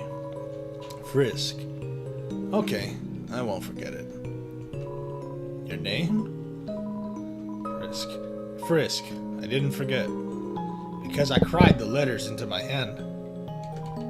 Oh no, the letters in my hands are joining together. Oh no, I'm gonna forget your name. Oh no, I'm trying to cry more tears into my hand. Oh no, the tears are all forming a big pile. Oh no, your name's getting really long.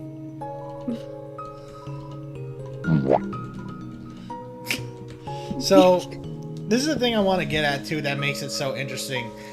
So I didn't really think about this because when I read Soul's Link, it had been a long time since I had beaten the game in True Pacifist. And I think that even when you beat the game in True Pacifist, you didn't really walk around to talk to people quite like this. Because that was the last time I saw True Pacifism like through you, you know? When you beat it, you didn't really walk around talking to a lot of people. But Soul's Link was really interesting in that basically the only reason why everyone knows our name is because Frisk said their name to Azrael while all the souls were still within him. And so all of them lived that moment vicariously through him, and all of them took that moment in, and that's how everyone knows our name. Yeah, I know you can go all the way back to the beginning. That's what I'm gonna do. There you are, Friska darling. Feast your eyes. Dr. Alphys completed my wonderful new body. Oh, and did you hear? The barrier's open. I can't wait to see the sun. The greatest spotlight of all. Oh yes, I suppose I should thank you too, darling. Before fighting you, I had forgotten how fun it was to perform with others. So I've been searching for hot talents to fill up my upcoming troupe.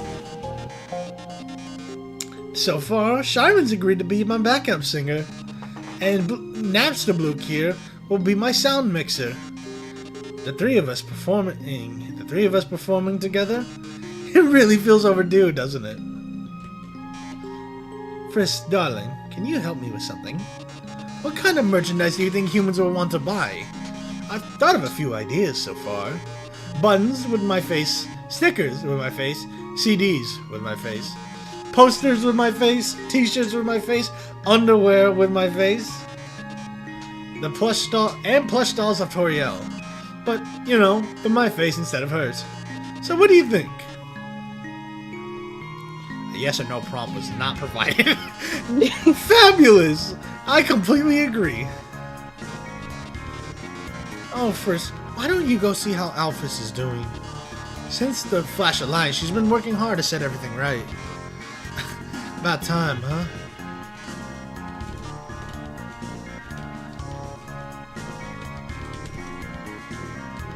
Yeah, it's just...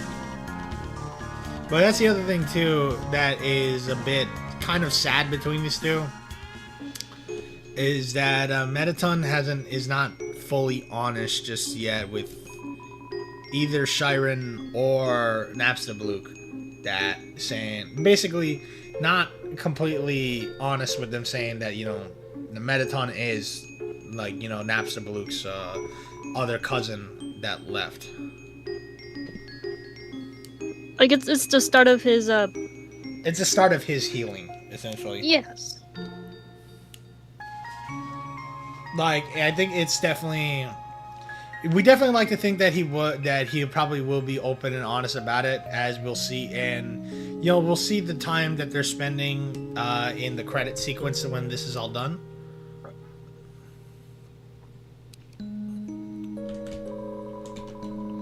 We can go see the real stars now. But I still don't know what those are.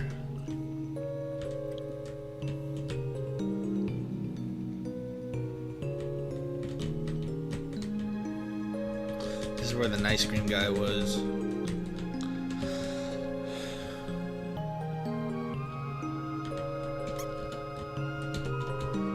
Seems like the mouse has freed some of the cheese from the crystal somehow.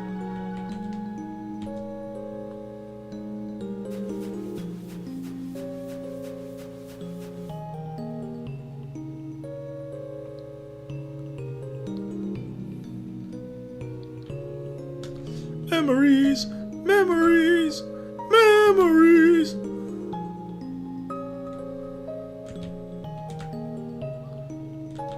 You ever notice that? I don't think they give Chris this kind of lighting. They don't allow that kid to aura farm with this kind of lighting.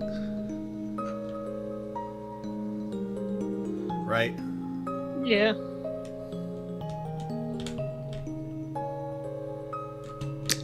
Alright, yep, no, yep. Alright, back to the fucking...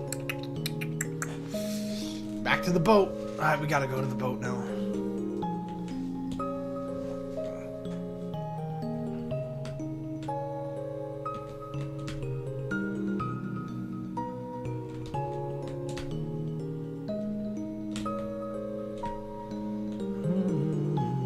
And just to be sure, monsters live forever unless they have kids. All of them. Yeah, yep. You think there's monster There's what? monster vasectomy? I mean, they gotta come up with some kind of birth control. Do you think having kids is very intentional with them, or do you think they can have accidents?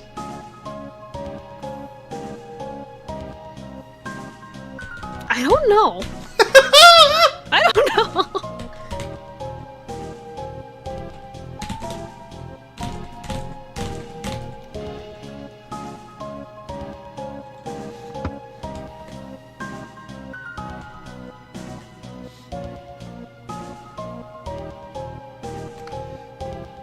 I almost don't want to do genocide route. Kill them all. Because, like, I don't know. That's the thing, like, genocide route is always done after true pacifist, because genocide will completely fuck up your save file, you know?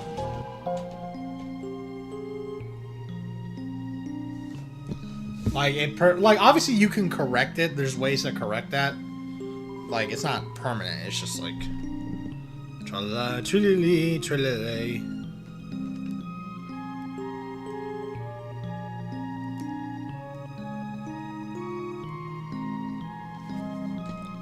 I just remember I've had this concept Again for sometime. months. Tra-la-la. What now?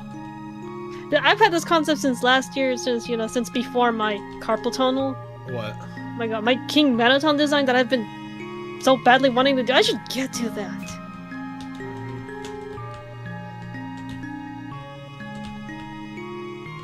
Oh wait, do you want to know where you'll find Mew Mew?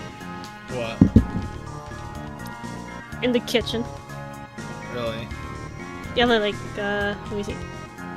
Like, yeah? Like, it's like in between the fridge and the sink. Oh, well.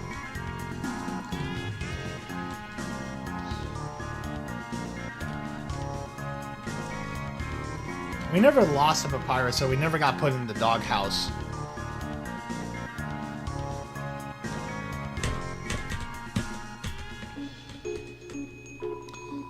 Having an amorphous, shambling family member is great.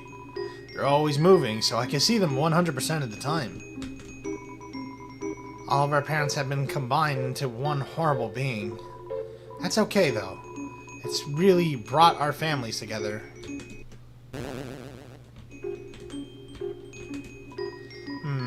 Now that our parents are the same entity, does that mean I'm married to my sister?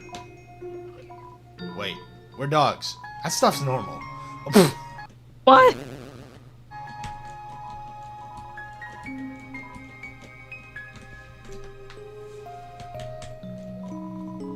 Welcome to the library. This is the last day we'll be open, so make as much noise as you want. Oh my, there's so much news to report. I don't know where to begin. How about this headline? Monsters go free from the underground. Nah, that doesn't have enough pizzazz. How about top 10 monsters you won't believe got freed from the underground? This will be our newspaper's last issue. Why don't we just put a big The End on the front and call it a day? The greatest struggle of my life is over. I just solved today's junior jumble.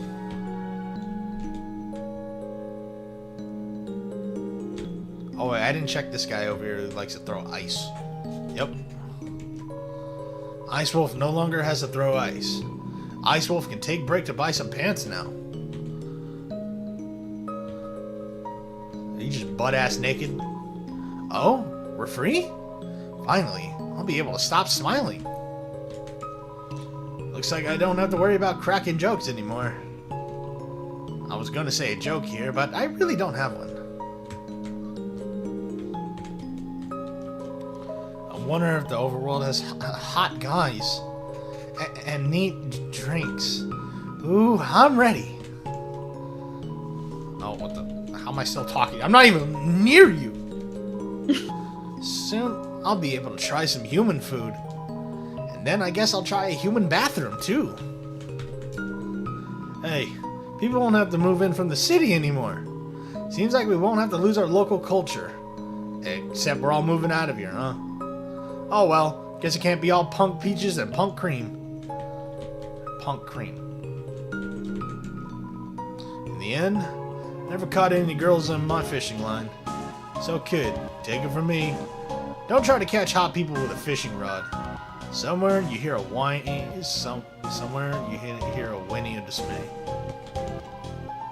Wow, a brand new world. I might not get to translate for Grilby anymore.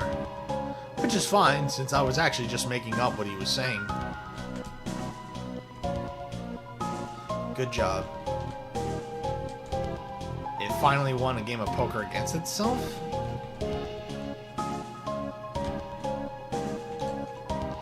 I heard Dr. Alphys told the king and queen the awful things she's done. The king felt so bad that he didn't know.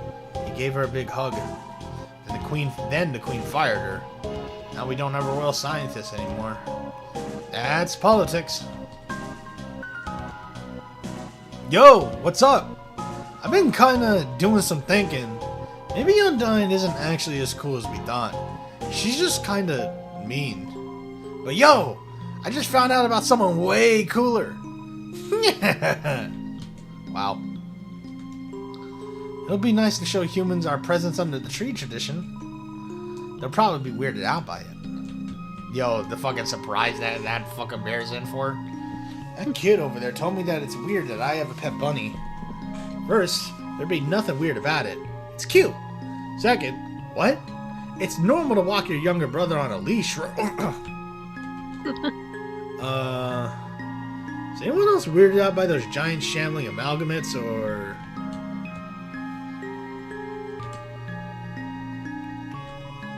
Hello! Sorry, no time for a nap. Snowden is shutting down so we all can go to the surface. Mom says that we can go to the surface world now. What's so great about that, anyway? I don't want to move.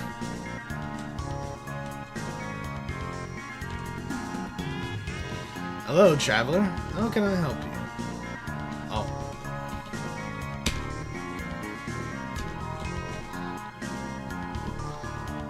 I mean, it happened to you, right? There was a strange flash of white light, and I felt my body being pulled into something. Then, suddenly, everything was back to normal. I heard that it was all because a human came through here. A human. I can hardly believe it. Well, if they decide to stop in, I'll be sure to give them a hero's welcome. Did you hear? The ruins have been opened up. And get this, they were opened from the inside. Apparently the queen had been staying inside there for God knows how long. And unbelievable, huh? Well, I suppose I'll move my store to the overworld. Haven't planned much more than that, I'm afraid.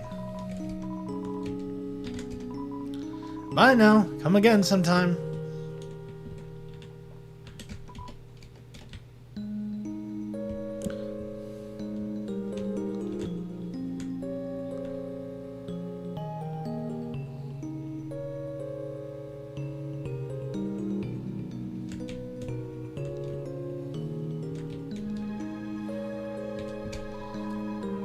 Maybe someone on the surface will pay attention to me. There's so many people. Someone has to, right? Oof.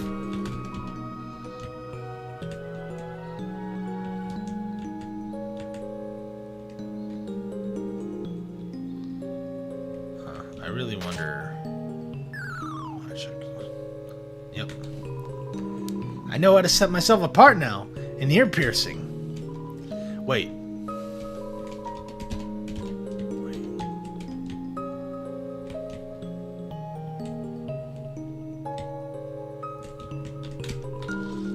We're all free?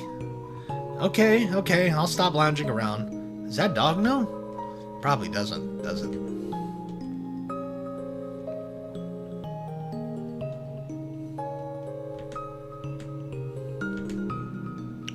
Man, we've really come a long way, I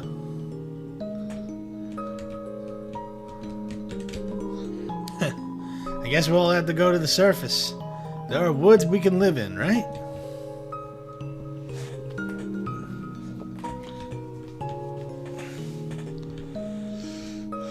It's really crazy because the underground seems so vast, right? But it's considered a prison. I guess if you were to think about the size of the underground compared to the size of just the world in and of itself, yeah, no, it's a fucking prison. Yeah. After all this time, you're still thinking about my hat. Please?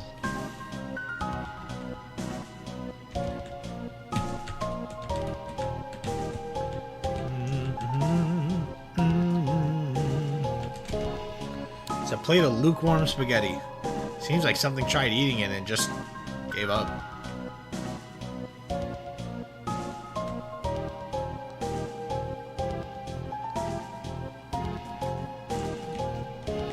Wonder if something happens if I try to fucking...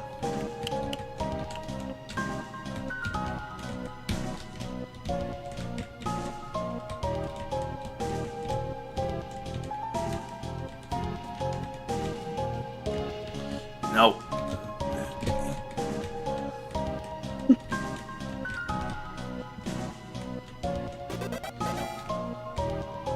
Light blue. Ball is small. He waited still for this opportunity.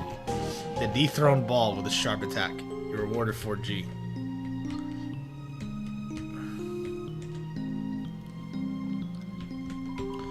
I'm worried about getting older. I'll stop being a teen. No, I refuse. I'll just invent new numbers, like 20 teen.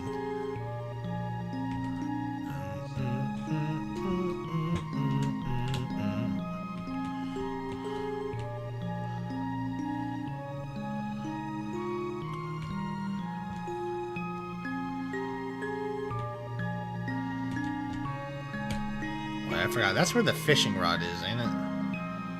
Yep. That was a snowman. Oh, snow. Ah, I can feel that piece of me has been well taken care of. The barrier's opened up.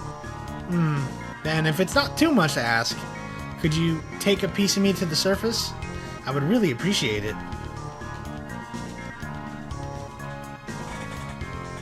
Yeah, let me just, oh wait, no, I got it. Okay. Wow, okay.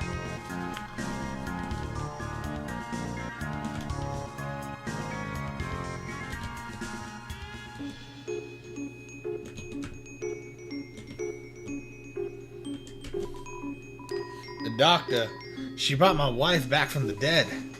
My son, he seems happy again. Our family, it's bigger than ever. Now that my wife is combined with 16 other people. Mom might have to share her mind with other people now, but she's still my mom. And that's cool. Cause we're made of ice and stuff. What? It's a joke!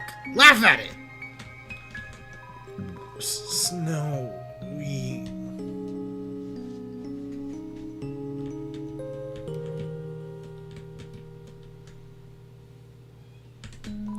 Just a conveniently shaped lamp.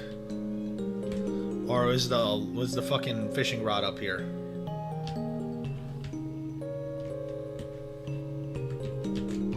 Is the fishing rod reel it in? This is, end is a note. Never mind, guys. Oh wow!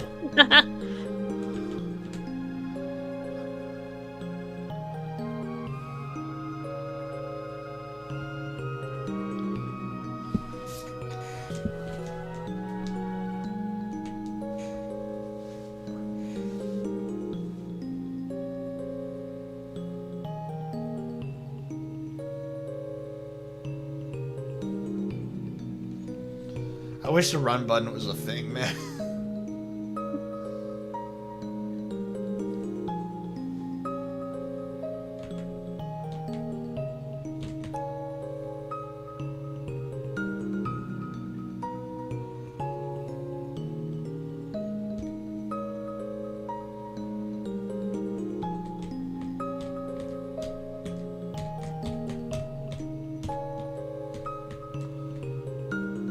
You ever, darling, you ever played Undertale Red and Yellow? Like, I'm even spoiled by that one.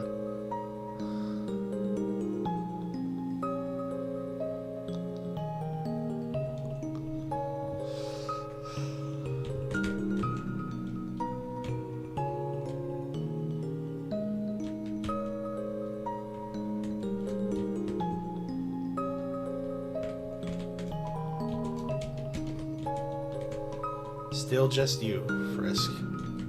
Oh, wow. Well, no, I'm talking about Undertale Yellow. You could cheese like crazy with the fucking dodge mechanic.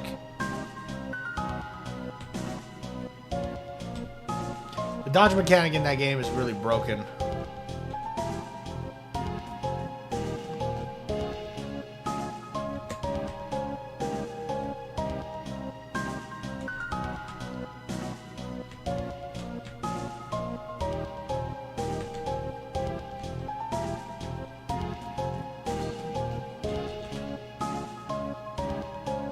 Oh, hello. Is one of the babies? Yeah, it's the fat boy, the very fat boy. Yellow names were nice for a while. Next time, we should try a relaxing shade of green. Ribbit. Did you ever find this room's fourth frog? Ribbit. Say, now that your journey's over, maybe you'll have time to listen to me. Since most people just press X to skip through my dialogue. That's right, pressing X. You've really matured, haven't you? I suppose some things never change. Will you do a part 4 for Genocide, or is this the last one? I would like to do Genocide. Kind of. Looks like cheese has a nibble taken out of it. Like, it's just... Genocide to me is just... It's so tedious. Like, I genuinely don't like the Genocide route. I love its story... Oh shit, we're doing this again. Alright. I genuinely love its story implications. The story that it tells is fucking phenomenal. But I think it's beyond tedious. I think the boss fights are... Fuck.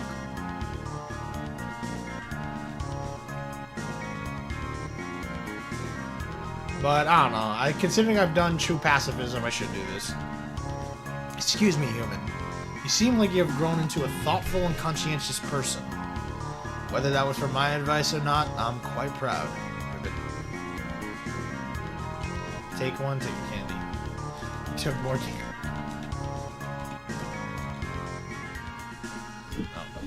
Oh, let me fix that.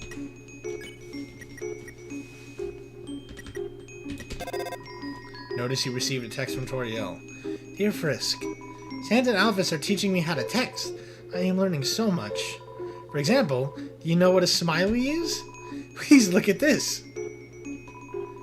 Now turn your head to the left. It is a picture of me smiling at you. Can you see it? LOL. That stands for lots of laughter. I remember there's like some shit that I saw where like this person was saying on how they thought her, like, this person was saying on how, she said like it was like her grandmother or something, was saying that she thought LOL standing for lots of love.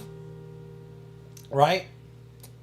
And then she put it on, and then she put that acronym under someone saying that, like, that their loved one died.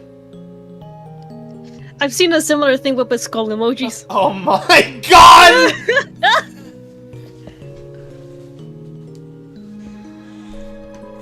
Sincerely, Toriel. That's all for now. Maybe in the next room you will receive another. Response, their phone might be out of batteries.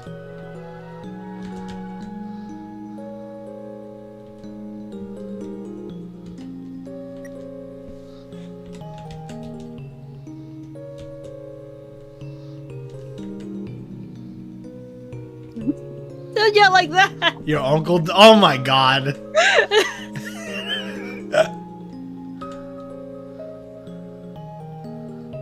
Your uncle... It's so fucked up. I just remembered the concept of monsters not being able to handle human food. Like, Yeah. not too much of it at first. That was something that was explored in Gross Spurt.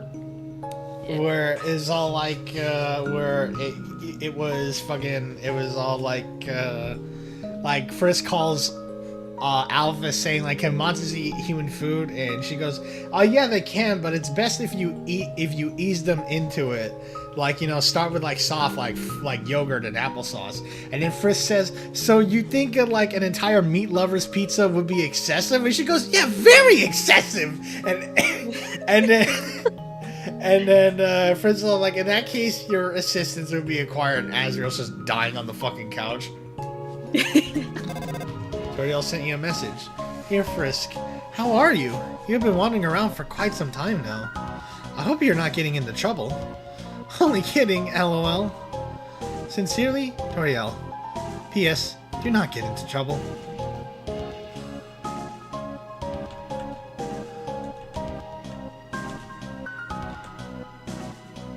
That's crazy. We go through that now, all but through ourselves, because we're a big kid. All the dummies back. You can't interact with it, dog. Sunyan. What? Son? Yeah, Sunyan. Oh, and speaking of which, that's not who we've seen lately. We've not seen Onion Son. Oh, wow.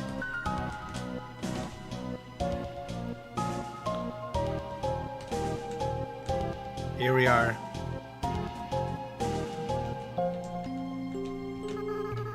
Don't worry about me. Someone has to take care of these flowers. Frisk, please leave me alone. I can't come back. I just can't, okay? I don't want to break their hearts all over again. It's better if they never see me. Why are you still here?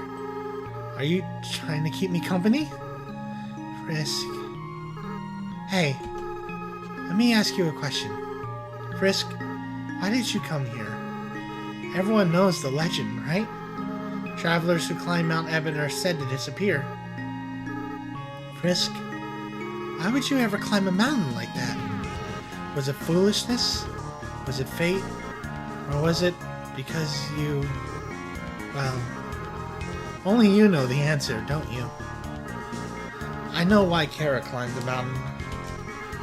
It wasn't for a very happy reason. Frisk, I'll be honest with you. Kara hated humanity. Why they did, they never talked about it. But they felt very strongly about that. Frisk, you really are different from Kara. In fact, though you have similar, fashion choices, I don't know why I ever acted like you were the same person. Maybe the truth is, Kara wasn't really the greatest person. While, Frisk, you're the type of friend I wish I always had. So maybe I was kind of projecting a little bit. Let's be honest, I did some weird stuff as a flower. There's one last thing I feel like I should tell you. Frisk, when Kara and I combined our souls together, the control over our body was actually split between us. They were the one that picked up their own empty body. And then when we got to the village, they were the one that wanted to use our full power. I was the one that resisted. And then, because of me, well, that's why I ended up a flower. Frisk, this whole time I've blamed myself for that decision. That's why I adopted that horrible view of the world. Kill or be killed. And now, after meeting you, Frisk, I don't regret that decision anymore. I did the right thing. If I killed those humans, we would have had to wage war against all of humanity. And in the end, everyone went free, right? I still feel kind of sad knowing how long it took. So maybe it wasn't a perfect decision. But you can't regret hard choices your whole life, right? Well, not that I have much of a life left. But that's besides the point. Frisk, thank you for listening to me. You should really go be with your friends now. Okay? Oh, and please, in the future, if you, see me, don't think of it as me, okay? I just want you to remember me like this. Someone that was your friend for a little while. Oh, and Frisk, be careful in the outside world, okay? Despite what everyone thinks, it's not as nice as it is here. There are a lot of Flowies out there, and not everything can be resolved by just being nice. Frisk, don't kill, and don't be killed. Alright? That's the best you can strive for. Well, see you. Frisk, don't you have anything better to do?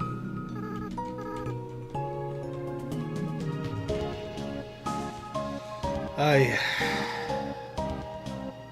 It really makes me sad.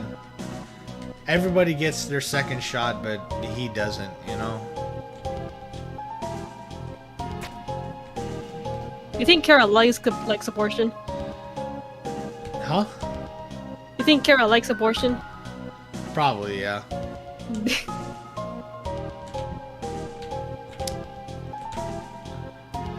Kara would support, you know, Planned Parenthood because they help prevent like people being born.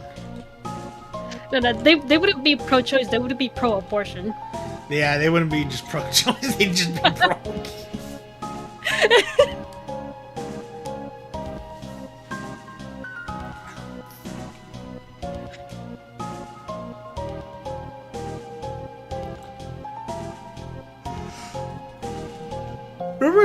Remember someone tried to make a pro-abortion comic? Not anti-abortion. Or anti-abortion, yeah, with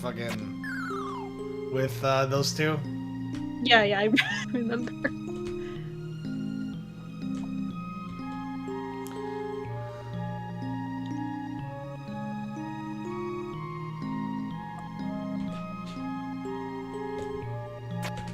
Fuck me, man. I still gotta do this stupid ass puzzle.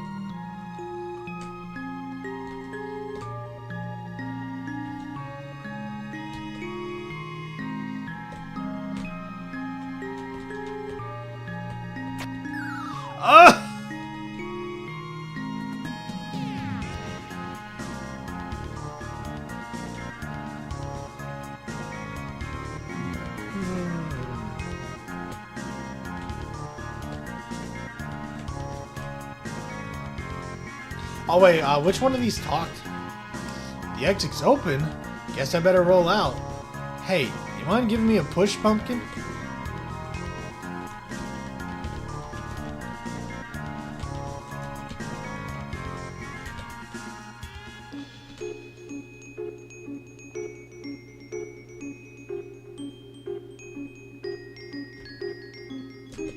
Oh wait. Leave 7G in the web? You're carrying too many items. How much of it was it? 18G. Okay.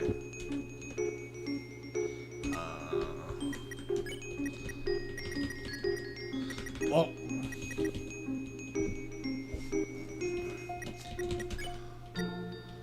Call my dimensional box. Let me just store my dreams later and forget about them. You know? So spiders crawl down and give you a jug. Donut.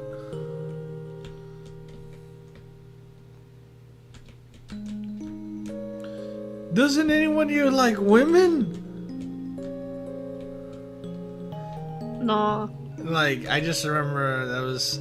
You know what's really crazy was seeing that joke be used in so many different forms of media, specifically with the holidays, you know? Yeah. Right? Yeah. But the first time I heard that was Felipe Esparza. He was saying, like that when his brother came out as gay to his dad, and he was all like his dad started choking on his food. And then he's all like, I ran up behind him on the Heimlich maneuver. And then he's like, not you too. It's like, doesn't anyone here like women? It's like, my sister said I do.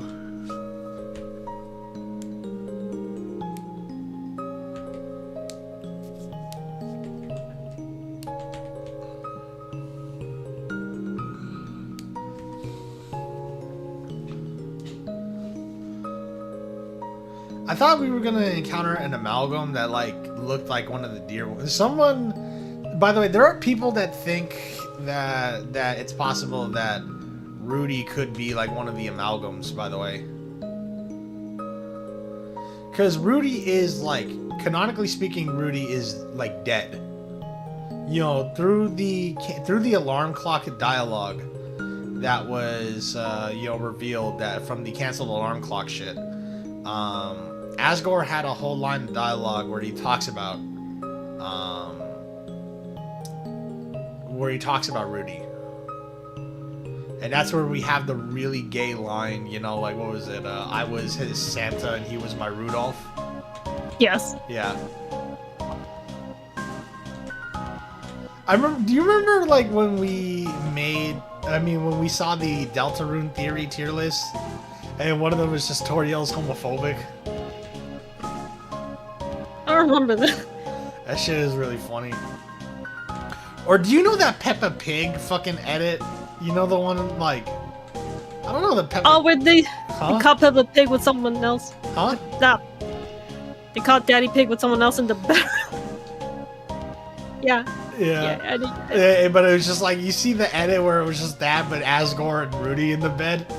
Yes! I don't know the Asriel's dust theory, Draven. I've heard about it and I hear it get memed on, but I never... I'm going to be real with you. I don't really get into Deltarune theories too much. I think I'm way too old now. That makes it sound like you're way too that makes it sound like it's some kid shit, but like Undertale was like my time, and yeah, theories were all over the place, and I got into that shit when I was a kid. Now with Deltarune, really not so much. I don't really have a lot of theories in regards to. I'm not saying, like, obviously, you know, you're never too old for theories, so I'm just mostly joking around. But yeah, I never really did get into Deltarune theories. To this day, I really haven't. I don't really know, like, dog. Like, I don't really know what, like, if there's any particular theories, like, I could look into them, I guess, but I don't know what the pile of Asriel's dust theory is. Everyone's leaving, huh? Good riddance. Maybe I'll finally get some peace and quiet.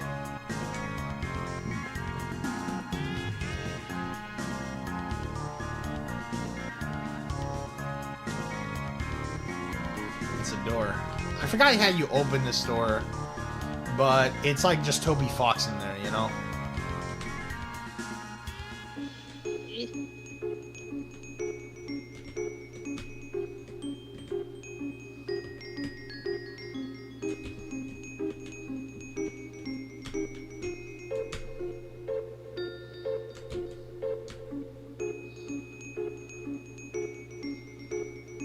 But, like, I have theories regarding the characters, or some that I really like, but I don't think are canon. Like, you ever heard the Susie is homeless theory? Whoops. I like homeless Susie theory a lot, even though I don't think it's there. Like, even though I don't think it's there at all, you know? Is it a fanfic you like? Yeah, shut up. Nah. But I don't know. But I do think that... Now, there's also abusive household Susie theory. I don't... Once again, I like that for fanfiction potential. But I don't think it's... I don't think it's abusive. I just think it's just not ideal, you know? Far from it. Or maybe... No, yeah, she's not homeless, but she probably doesn't like where she is, yeah. I imagine if anything... If there was gonna be anything abusive about her home... It might be, like, in the sense of, like, maybe neglect of, like, feeling, like, neglected feelings, you know, maybe? But that's about it. I don't know if it's anything like shouting matches, or definitely not physical. I don't know. There's a lot of, like, fucked up lines Toby, like, will, like, cross, but I don't think that's one of them. Was it right floor 1?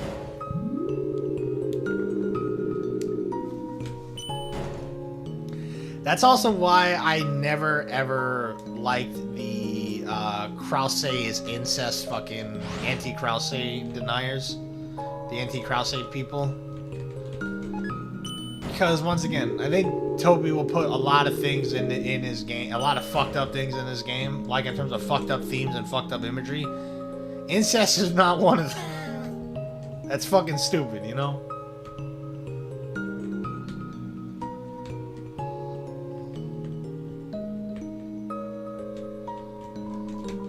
The elevator is in use.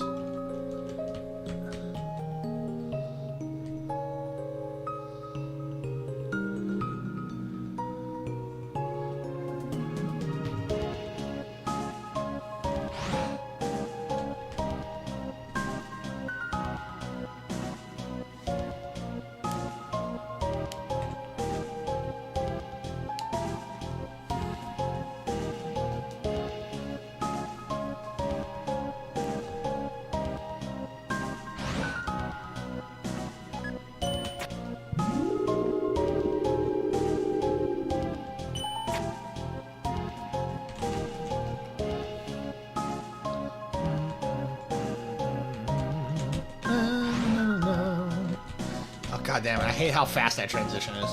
What are you doing, son? What is he doing? I think he wants to leave. He does want to leave. Goodbye. You kicking the baby out? Yeah. He deserves it. He's so mean to him. Oh yeah, the I forgot, come down here.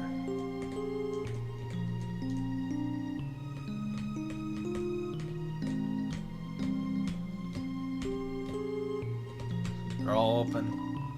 The coffin is empty? You didn't notice it before, but there's something like mummy wrappings at the bottom of it.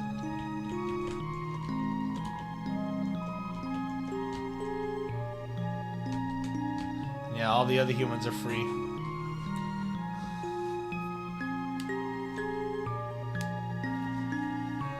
Did I ever tell you what happens in true pacifism? Like, you know, in true pacifism for Undertale Red and Yellow. Oh yes, Metathon told us to talk to Alphys, right? Yeah. Hey, Frizz. Oh. Bruh. Alright, never mind. Okay. Toby didn't think of that. Toby, who didn't think of that. If you leave here, your adventure will really be over. Your friends will follow you out of the underground.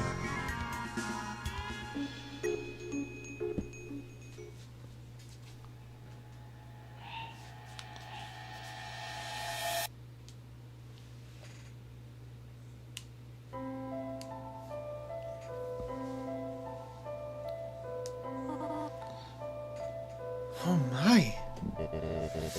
Isn't it beautiful, everyone? Wow, it's even better than on TV. Way better than I ever imagined. Frisk, you live with this? The sunlight is so nice and the air is so fresh. I really feel alive. Hey, Sans, what's that giant ball? We call that the sun, my friend. That's the sun? Wowee! I can't believe I'm finally meeting the sun! I could stand here and watch this for hours. Yes, it is beautiful, is it not? But we should really think about what comes next. Oh, right. Everyone, this is the beginning of a bright new future. An era of peace between humans and monsters. Frisk, I have something to ask of you. Will you act as our ambassador to the humans? Be the ambassador? Yes. Yeah! Frisk will be the best ambassador! And I, the great proprietor, will be the best mascot! I'll go make a good first impression! Well, someone's got to keep him from getting into trouble. See you guys. Man, do I have to do everything? Papyrus, wait! Hey, Undyne, wait up! Whoops.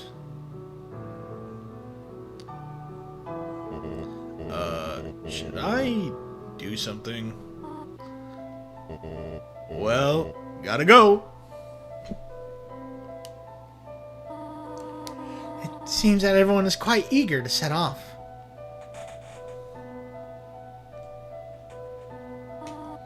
Frisk, you came from this world, right? So you must have a place to return to, do you not? What will you do now?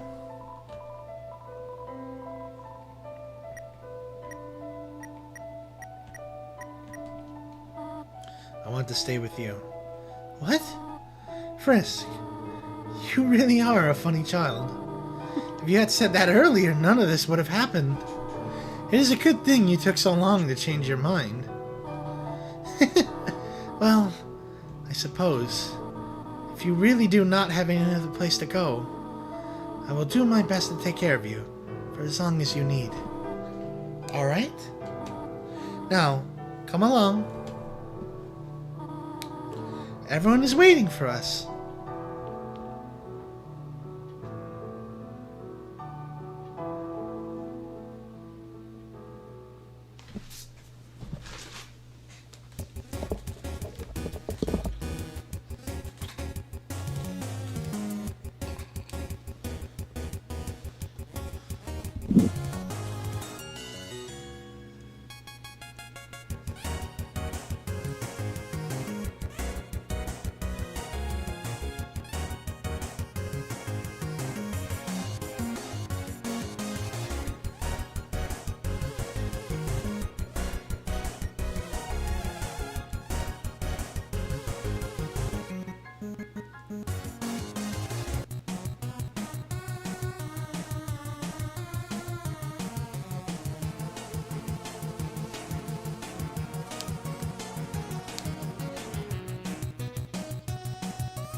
Finally, those #1 Nuzzle champions.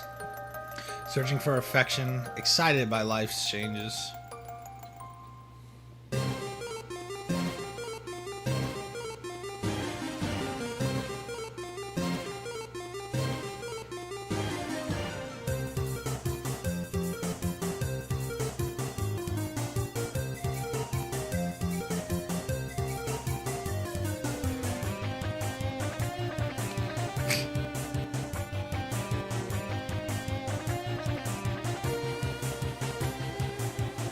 Paranormal investigator, idyllic life on the beach. Temmie, legendary janitor.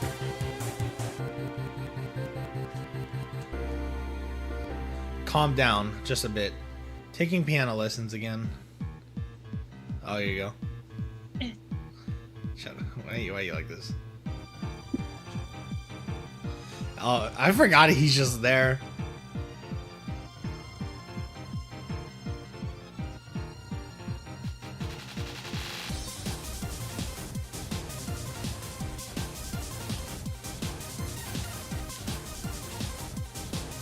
Finally confesses. What? I don't. Encouraging space heater. Candle in the world's largest birthday cake. Spider success with a new bakery. Use your imagination. Giving life its own meaning. Long battle finally ending. Domineering glasses seller, sorry. Street magician taking a well-deserved nap. The amalgamates living with their families.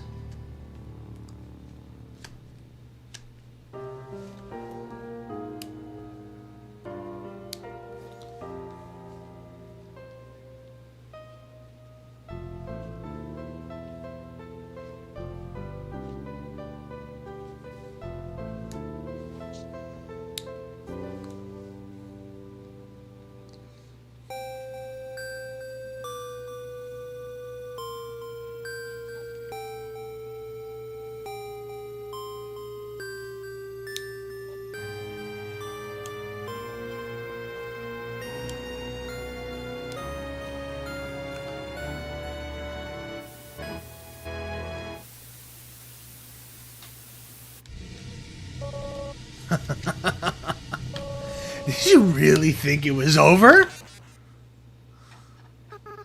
I mean, we haven't even done the special thanks yet. Ready? Let's end all of this for good.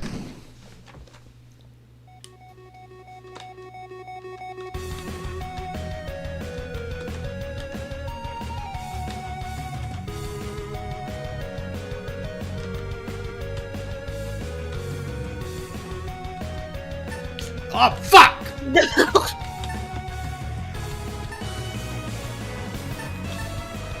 Oh, fuck me, yeah. Isn't it crazy, though? Like, apparently you do get something special if you no-hit it, by the way. Yeah, I don't remember what, though. I think you just get to open up the fucking door. Ah!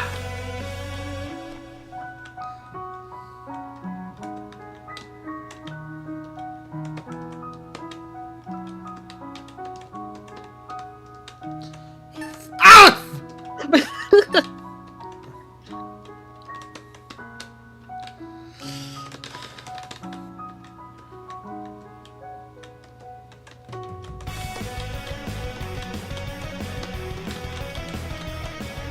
Ah! Ah, fuck. Ah! Well, I'm trying not to get hit. Oh. Oh, fuck!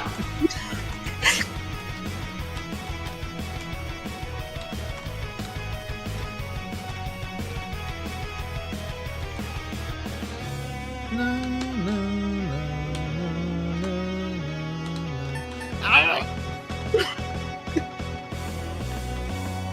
no. Oh. You touched all those people. Shut the fuck up.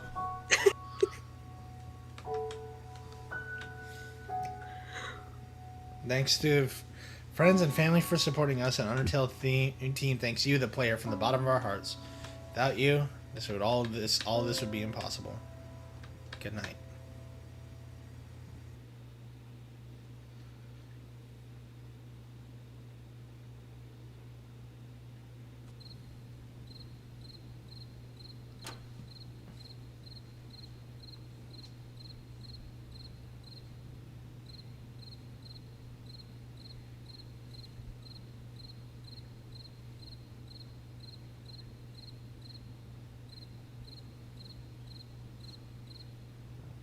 I'm gonna be real. I don't know if I want to do genocide.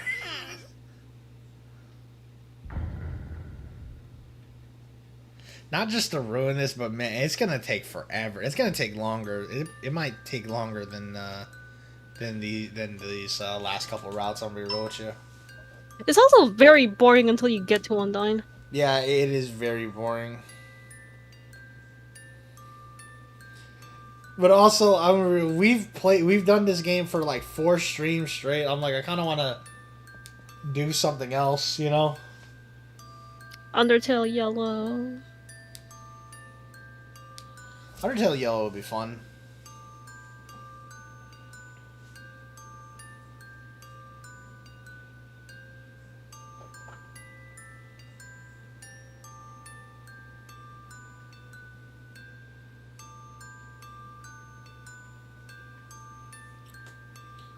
You said Deltarune is a summer game? Like, what do you mean?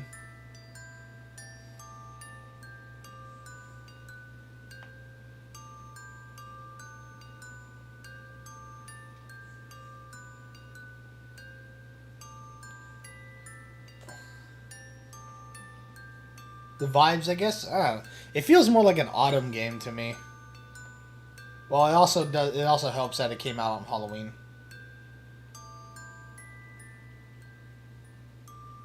Oh, it did? Yeah. Oh, cool.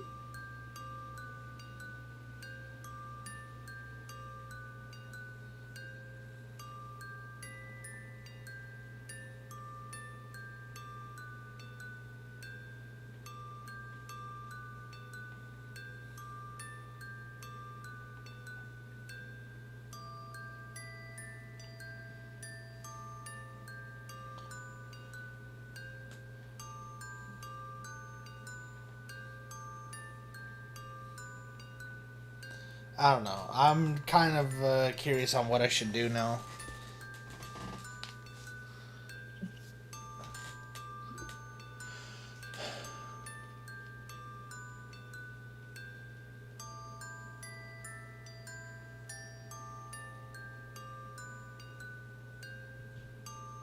What a game, man. Like, But also, I just feel like I have a lot to talk about. I have a lot more to talk about in this game's neutral routes and pacifisms because I think it's just a lot more interesting than genocide really is. There's a lot to unpack with genocide, though, for sure. I think the thing that is the most interesting in terms of genocide really is Flowey's death, Undyne's determination, Sansa's dialogue in the middle of his fight. But also, one thing that I like to think about, someone made a really cool drawing concept of this. When you kill everyone, when everyone is dead by the time you get to Asgard, right? Like, once you get to Asgard, which is basically the end of the game, right? He asks, what kind of monster are you, you know? And people like to think that Frisk's, Frisk's general form begins to resemble a human less and less with the more that they kill, you know?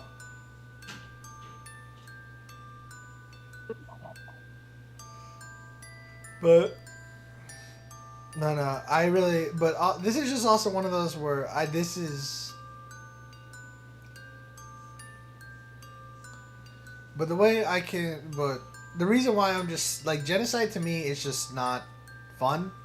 I mean, I know that's the point. It's not meant to be fun. The whole route is anti-fun, you know.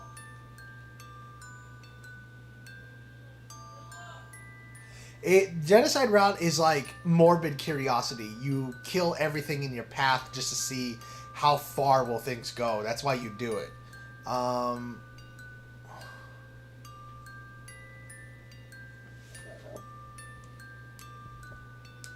No, yeah. Like, yeah, Papyrus does say Frisk is covered in dust if you go through genocide. Ugh.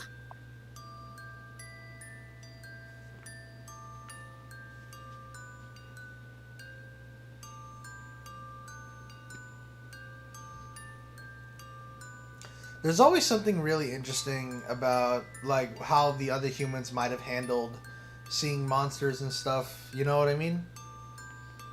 Like, for example, do you remember how Undertale Yellow did it? Yeah. Like, with Chujin, at least remember, Undertale Yellow isn't canon, just you know, obviously. And the folks writing on the writers with that, like, had it so that one of the humans, presumably the one that fell before Clover, was like one that was like violent. I wouldn't say genocidal, but more like it attacked anything that came in its way, out of maybe some kind of presumed self-defense from the human side, but to the monsters it was like bloodlust. Like Chujin treated it like bloodlust.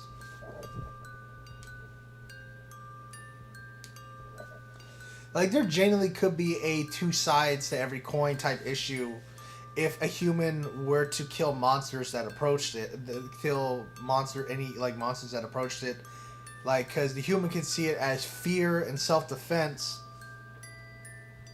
because these monsters were just straight up fighting the human, you know, like from, that's just how it is. But Yellow is interesting. There's a whole discussion to be had with Yellow, but none of it is based in any kind of canonicity, if you like, as I've mentioned before. But yeah. So I like to think that,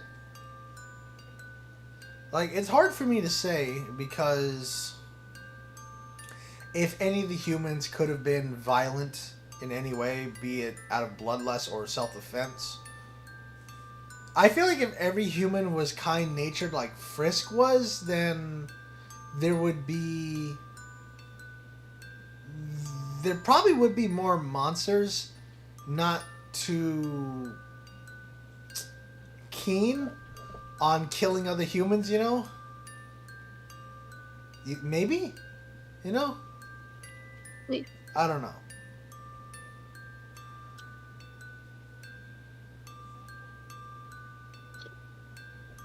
Do you think the roaring's gonna happen in chapter 5, 6, or 7? I bet it's gonna happen in chapter 6. I think so too. But like, there's no way the roaring is not happening. But anyway, Oh, huh? come on. But yeah, I'm still just thinking like, do we want to do genocide, sweetie? I mean, that's too boring. Like, the thing is that I love talking about the genocide story and how it affects the world and all that stuff, and also what the characters say and all that shit. I don't like playing it. It's so tedious. It's so boring. And there's only like 2 boss fights in the whole fucking game, and only one of them is like actually engaging, you know? This is a whole lot of nothing. But that's the point, though, with genocide, is that it's not meant to be fun. It's not meant to feel good or anything of the sort. Like, Yeah. and so I get the point narratively, but that doesn't mean and so therefore, if it's designed to be unlikable, then yeah, I don't like it, so I'm not gonna play it. But I like leaving. But I think I will talk about genocide, though. I will talk about genocide vicariously through YouTube videos. But but I also want to talk about some things that we didn't do as well. So let's end this. But yeah, but no, that was Undertale. That was quite. It still holds up. It's still a great game. I love. It's just absolutely. It just still holds up super well to this day. How about a straw poll? Like, I don't know. I genuinely don't really feel like doing the genocide route. So I will, at the very least, like to talk about some of the things that happen in it. You know, because I'll even talk about some of the. Excuse me. I'll even talk about some of the other neutral endings. You know, because we didn't really go through everything. So just give me a sec, y'all. So I'm thinking,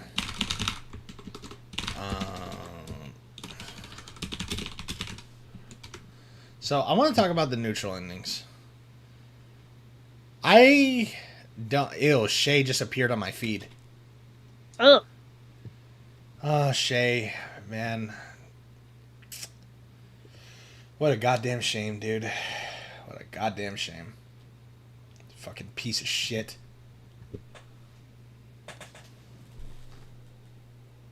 Anyway. Yeah. Huh? No, what? I thought you were gonna say something. No. Anyway. So yeah, so like the thing I was gonna try to get at though was Ooh, Captain Fresh, thank you for the follow. Hope your day's going well.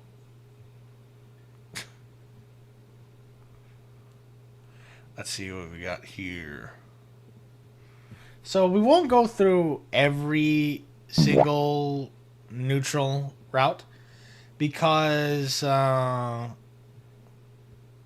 we won't go through every single neutral route because that's like 30 minutes, and some of them are very, very different, you know? Or no, some of them like have very minimal differences, you know what I mean? Like, yeah, there's one of you, like, never take off the fucking gross bandage, never having the snowman piece, never saving, never using consumable. I want to talk about some of the things.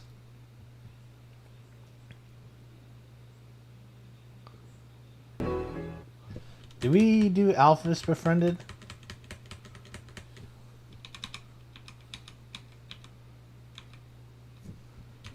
Is this the...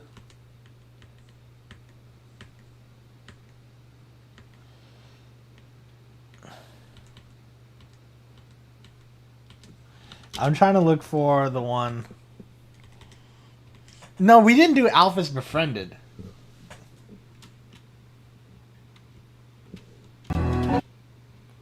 So yeah, I like this one. We get to see how we get to see even more about how gay she is. Hi. Sorry, I hate talking on the phone. I don't really know what to say. Hey, why didn't you tell me the queen was so cute? Metaton's doing okay. And, I'm trying to figure out a way for us to get out of here, but I kind of have no idea what I'm doing. I'll figure it out eventually, though. The queen is a lot different from Asgore. This guy goes by too fast. She actually checks to see if I'm doing anything. She's really turned this whole place around. Oh, hey, wait a second. Oh yeah, and so yeah, because some of them just are very different. To this day, I don't know how you get the dog ending. I do not know how you get the dog ending. I know everybody needs to everyone needs to die.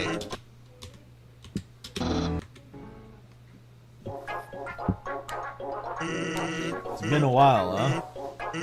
It seems a number of important people disappeared overnight, but no one else was harmed. The people were confused. It was complete bedlam. Somehow, at the end of the day, a small white dog became president of the underground. It sleeps on the throne and does absolutely nothing. Strangely, it seems it's the best life for everyone. Thanks.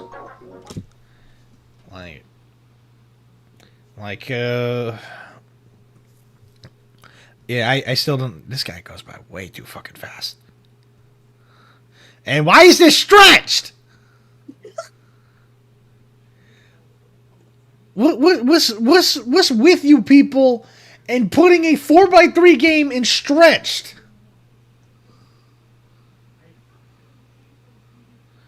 Anyway, Toriel, Undyne being defriended. I think this is where if you just go through the game normally and we're...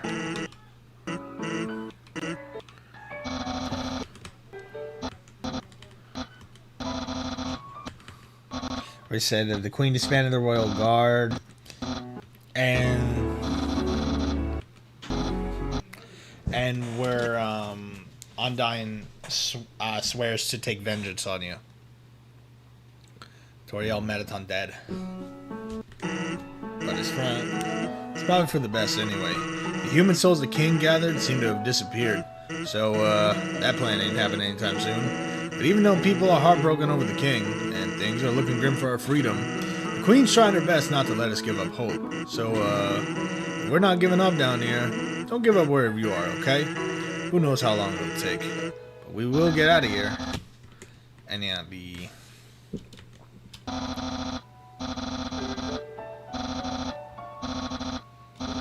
Undyne's the one that got it bad. She lost her job. And she lost her house. It was sad, but we're taking care of her. She lives on the couch now. It's like a sleepover every night. A sleepover there's no escape from. Oh, we gave her a job, too. Stan's hired her at his illegal hot dog stand. She hates working there, but she makes a mean hot dog. Oh, yeah. I don't know how to put this, but she, really hates you now. Even more than she ever has. It's because she made friends with you, then she said you killed someone? And you made Asgore disappear? And made Alphys disappear, too. She's not very happy. Can this guy stop going so fucking fast, man? Ugh, dude. Ugh. Oh, my God. Oh, God. I'm finding a different one. Dude, people who make videos where all they do is just fucking, I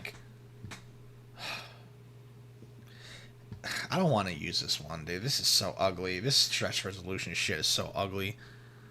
Undyne Only Survivor and Papyrus and Metaton Solo and Torius and Toriel Papyrus, Undyne and Metaton Papyrus and... I don't even think this is all of them, man. This isn't even all of them!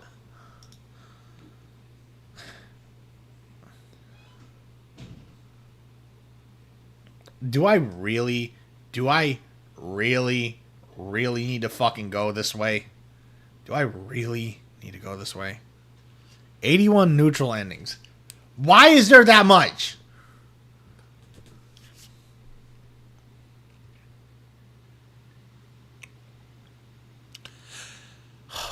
Do I really need exiled with... Do I really need exiled queen with snowman piece and betrayed Undyne with snowman piece? Is that necessary? Do I need betrayed Undyne with dated snowman piece?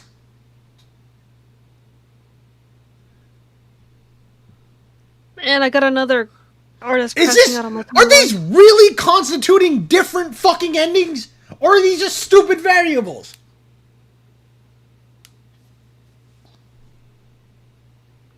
Do you go fast? Please don't tell me you go fast. Please don't tell me you go fast, okay? What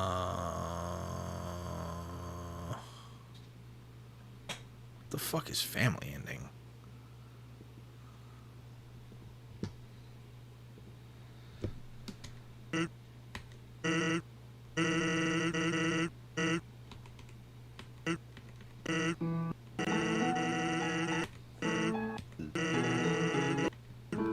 Okay, here we go. Alright, so there's things I really want to talk about with Exiled Queen, at the very least. Something that's very interesting. You get Exiled Queen if you kill enough monsters and even enough important people, if you will. But it can happen if enough monsters are just killed regardless, if I'm not mistaken. Exiled Queen is really interesting because... Actually, wait. Oh, wait. Exiled Queen will happen if Papyrus is just killed. Wait, Papyrus is killed without Undyne, okay. So there's one where... So in some of the Exiled Queen endings, Undyne either overthrows Toriel, but in other cases, she just straight up just steps down. If I'm not sure if you remember that, sweetie. But... Man, would remember what? That, in some of the Exiled Queen endings, either Undyne overthrows her, or Toriel just steps down of her own accord. Really, if Undyne is alive, then she will always overthrow Toriel. If if Undyne is dead and she gets exiled, then she will step down of her own accord. So, I think it will be this one. So, it's been a while. The Queen returned and attempted to resume ruling the underground. She instated a new policy. All the humans who follow her will be treated not as enemies, but as friends. But people really didn't like that policy. Because of you, not only was the king gone, but the human souls had gone missing as well, along with the lives of countless citizens. Nobody wanted to see that happen ever again, so the people started a rebellion to overthrow the queen. Undyne spearheaded the revolution, of course. She was pretty mad after what happened to Asgore. She threw the queen out of the castle with her strength, and then she became the Empress of the Underground, and banished the queen back to the ruins. Seems like Undyne's, even more vehement about destroying humanity than Asgore. Dude, can y'all just slow the fuck down, please? Can y'all just slow the fuck down? Can you give people just a time, just a few seconds to read, man? Slow down the video. I don't want, the thing is, I want the music to be intact, man. Alright. But hey, it's not all bad. She's not so lonely anymore. Me and Papyrus go and visit her. We bring her books from the library or play games. We even convince her to leave sometimes, as long as me or Papyrus stay behind to watch for humans. But Papyrus loves doing that. Yeah, I love standing in for the queen. I've been practicing for when a human comes. I'm going to be a great mom. By the way, who are you talking to? Oh, nobody. Oh, cool. Tell them I say hi. Papyrus says hi. Well, I hope things are better where you are. Later. That's the other thing, too. Sans goes about this extremely nonchalant. And she does... and here we got Exile Queen. Queen return, yeah... I decided to go with her. So now it's no Papyrus. Now it's... So, the thing, I know, but come on, I feel I'm not saying it's going too fast, but dude, let the fucking air, like, let the dialogue just breathe a moment, even if people aren't reading it out loud, man. What's the point? There's like, there's no fucking point in speed reading. Speed reading is stupid. It's not even really a fucking thing. If you want to actually go about retaining information. Hey, it's not all bad. When the queen went back to the ruins, I decided to go with her. And I took out some books from the library. Let's see. The video is slowed down! What? It's ever so slightly, but look, you see where it says speed right there? The video is actually slowed down a little, just ever so slightly. You fucking serious? She's a good roomie. We have a lot of fun. You know, sometime the queen talks about how she'd like to see you again. Isn't that nice? I don't have the heart to tell her what you did. You know how she'd react if I told her that because she protected you, you went on to kill my brother? Anyway, never come back here. You are not welcome. Later.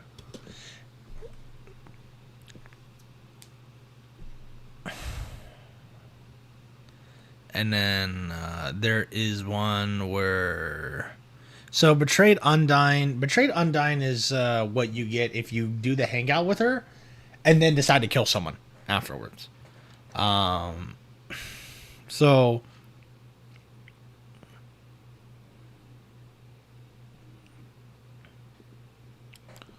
I think, what is family ending? So... probably for the best anyway. So this is the one where Papyrus says that Undyne is in complete fucking shambles. And she says shit like, I couldn't save her.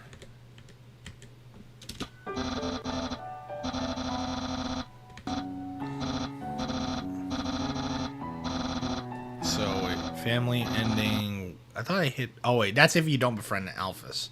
I'm trying to look for Exiled Queen without... Maybe it's Exiled Queen without Alphas.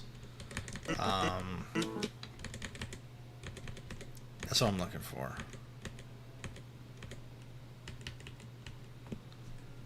Or is it Betrayed Undyne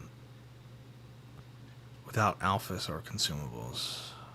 Betrayed Undyne without Alphas?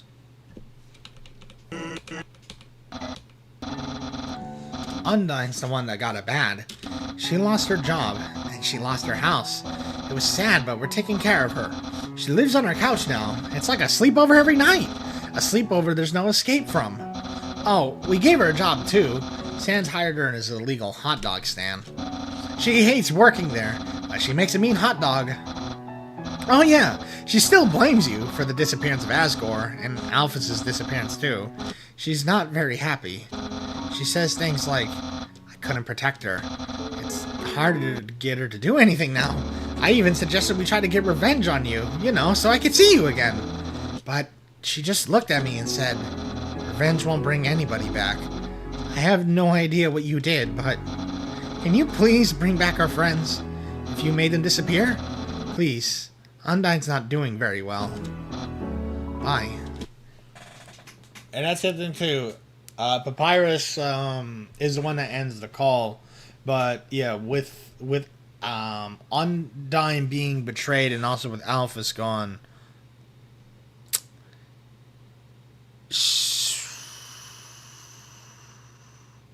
with Alphys being gone, she just loses all motivation.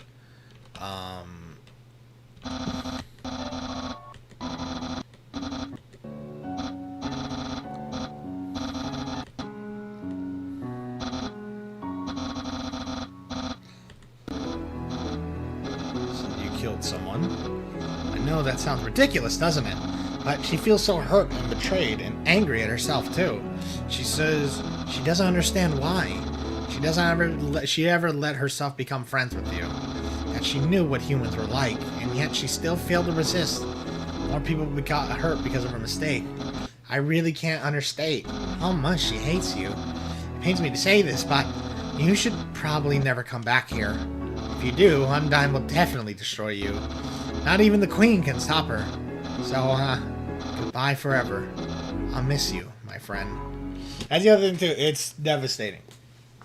Undyne loses just all motivation completely to, like, to even just continue just basic living. Like, she'll live, but to say that she even has any kind of will to live if you betray her and basically have Alphys disappear is a massive understatement. But then we go with this in that now Papyrus essentially has to let you go. He understands that nothing will good have come of you, even though everything is as fine as it can be given this neutral route, given the return of the Queen and the instatement of the new rule, and that things are looking a bit more hopeful with the Queen, or at least as more hopeful than before, even if freedom in of itself is looking grim. Papyrus essentially has to let you go, because he knows nothing good will come of you coming back, if should you ever come back. And sometimes I wonder, like, I don't know. Sometimes I wonder if Frisk would ever come back, you know?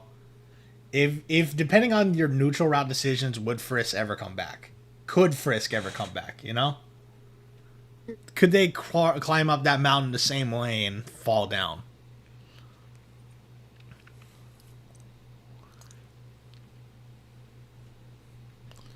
But there's some endings I really want to focus on.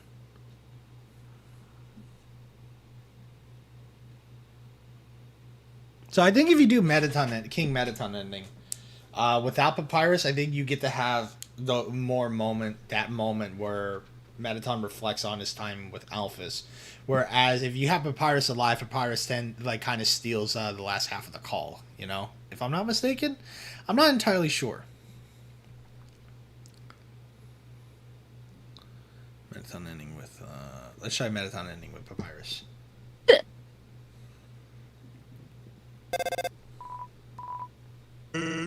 Hey, is anyone there? Well, I'll just leave a message. So, it's been a while. Since you left, things have gotten interesting. With Asgard gone, the people looked to Undyne to rule, but she was nowhere to be found. So Metaton just kind of took over? He's brainwashed everyone with his stupid TV show and made the underground into his personal paradise. It's honestly kind of disturbing. As for me? Oh, yeah. I'm his agent. Hey there, darling.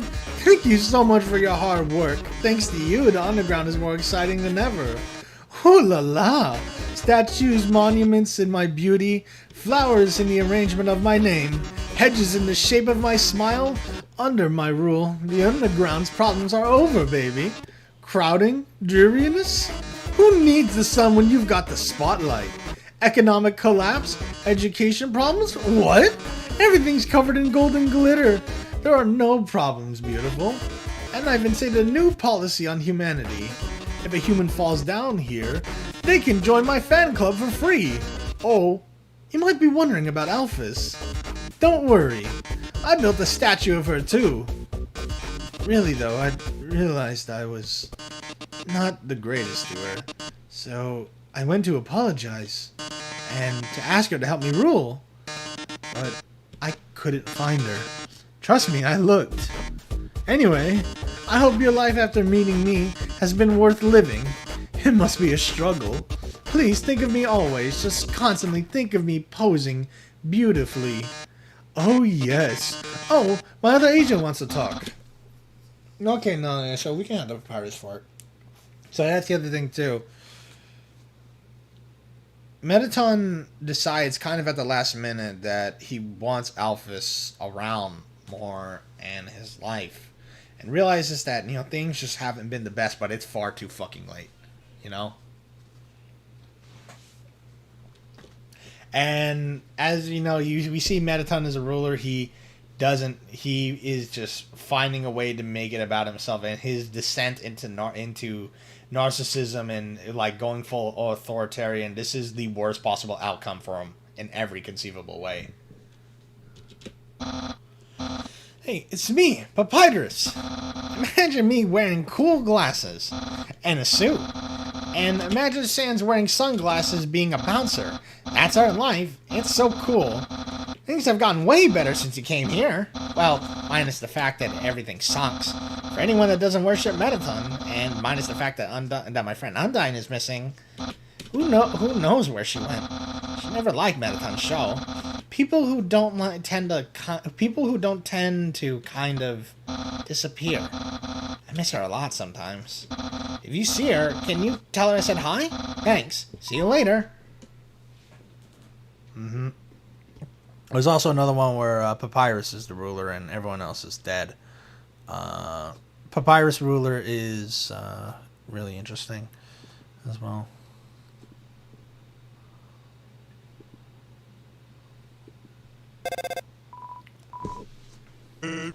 Hey, is anyone there? Well, I'll just leave a message. So, it's been a while. Since you left, things have gotten really strange. Overnight, a bunch of people mysteriously disappeared, as well as the human souls.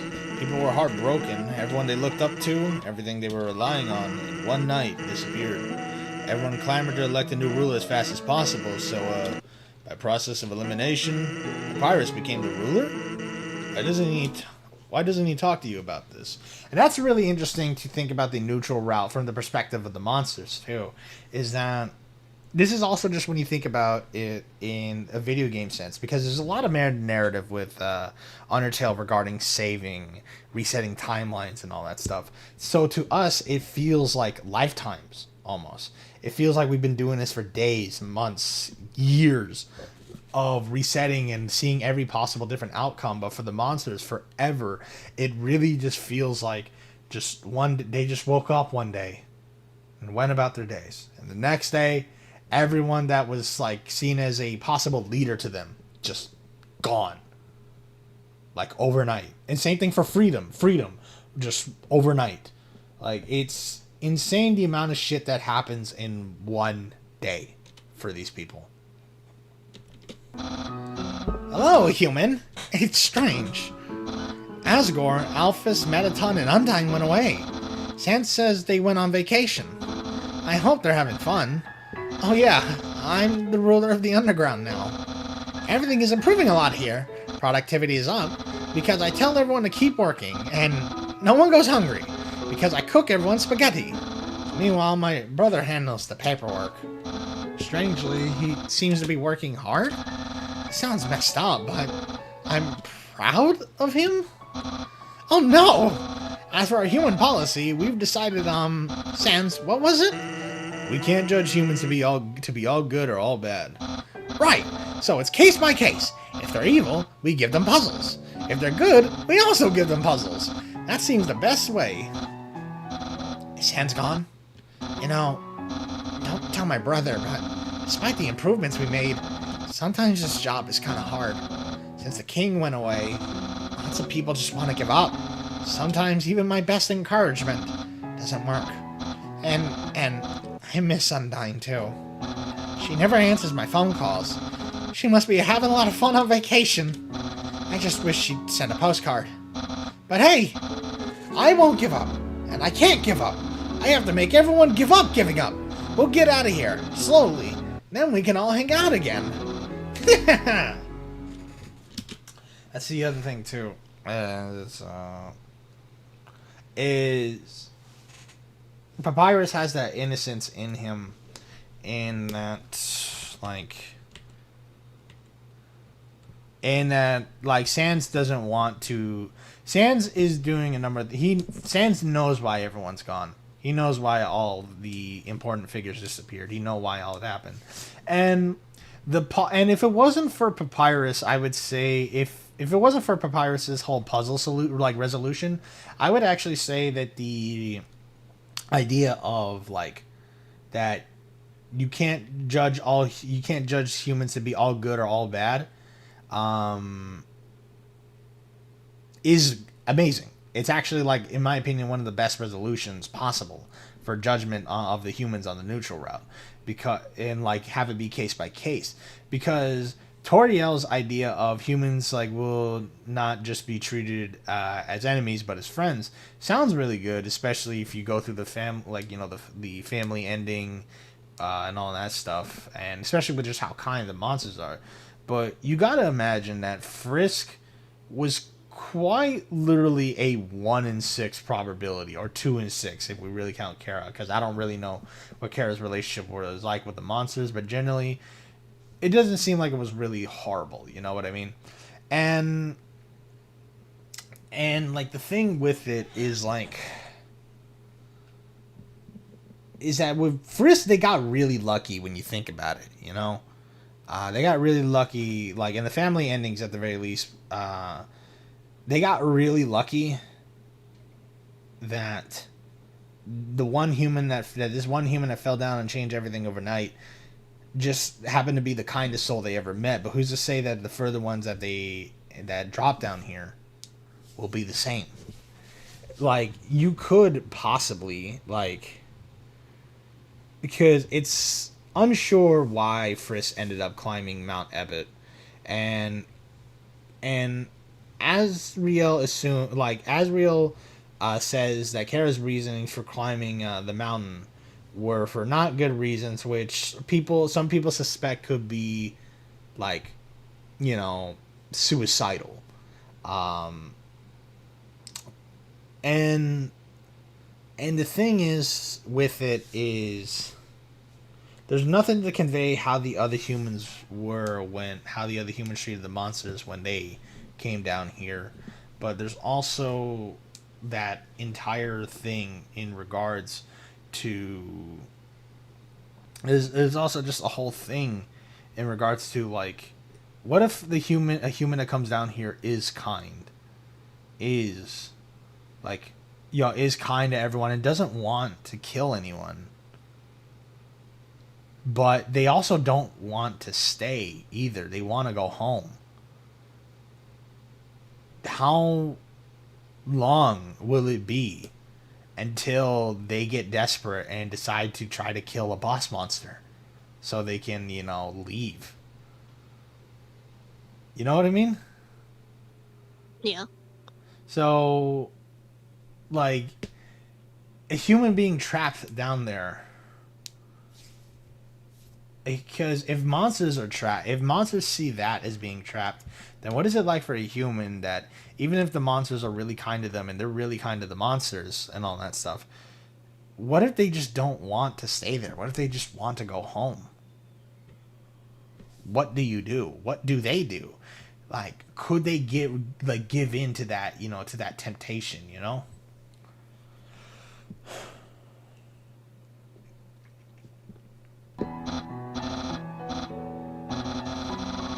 So I do think the whole, like, Papyrus's resolution, of that can't judge all to be all good or all bad is great.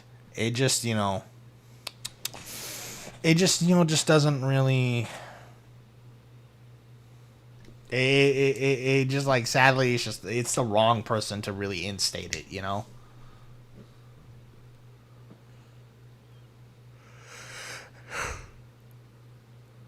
And let's talk about. I want to talk about.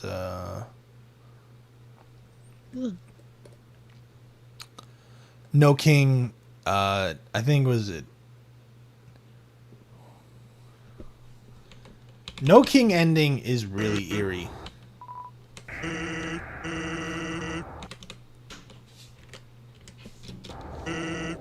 The No King ending is really interesting.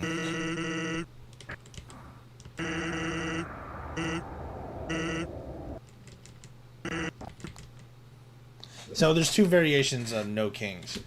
So in order to get No Kings, No King is so interesting to me because it's the only one to have really creepy ambience. Like, instead of just, like, the runes music, you know? All of them have runes music in some way. But No Kings, like, just dreary ambience. It's completely hopeless. Hey, is anyone there? Well, I'll just leave a message. It's been a while, huh? Things have gotten pretty bad here. Everyone considered a leader disappeared overnight. It's gotten so quiet. A bad feeling hanging over everyone. Like, everyone's just gonna die here, trapped in the dark. I bet you're wondering why I'm not the ruler. I'm not cut out for something like that. I like to take it easy, you know? That's a joke. This is what happens when people like me take it easy. See ya. And then no ending with 20 kills. Say, hey, anyone there? Well, I'll just leave a message. It's been a while, huh? Things have gotten pretty bad here. Everyone considered a leader disappeared overnight. It's gotten so quiet, there's a bad feeling hanging over everyone. Like everyone's just gonna die here, trapped in the dark. I bet you're wondering why I'm not the ruler. Eh? I'm not cut out for something like that. I like to take it easy, you know? That's a joke. This is what happens when people like me take it easy. Hey, at least things are less crowded because of all the people you killed. Hope that was a good experience for you. Just kidding. I don't really hope that. Go to hell. And then Alpha's ending. This is probably my favorite neutral ending. I forgot what you do for this one, like, to get it. But it's like pseudo-genocide, if you will. Alright, I've got the number. Hey, so, you're the one who killed all my friends. I just called to tell you, I hate you. Yet, strangely, it's because of you that I was forced to become a better person. When I first saw you hurting people, I just sat there, watching you. I felt so guilty knowing I hadn't do anything to stop you.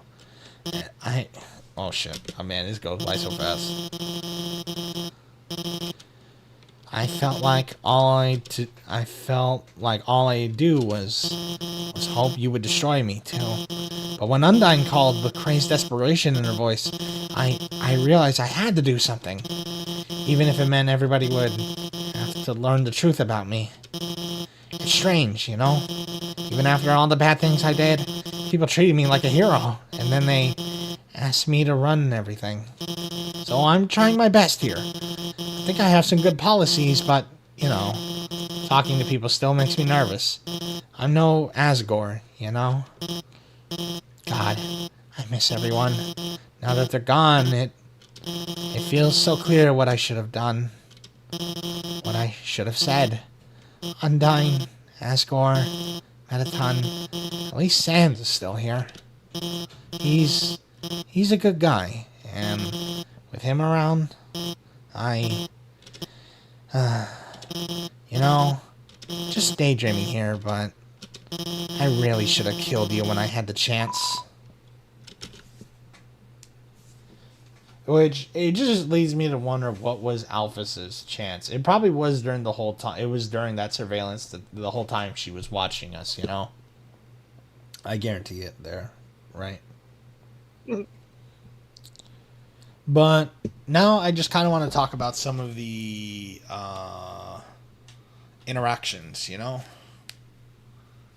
Like, obviously there's a lot of different... like, variations on when you kill some of the characters. For example, like I want to see if I can find all character deaths.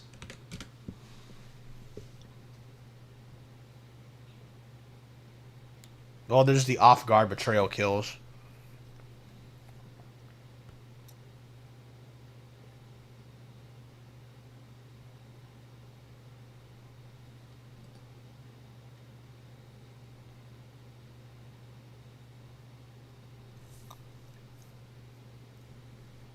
So, there's the off-guard kills.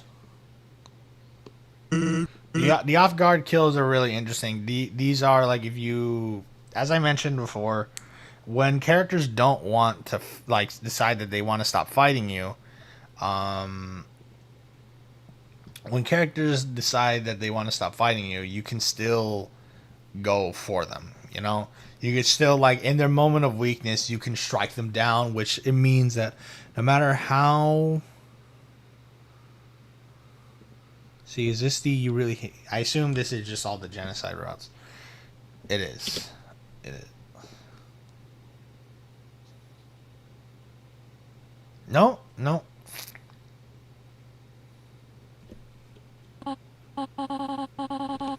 So no, this looks like if you kill. Looks like neutral Toriel. So this is neutral Toriel if you decide to. This kid's name is Douche. Anyway, this is Toriel's neutral death. If you decide to, go about like fighting her and like prove your strength, like she initially requested you to. You are stronger than I thought. Listen to me, small one. If you go beyond this door, keep walking as far as you can. Eventually, you will reach an exit. Asgore. Do not let Asgore take your soul. His plan cannot be allowed to succeed. Be good, won't you, my child? I wonder how devastating that must have been for the demo, because this is where the demo ends, I think.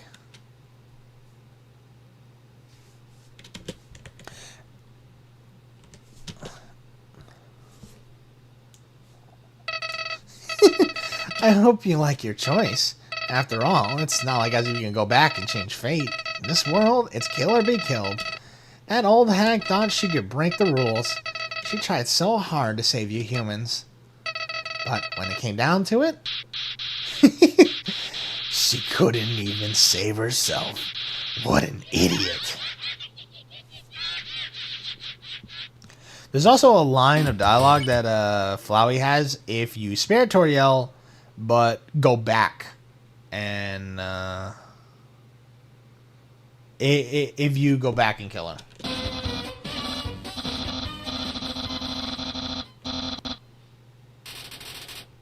So this is if you attack Papyrus, fight him normally, and this is where he spares and you decide to kill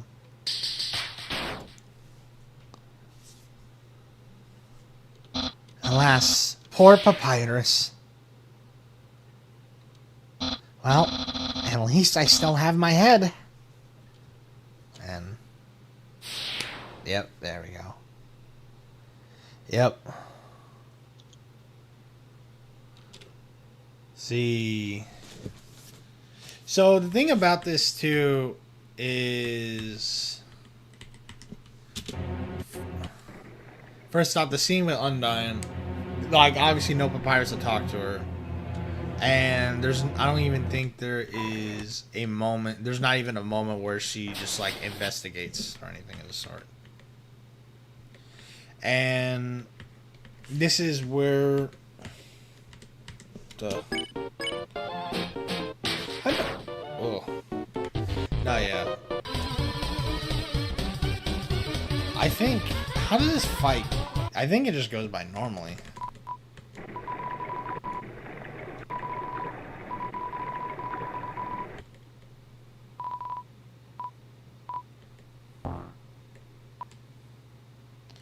You just walking away? Yeah, you just walking away.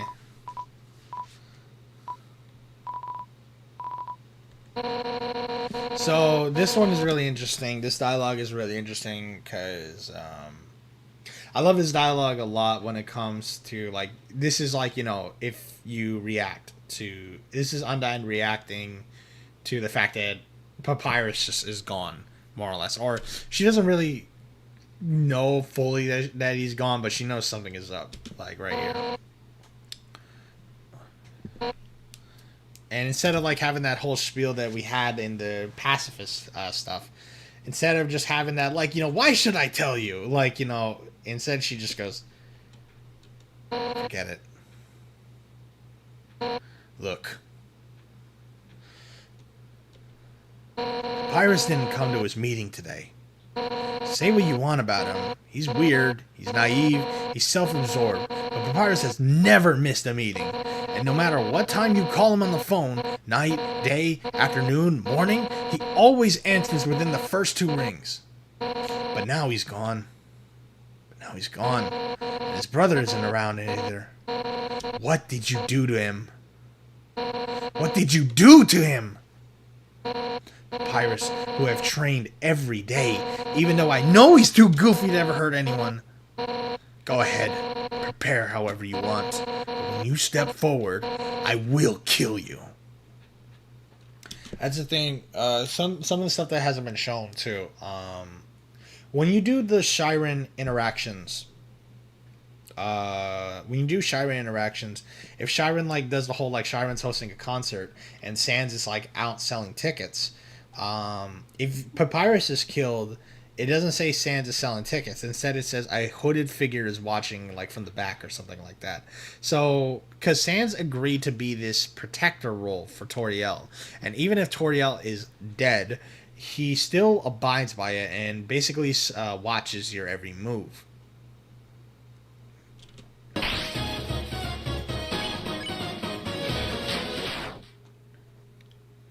And now, Undyne's death is probably the most brutal, one of the more brutal ones for sure, just on visuals, but also just... This is also a glimpse of her determination. You were stronger than I thought. So then, this is where it ends. No. No! I won't die! Alphys, Asgore, Papyrus... Everyone is counting on me to protect them. Oh, God. Human. In the name of everybody's hopes and dreams. I will defeat you. Undyne looks determined. So this is Undyne tapping a bit into that determination. That undying energy, if you will. But the thing that makes this fight so... devastating really is just watching her slowly fade away. And you see with the attacks that she pulls out, she only gets weaker.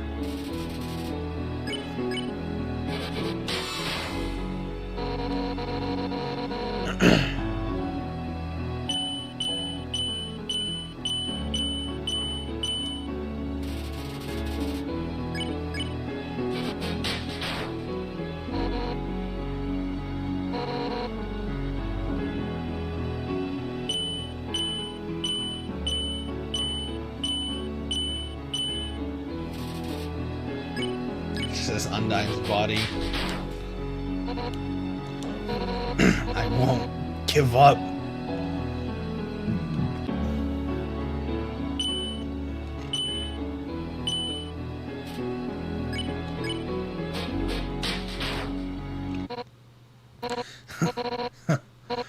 Alphys, this is what I was afraid of. This is why I never told you. No. No! Not yet! I won't die! I won't die!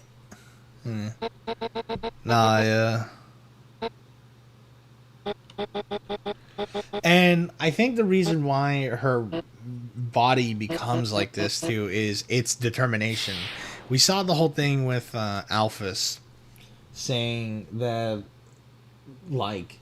that determination like kind of like melted the deceased bodies, right? And that is the effects of Undyne's determination in her death, essentially. It's really crazy. Oh yeah, here we are. Oh yeah, Muffet getting killed is really devastating. It's really sad.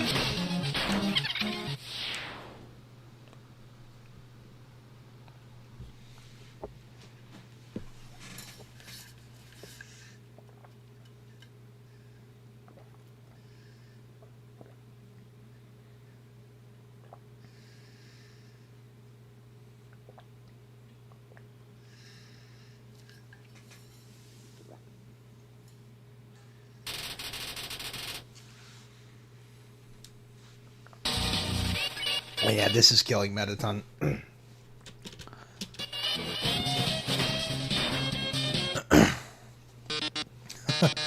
So, I was wrong, darling. You really are strong enough to get past Asgore. Well then, it's time for you to go. Don't worry about me. I might seem like I'm dying now, but Dr. Alphys can always repair me, and besides, even if I'm not cut out to be a star, I still got to perform for a human, didn't I? So thank you, darling.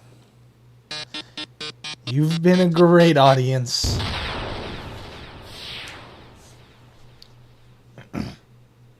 So, this isn't obviously, once again, a Mettaton that never gets the chance to just fix himself, to redeem himself, to become better.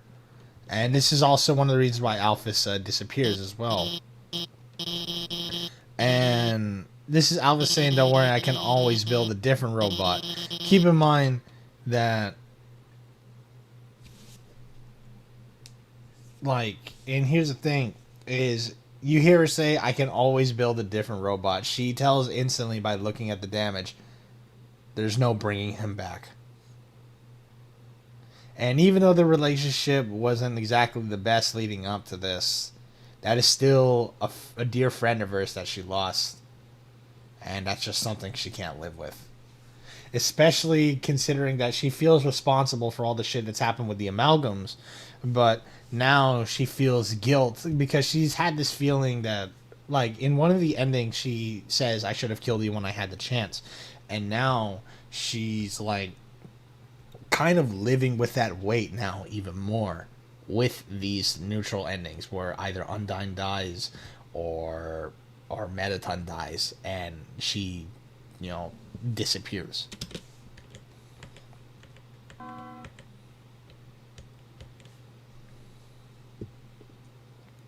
I won't really talk too much about, like, what's different.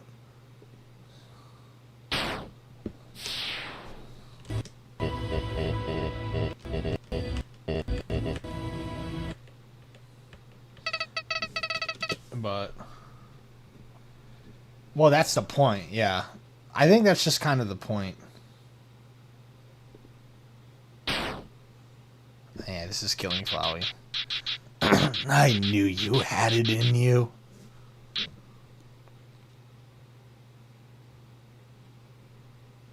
And this is what's crazy about killing Flowey, by the way, is Flowey just becomes a regular flower.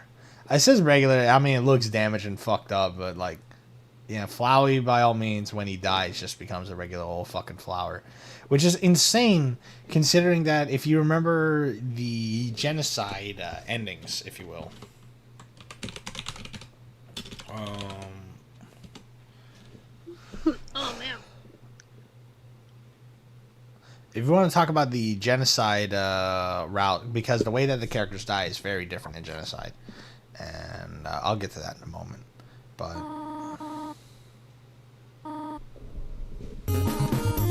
why are you playing? But yeah, this is, you know.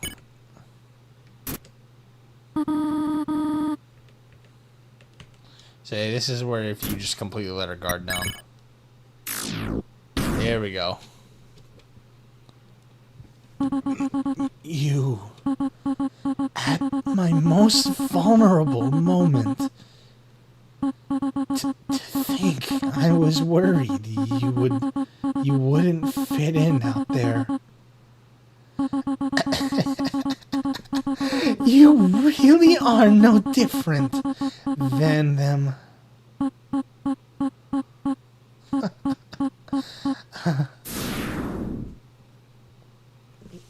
That's the other thing too, is that it just kind of leads me to wonder,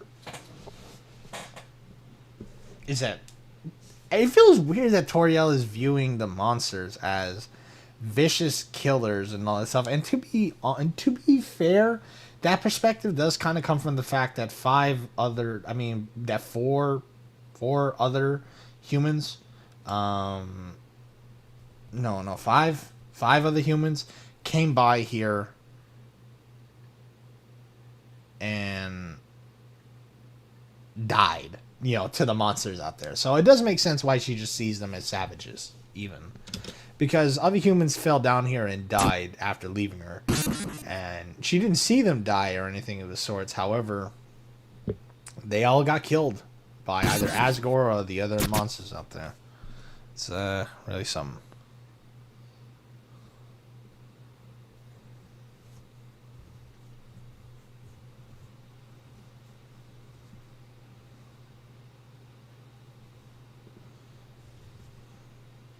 Now let's just get into genocide, why don't we? So this is it.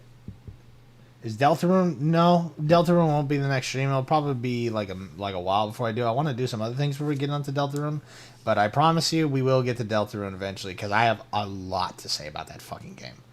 I would also like to get special artwork done for it. Anyway. What do you want me to do? Well, I told you what I want to do, like, for the artwork. I forgot. Oh my god. When Chapter 5 comes out, you will do it? I mean, yeah, I would like to... I think it would be cool for if when Chapter 5 drops, that we stream it. I think it would be cool. But sweet, I told you I wanted 2 Goat Boys. I wanted Susie Dark World and Susie Light World.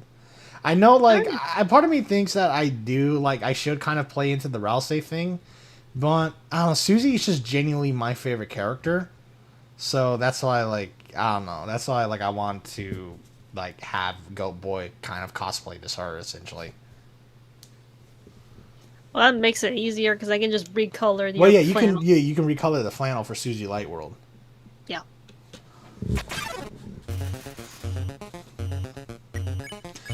Genocide Route is my PNG tuber bait? No, it's not.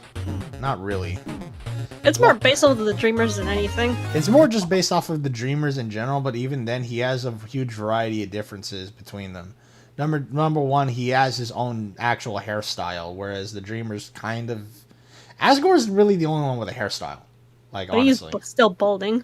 Yeah. And and everyone's horns in the Dreamers and Rousey point upwards.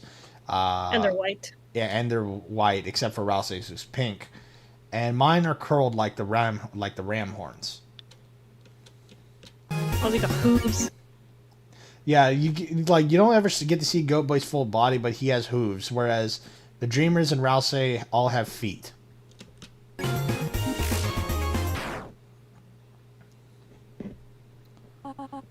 You really hate me that much? Now I see who I was protecting by keeping you here.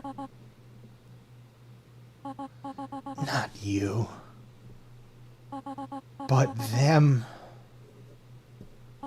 And yeah. So this is if you murder everything in your path, and Toriel just realizes that what hell is about to be unleashed, and oh god, genocide is really fucking crazy. Along with all the different things that I can't get into, but it's like the various things about Frisk and genocide is so interesting, in that Frisk purposefully does not engage in bullshit like the conveniently shaped lamp and all that. He like I'm trying to think about other things that that Frisk does not engage in or just purposely walks past and all that, you know? And Frisk is also really interesting because when we think about the like, for example, this right here.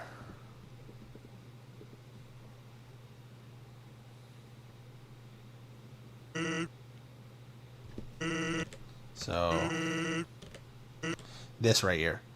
The times where Frisk just moves on their own without our own input.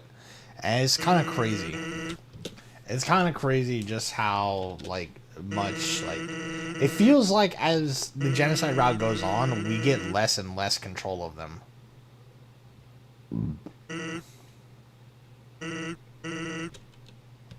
But I forgot, like, other times. Oh, yeah, we see it with Monster Kid, too. That's another thing, too. We see it with Monster Kid.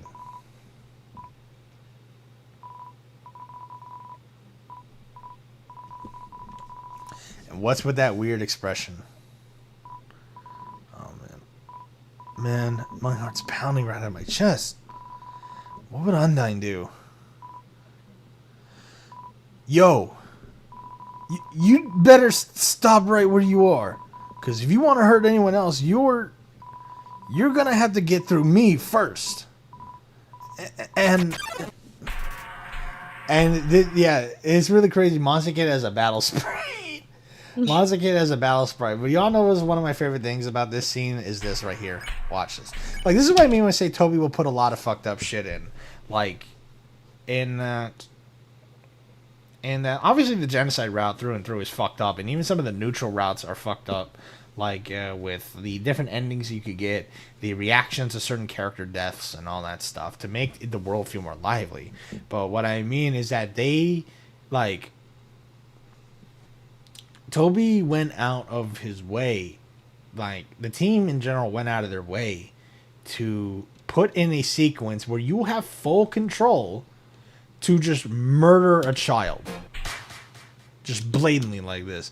Obviously you don't, and you know Undyne steps in front, but it's the fact that we were about to have that option and we click fight, knowing that like that's what we're gonna do. We're gonna try to kill a kid here.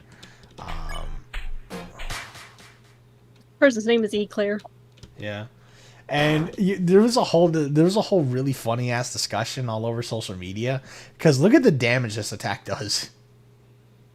Like, what was Frisk about to hit this little ass kid with?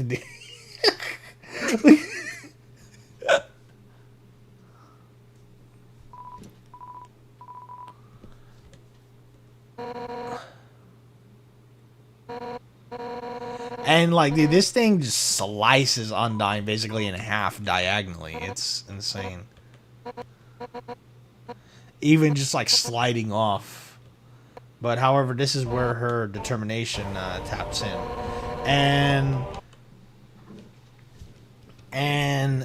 this is where Undyne's determination taps in. Undyne is absolutely the most determined monster in all of the Underground, and in my opinion, Undyne the Undying is without a doubt the strongest monster in all of the Underground, stronger than Asgore even, by a large shot. Honestly. I know people talk about Sans and how strong he is, and Sans is powerful, but he's not physically powerful at all. His attack and his defense objectively are really bad. It's just he's a reality breaker, and he doesn't function under the same rules that everybody else does. If we're going to talk about sheer defense and power, Undyne the Undying takes the cake. She wins that every time. It's just Sans does not play by the rules. He does not function under the same reality that we do, and which is why he's so strong.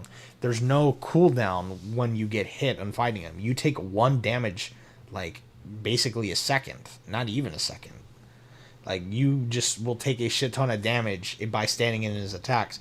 He will literally hurt you when you're just in the fucking game menus. He is reality breaking. He's reality warping. And so with that in mind, that's why he's so powerful, is because he cheats. But Undyne doesn't cheat, but she is really powerful for it. And I love this Undyne the Undying just because this is a heroine who realizes that you have become so fucked and warped and so bloodlustful that she understands that you won't stop at killing monsters. That this is just something you get your thrills from.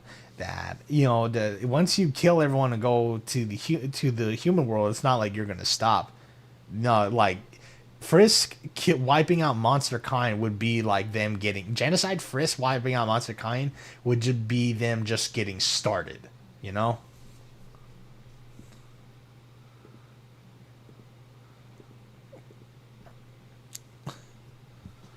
Now that I thought about it, you say that Chris is weaker than Frisk, but if you consider that the monsters are an even ground with humans and Deltarune, I don't know. We don't like. I don't really know how to like gauging compared to Undertale, where humans are way further ahead. It's hard to say because there is no war between humans or monsters, as far as we know. We don't really know what monster in human history was really like in Deltarune at all. We don't know if there was like, was there never a war? Was there a war and it just had a more peaceful resolution, or is like everything like still segregated given hometown is just monsters and there's only one fucking human? Or like, how is the overworld of Deltarune? Do monsters, like, can monsters practice magic and like in the world of Deltarune, and they carry just as much determination to open portals at every? No, yeah, like it's hard to say, but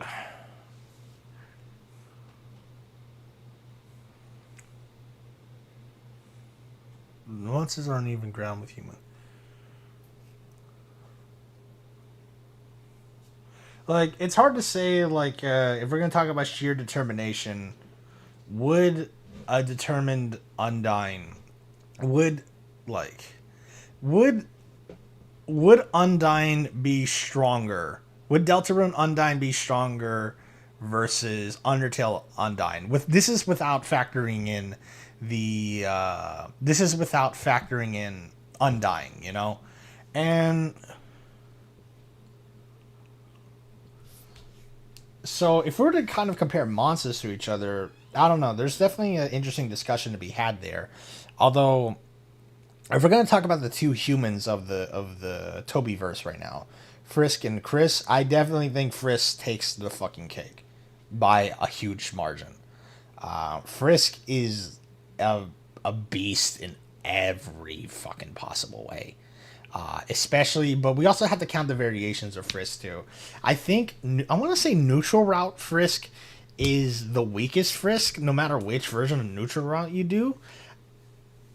I don't know. It's hard to say because Pacifist Frisk is technically the weakest one, but at the same time, Pacifist Frisk and Genocide Frisk especially, but Pacifist Frisk's determination is truly unlike any other. Pacifist Frisk is probably Frisk at their most determined. But so is Genocide Frisk as well. But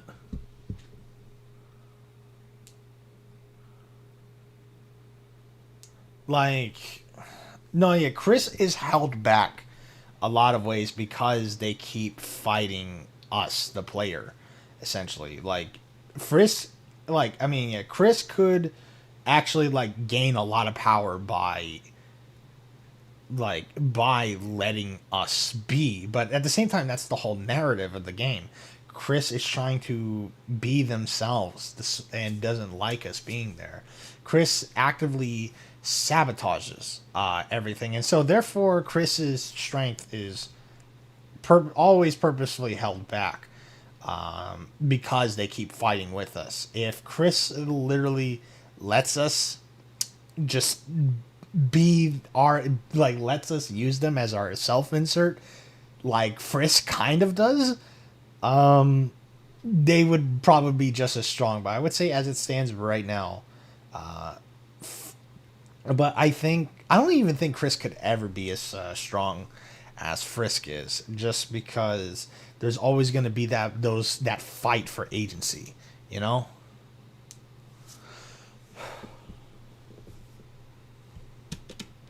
I love this line right here. With Undying the Undying. By now, she's called Asgore and told him to absorb the 6 human souls. It's Alphys, you dumb bitch.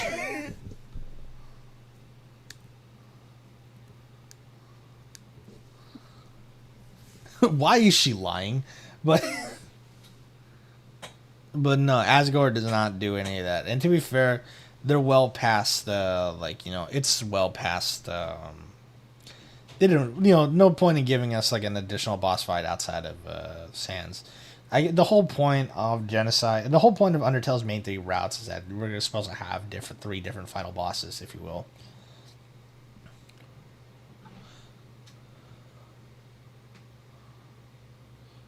Undying's blood. Now, why is she lying?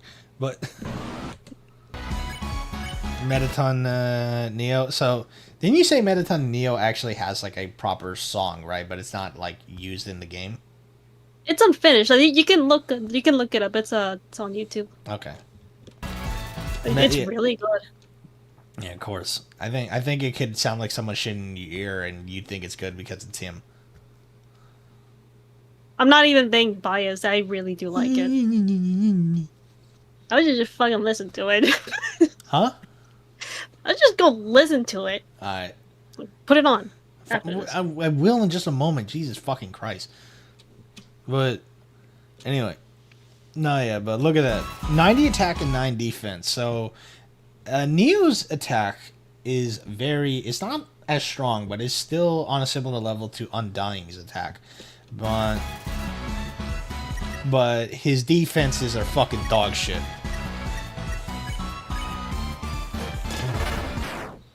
Because he sucks. Yes, you don't want to join my fan club.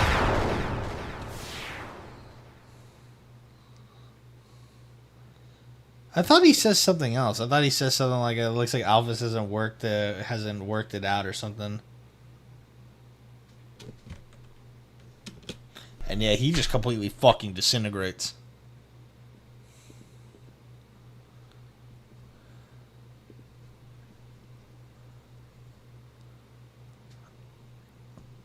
So, and then yeah, so this is where Sans fight is really interesting. I kind of want to talk about the Sans fight. You know, I want. I'm sorry. I keep. Do you remember when somebody like put the Sans fight in Deltarune for the end of chapter 4? Do you remember that shit, Andy? Sorry, what? So do you remember when somebody put the the Sans fight at the end of Deltarune chapter 4? I think so. Like, hold on. Let's see. Oh wait, hold on. I love this. I love this video so much.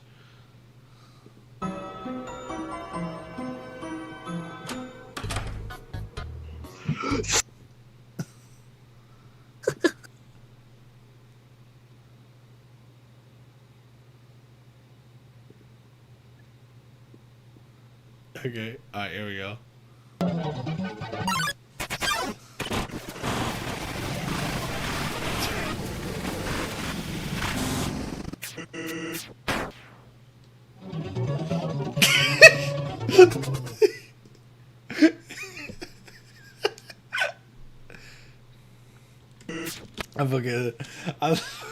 I love the idea that this whole fucking fight just happens in this living room.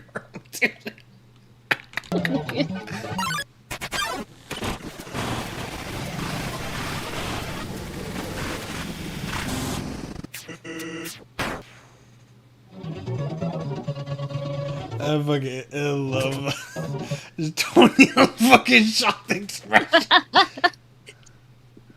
But we'll get into this in a moment. But anyway.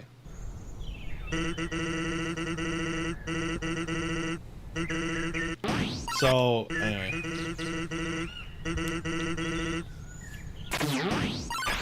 Yep.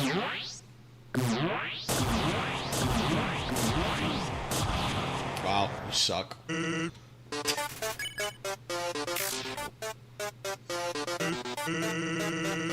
No, yeah, this was the first shock of the fight. Like, well, this was the second shock of the fight.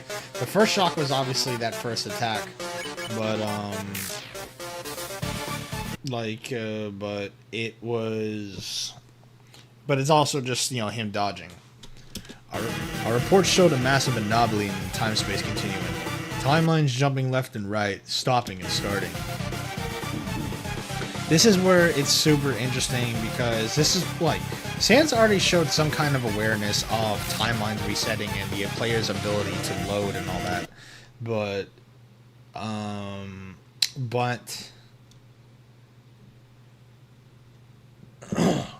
But this is just him fully admitting to everything. Until suddenly, everything ends.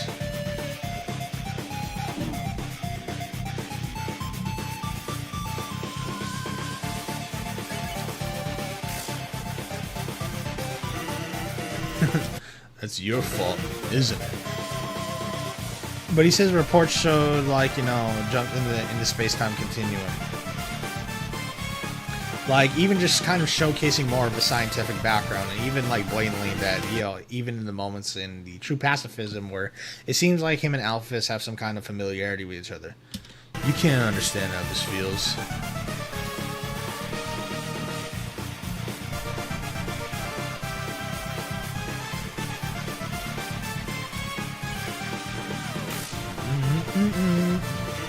Knowing that one day, without any warning, it's all going to reset, and hence that is Sans' like just generally more nihilistic, lazy attitude in regards to how he handles things, like because I'm not kidding when I say that, like, Andy, I'm not sure if I told you this, there are a lot of fan interpretations way back in the day of like, you know, in regards to there were a lot of fan interpretations way back in the day about Sans and like how aware is he about timelines resetting. There was a lot of fan like works that for some reason like had it depicted that Sans like knew and was aware when a timeline would reset, which is just not true. It's not accurate. Like there was one fan comic where he's just like, it was kind of cool, but it's just not accurate at all. It was like he's just like out in the surface and like, you know, he's having fun with Papyrus, and then next thing you know, he sees himself back in Snowden, and he's seeing that everything is reset. It's a cool concept. Not how that works. It is not how that works with Sans. Sans is aware that the timeline can reset, but he doesn't know when it does, or anything of the sort. He gets some ideas picking up through various context clues. Like he could tell, like he can look at your face and discern that you've died before, not just in this boss fight, but also like, you know, when he's talking to you in the diner and said like, hey, you haven't died a single time. What's that face supposed to mean? You know what I mean? Yeah. And so really the accurate depiction is that Sans would never know when the timeline resets. He just knows that it can. And so for him, it's like, why even bother? Like, and that's gotta be hellish, knowing one day your whole life is gonna reset, but you'll never know when it does. And you would have no fucking memory of everything. Yeah. And so here we go. This is a line that people are only trying to pick apart more and more with Deltarune now. Look, I gave up trying to go back a long time ago.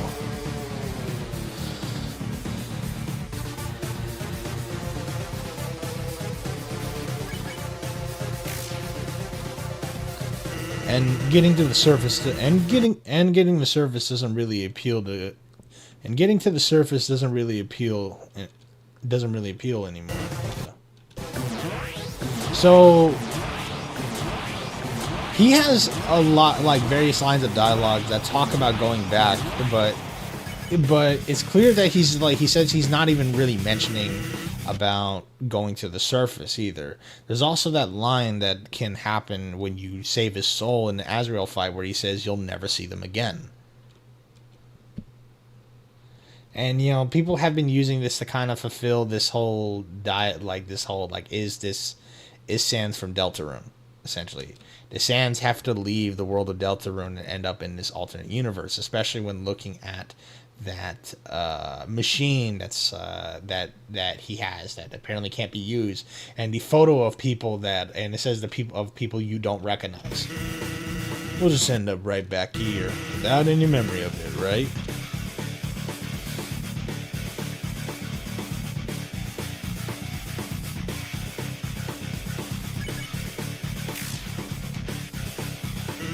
To be blunt, Makes it kind of hard to give it my all.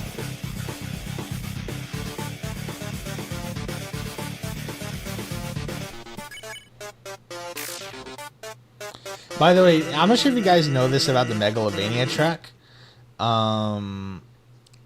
Toby Fox loves this song. Like, he loves to use it in everything that he's ever worked on. Like he's using it in that one Earthbound, like, Mother ROM hack. He's used it in Homestuck. He's used it here. Like, it just, whatever... It feels like... It really feels like Megalovania is like Toby Fox's, like, magnum opus or whatever have you of, of his musical creations, you know?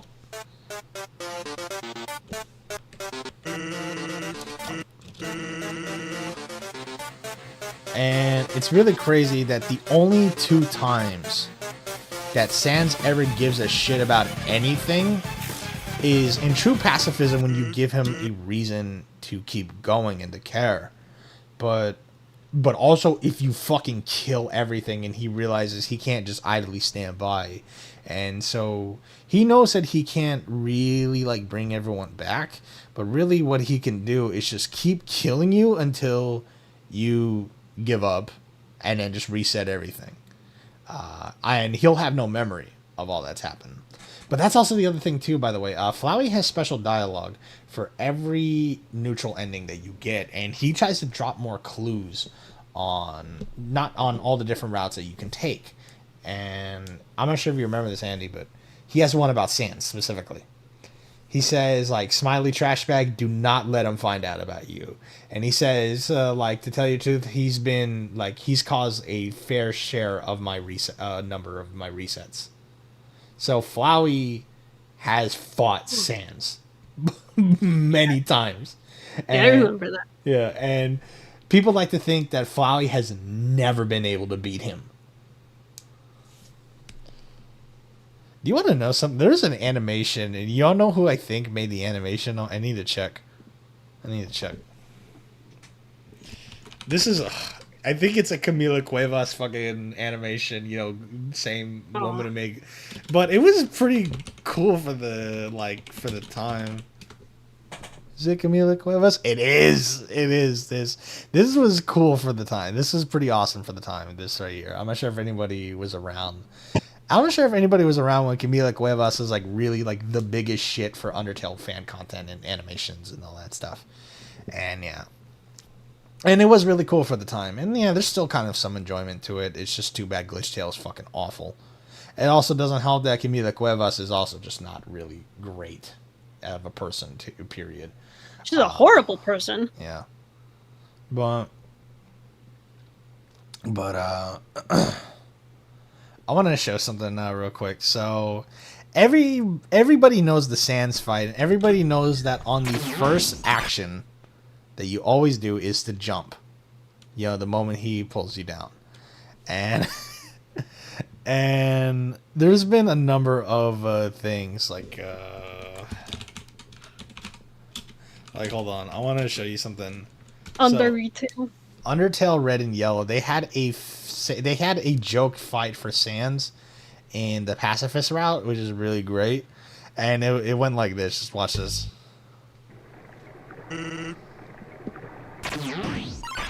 And, like, see, it comes up on the top. Can't believe you dodged that one. Well, I tried. Good fight.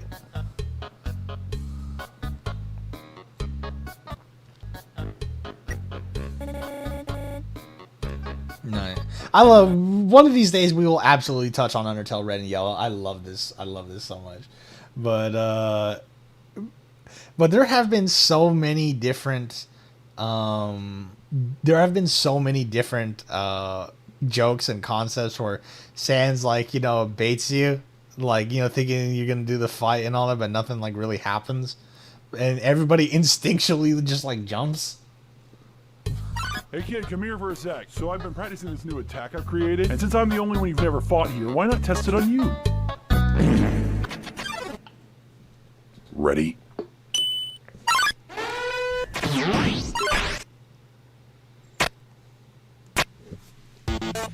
Why'd you jump? Come on, pal. What was that jump all about? What do you mean? I just jumped. Oh, I don't know. Maybe you were, like, expecting something. I don't know what you're talking about.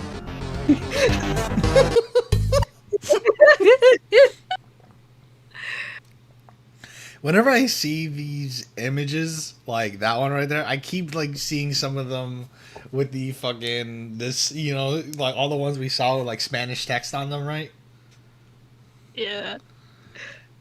Like what was that one? What was that papyrus one? You know, that realistic look of papyrus one? Oh, I do not remember what it said. I don't remember what it said either.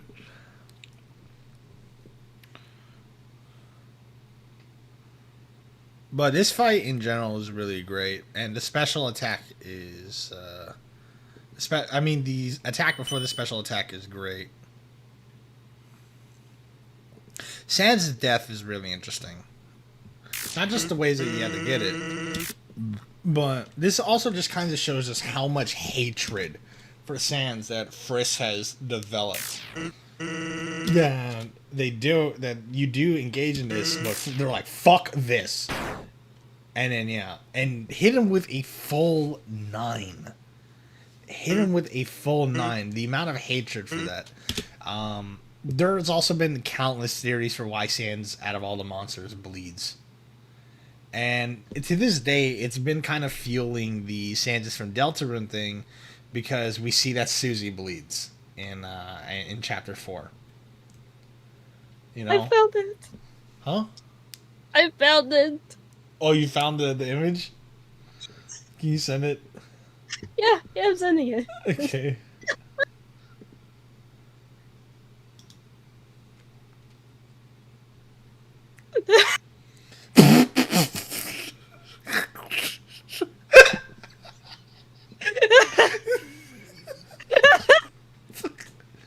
It's so fucking stupid.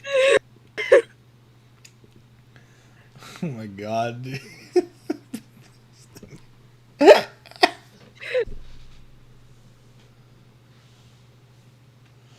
God fucking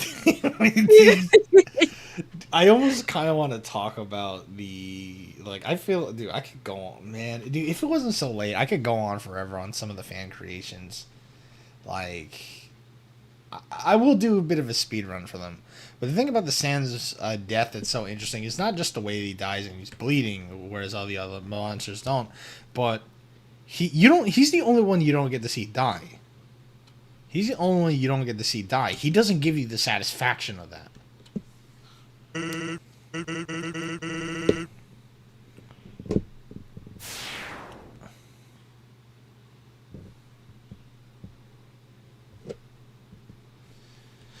But, whoops.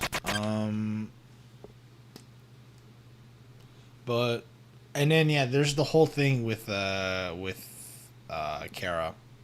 at the very end. With Kara's soul.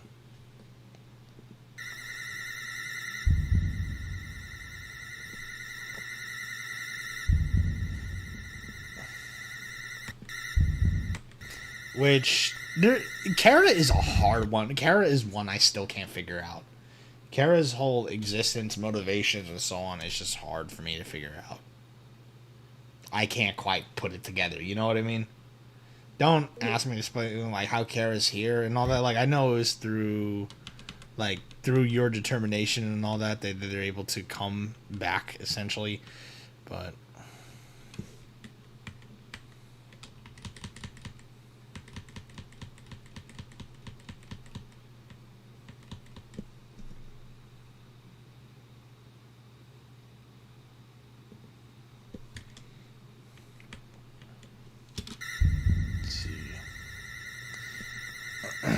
power awakened me from death. My human soul. My determination. They were not mine, but yours. At first I was so confused. Our plan had failed, and hadn't it? Why was I brought back to life? With your guidance, I realized the purpose of my reincarnation. So, power. That's the other thing too. A lot of people fall. I think unfortunately because the genocide route, because of the genocide route, a lot of people like to infer that Kara is inherently evil, which I don't really believe that. I think they definitely had they clearly had contempt for humanity, and it was obviously their plan to have humans be killed to free monsters. It's obviously they had huge contempt for humanity. However, as I said, with our guidance, they figured out that purpose. They figured out their purpose. So through our influence by murdering everything in our path, and through our sheer determination, we essentially influenced them to continue this contempt for life in of itself, and to continue this contempt for life itself, and to destroy everything in this war-torn path. But no, people assume Kara's a literal demon child rather than them being molded by. No, exactly. Like Kara is absolutely molded by your actions. Why would Kara make me do this? Yeah, that's like kind of become the meme of the fandom. Why did Kara make me do this? Just to dissolve any kind of fucking blame. But no, like it's us. It's us through and through, and it always will be us. But so I want to end things soon because it's close to 11 o'clock, and Andy needs to go to bed early. He should have been in bed like an hour ago, to be honest.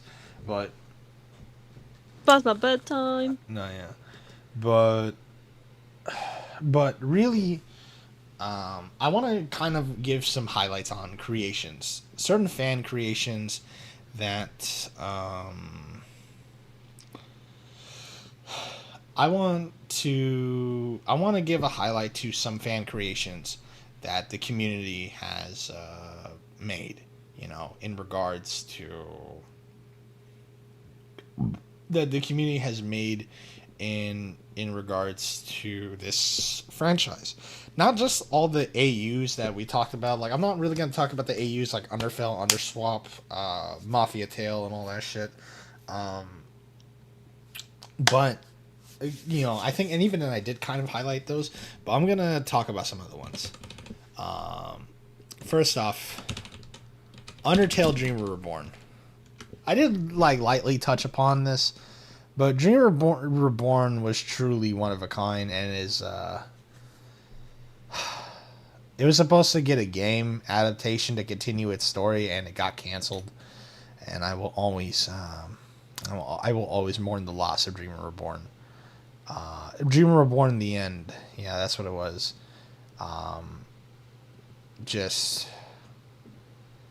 Oh man, this could have really been something. No, yeah. So, but yeah, it's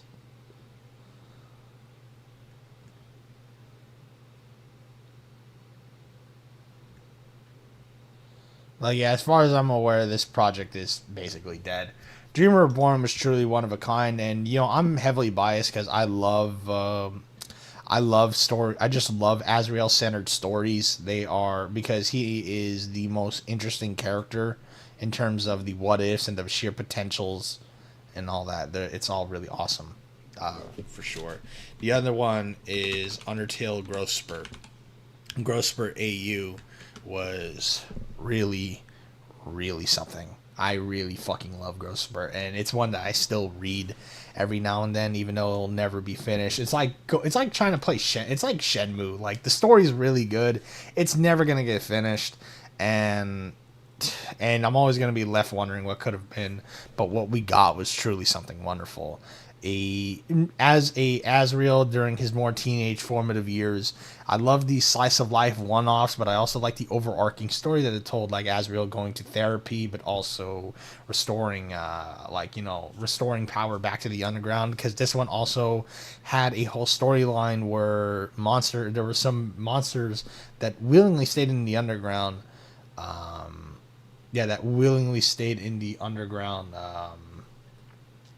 Despite being free, that they just preferred it there. It was it was truly one of a kind. Like, I mean, like, it's I love it. I love it so much. It was so good. What other stuff? Well, there was also the musical projects as well. There was. I can't not talk about it. I'm sorry. I can't not talk about it, dude. I can't not talk about this, man. What? No, just a lot of people didn't know this was from Steven Universe. Yeah. So That's crazy. No, yeah, this was huge as shit. This Oh was, yeah, the remake. No, yeah, remember it's the one where they gave a lot of aura to the fucking to the really shit fight, the non-existent fight that is Mettaton Neo. Yep. Which I won't really play these. I'm not gonna lie, a part of me kind of cringes a little looking at some of these, like especially some of the lyrics are just like some of the lyrics to me are just kind of like, but Oh, those video games with lyrics. huh? Those video games with lyrics. Oh yeah, those. Oh my god. Oh my god. And to be honest, like obviously it's a parody, so it's done for fun, and obviously nothing will have nothing. It can never hold a light to the actual song that it's based on. You know. I played the OG and Undertale version of the song too many times when I was young.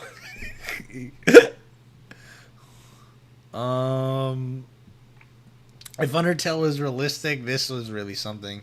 I saw if Undertale was realistic back when they still had the music. They had that whole copyright thing where now they can't play Toby's songs anymore, but at the time they could.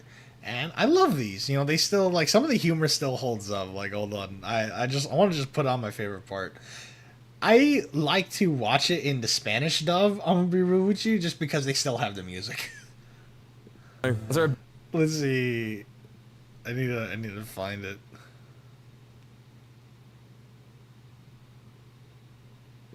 I love this so much. Okay. Oh. The old whoopee cushion in my hands trick. Oh, never mind. That was just me. I shot myself. That smells so bad. Yeah, good thing I wear diapers then, ain't it? You're proper weird. Oh, shit, me brother's coming. Here, take this lampshade, pretend to be a lamp. Like this? Am I a lamp now? Absolute lamp. Brilliant. Hi, Sans. Yeah, how's it going, Papyrus? Hey, why couldn't the skeleton go to the prom? Because he had no body to go with. Nah, mate, because he was ugly, fat, and no one liked him.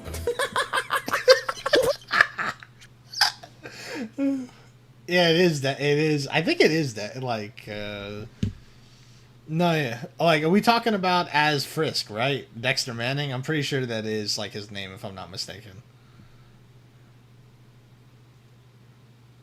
Yeah, no, yeah. This is how I remember Dexter Manning. Oh, hold on. I want to see if I can find it. It was...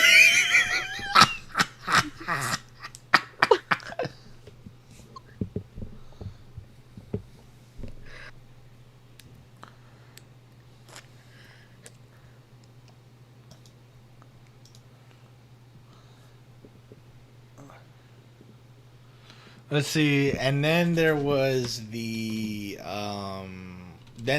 like stuff like the Pymations animation. This one, Papyrus vs. a Human, which I don't think I could really play all these, to be honest. But the did you ever see the Pymations one, sweetie? I think I did. Oh yeah, like the one where he has a bomb strapped to his chest, like. Yeah. Yeah, okay. And then, yeah, there's Blundertail, the Untrying. There's some animations I remember that were... we'll talk about Underpants in a minute. There's some animations I also remember being very popular that I cannot show because they are very not safe for work. But they were very popular. There was one that was like Temmie-centered, I remember. I'm not going to go into it, but I remember it. And yeah, I remember this one so much.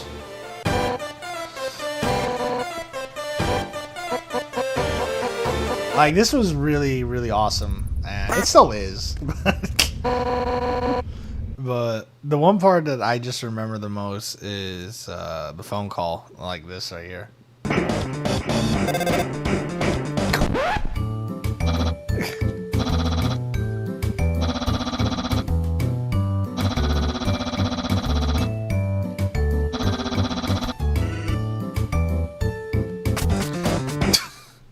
It's pretty good. It was pretty good. Oh, do you want to know something? Undertale source filmmaker animations is how I first heard about the Soup Store skit. You know? Oh, the soup store. Yeah, remember? Anyone remember the Soup Store? Like, I don't know if any of y'all remember the fucking Soup Store. I'm at the Soup Store. That was like one of the Soup Store was like my freshman year's fucking Pickle Rick. In that it was like the funniest fucking thing ever to us. Long ago was freshman year. Yeah. Sans is a rage bait and not I know. No, yeah, that's right. That's right. People were doing it like that. Either way. So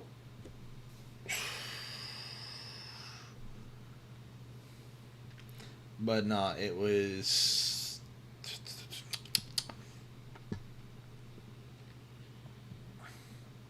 but I don't know. I had what were some other ones that could have come out during this time?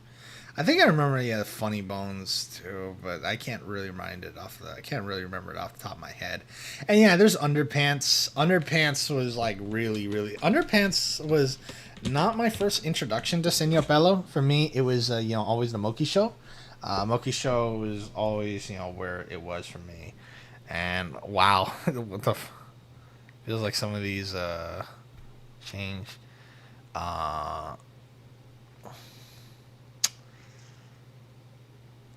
I'm not gonna show some of these.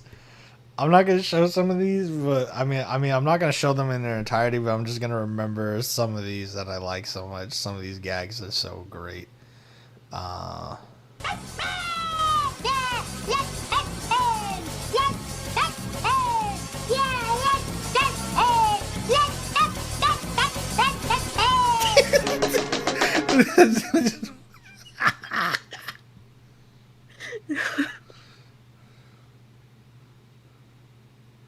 And this one. This one's a classic. Human, it was nice to meet. But I'm trying to remember the one.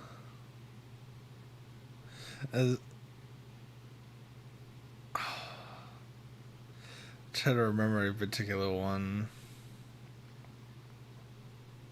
I think that's just like that. That was one of my favorite gags from this. No, yeah. Well, okay. I remember when people were really wanting the genocide route to happen. We were eagerly waiting, and I remember on April Fool's Day, Senor Pello gave us this. Yeah. You've been busy, huh? You already know me, kiddo. Well, it's me.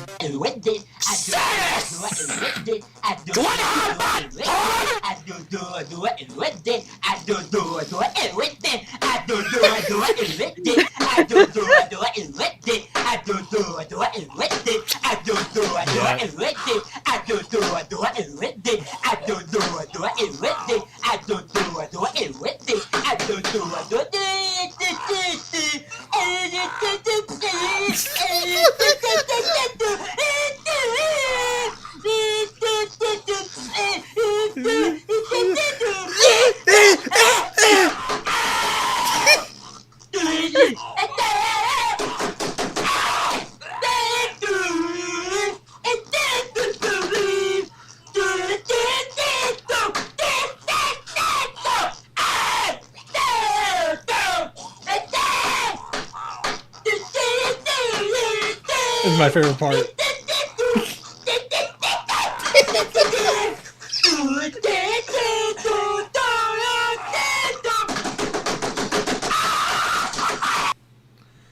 and but it's just him like saying like that he has all captions like explaining like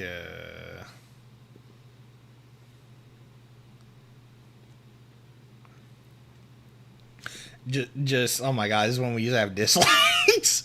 like this is when dislikes were ingrained in the system back then. But it was just like him like not only just playing an April Fool's joke, but also like this makes me so sad. By the way, he used to have like the whole song. Wait, no fucking way. No fucking way, no fucking way. There's no way it's still up. There's no way it's still up. There's no way it's still up. Oh my god! Yo.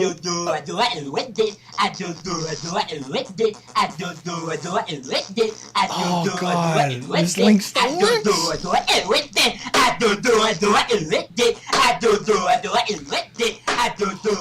You know, I'm glad this piece of history has not been lost. I'm so glad.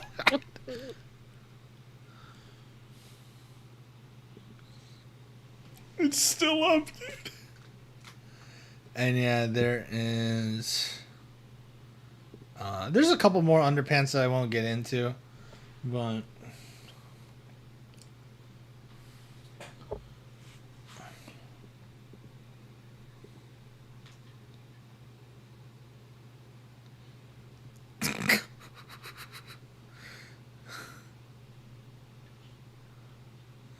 The genocide one is like the best one. There's so many things about this. Brother? What? Yes, you're a good brother. What are you? You stupid brother. Thanks for interrupting me. And here's a Good. And then.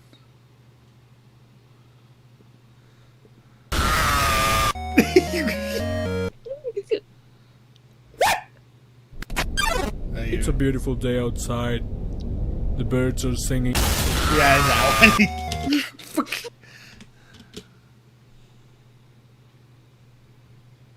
Guess I'm pretty good at my job, huh? It's a beautiful.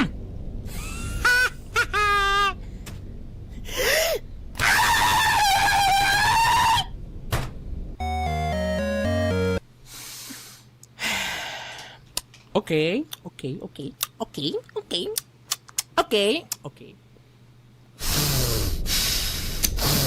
Fucking indent on the head is crazy.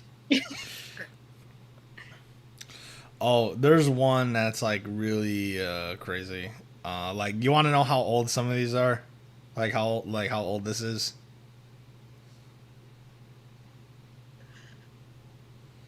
Do you guys?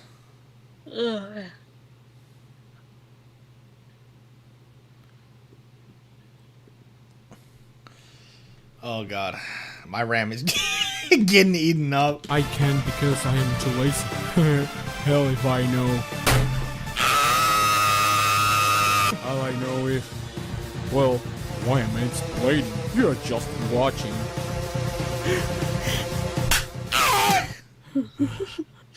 This is one that I'm looking for.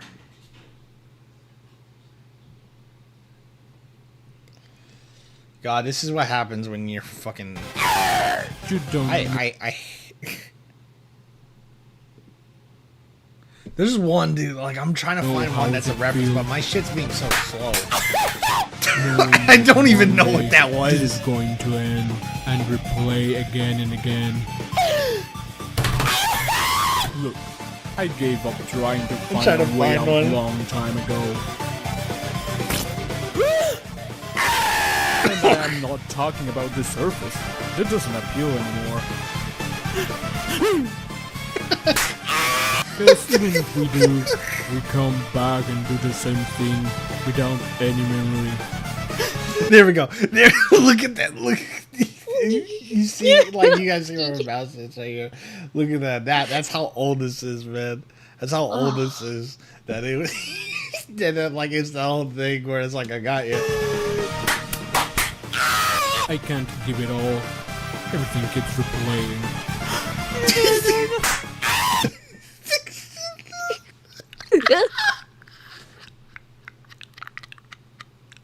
I still to this day don't know what this outfit right here is about. Hold on.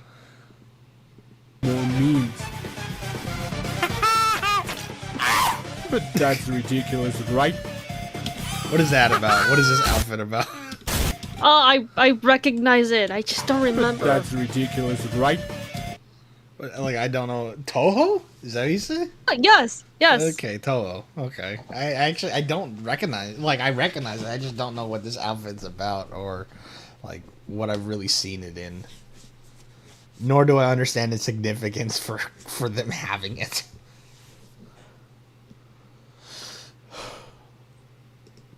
This shit's really fun.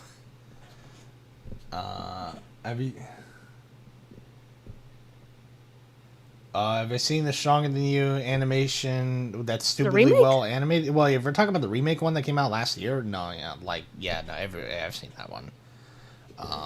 Let's see, I'm trying to remember a different.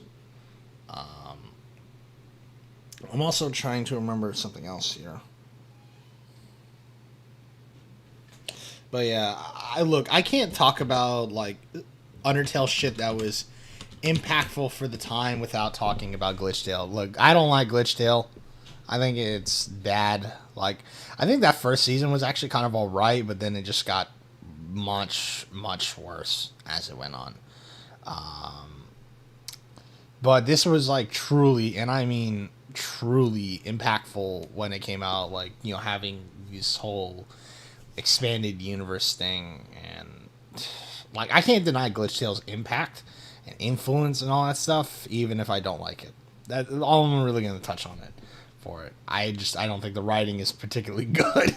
It's really bad.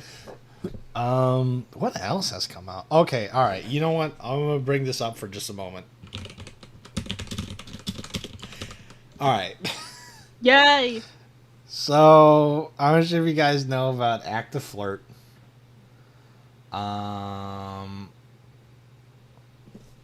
Act of Flirt is a Undertale dating sim type thing, love simulator type thing, where I played this. Where you're a human. You're not Frisk. You're not Frisk. You're a completely separate human. It's fallen like underground, and yeah, you could kiss everyone. Yeah, and kiss everyone. Where's the Mettaton one? I don't think this person did it. And they suck. But no, yeah, it's really. I never got to play much of it. I never got to see a route to completion. But yeah, you can either, like, you know, love everyone or break everyone's heart. And by the way, yeah, this game does have its own version of genocide, and it's called the heartbreak route. It's actually kind of crazy.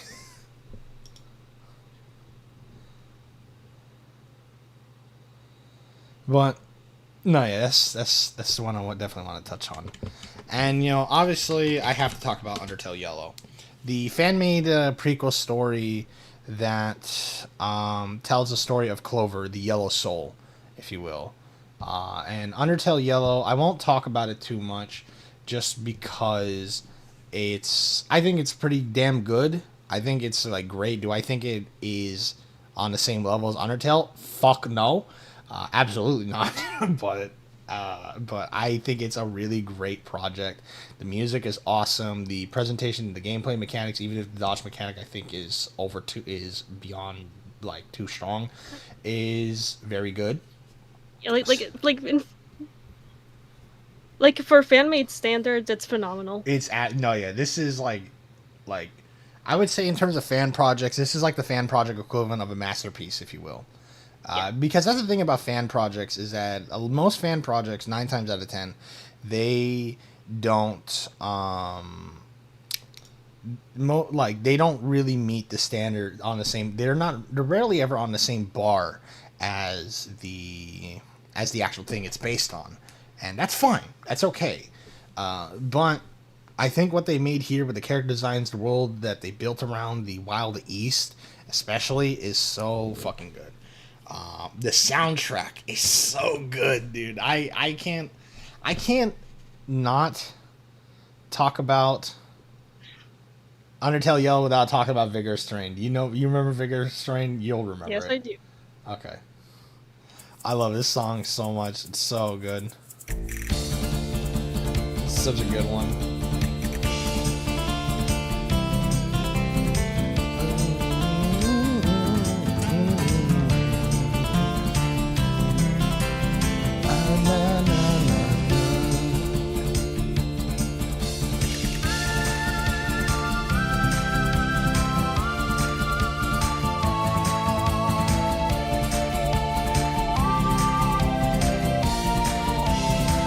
Or one of my favorite things about it was that the Undertale battle music would actually be different depending on the area you were in. Like, the typical battle music was different if you were in the ruins in Snowdin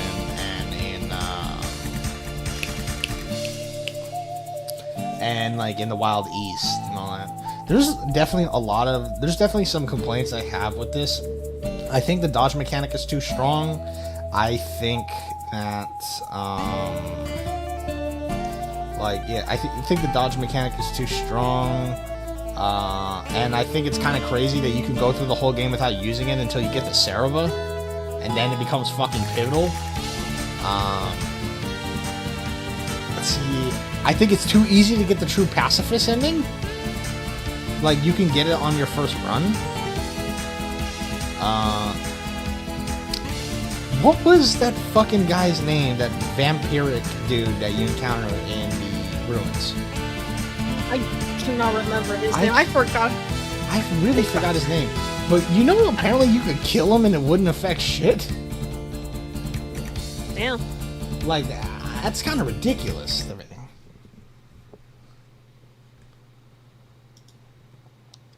But I like the names of it. For example, in Genocide, it's not called Genocide. You know what it's called? Vengeance. All right. But no, it's pretty great. Oh yeah. Okay, I love it. I love this so much. All right. I hate that it just briefly cuts off, but I still like it.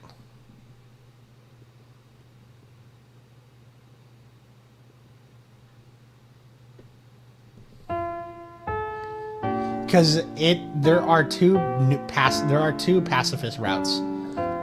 The one with there's the one where you give your soul up to Cereba, and then there's the one where you kill Cereba and Martlet takes you to Asgore, and then you're put in an Asgore fight that you cannot win. And it was this. They made a whole new fucking orchestration, or a cover version, if you will. There's also some slight variations to the orchestration.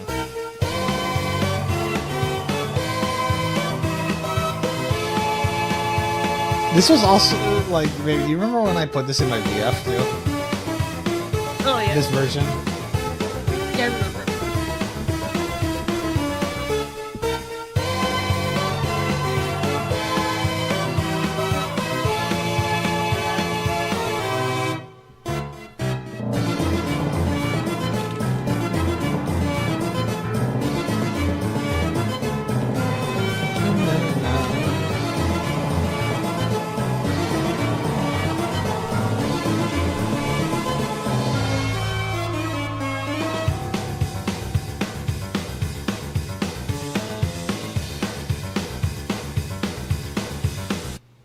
It was pretty good, and yeah, it sadly just like abruptly ends and all that. It just keeps looping, and it's pretty cool. The other thing too that I was going to add as well is like, what else was I gonna add? It was just like,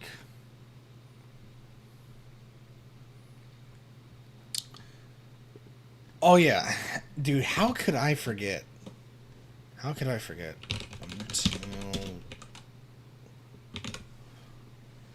So I never been able to pronounce this guy's name ever. Like, I don't know how to pronounce this guy's name at all. Like his username, Rashad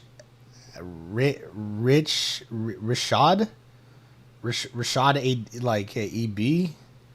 I don't know, but he's made updated versions to his Undertale covers.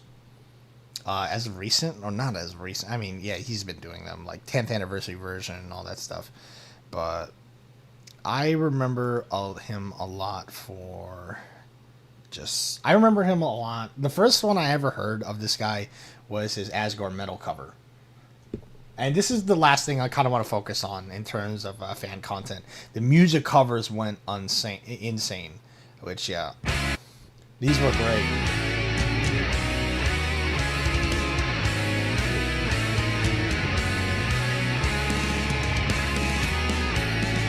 And, you know, I'm a huge metal fan. So is Andy, but for a different kind of metal.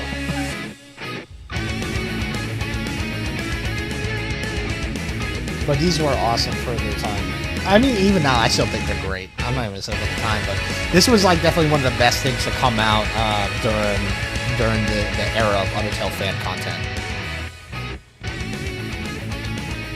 Like, even... Like, I won't be playing all of them, but they're pretty damn great.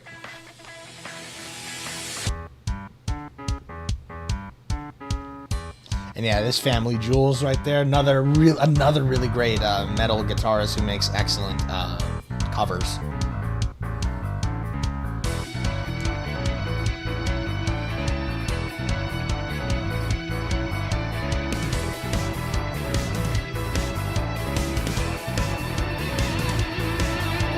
Pretty great stuff.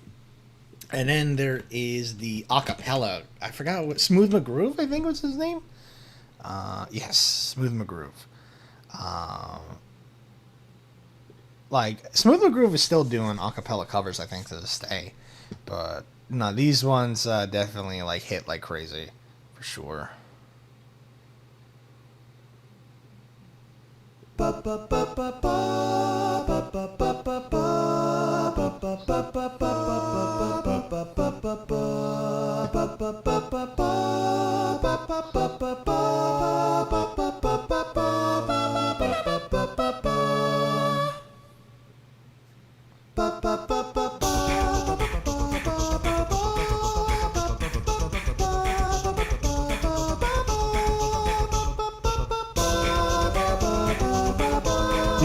These are still awesome. Like, but yeah, that's what's come out in music and all that. And you know, last thing I'll talk about, just because it's right here, and I think Annie will kill me if I don't bring it up. The Death by Glamour animatic. Why you say it like that? Oh, yes. Oh.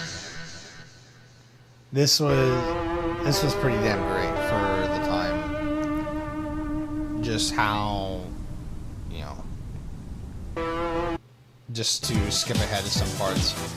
Like, which to this day, look, I know, like, I love the idea of fights from the game getting animated.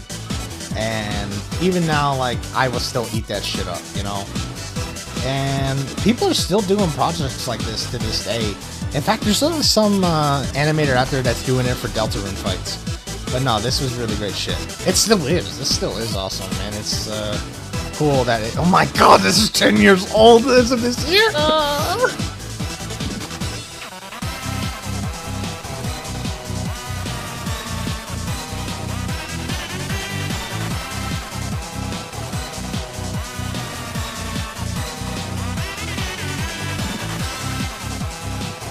Wow.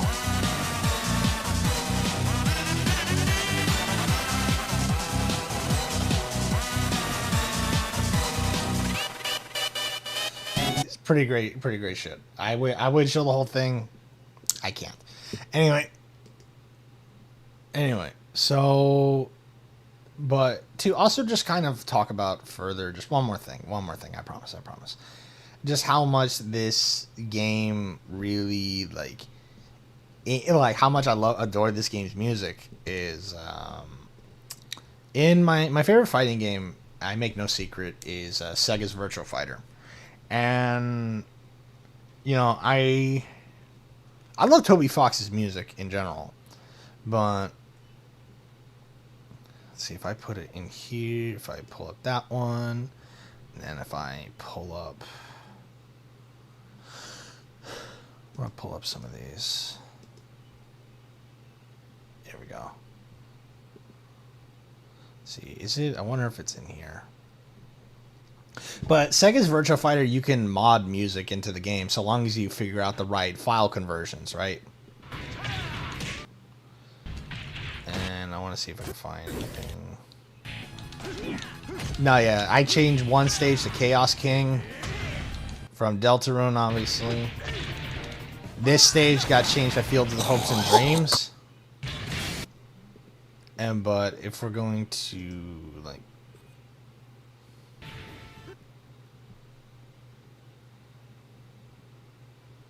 no, not here. So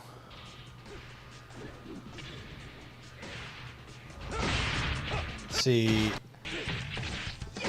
there's one stage that I literally just, this one, it's not this stage anymore. Like, I changed the song for this stage to Metal Battle from Smash Melee because I felt it was really appropriate. But I did have it, I had it, but this used to be Cores. I mean, this used to be Core from UNDERTALE. It's kind of low in volume, but like, cause I think Toby Fox tracks can lend themselves to really well to some fighting game shenanigans stuff. For example, there's this stage here that we have in VF5. This is called the Terrace, and the whole thing is that this is like Brad Burns is like his dance floor. So, you know, you can imagine what I put for this.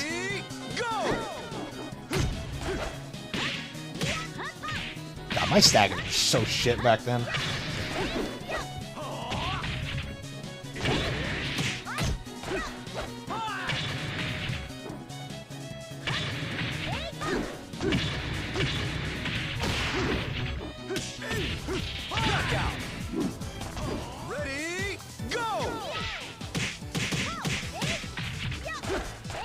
And I had one of the tracks set to Asgore, but I never did really catch it on video.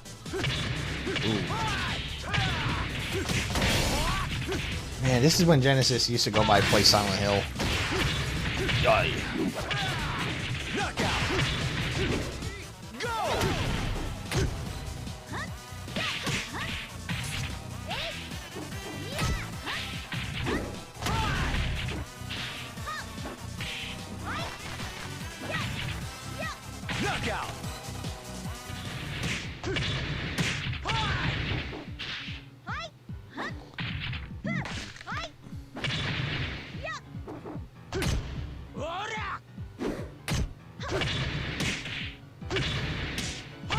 Man, we all sucked at staggering back then. Holy shit. Like, so you know this is a year ago now? Like, this is when the game had just come out. I was just so excited, you know? Look at that, February 20th. Anyway. But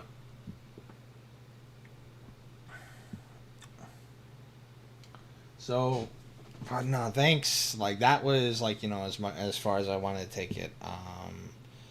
So, you know, thank you all for tuning in and all that, like, tuning in for all that. It was absolutely wonderful to go back to just this game and give it the big dive that it absolutely deserves.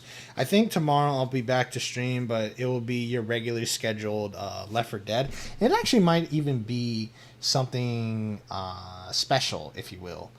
For those of my Twitch viewers, we will be conducting a raid for someone. I'm browsing through right now and see if I can find someone else who's playing through it, and I think I found someone. They're going by the name Divergently, so for at least those on my Twitch viewer base, go, show them some love, stick around for a little bit and all that. Just passing the love around. But either way, tomorrow will be a just standard Left 4 Dead stream. I kind of want to talk about Waltz's Nightmare Redux tomorrow. I think because Waltz's Nightmare Redux is something truly special, but I'll leave that for 4 p.m. tomorrow Pacific Standard Time. Have a wonderful good morning, good afternoon, good evening, good night, wherever you are in the world. This has been Andy and I, and we'll be seeing you another time. Bye-bye, everyone. Bye.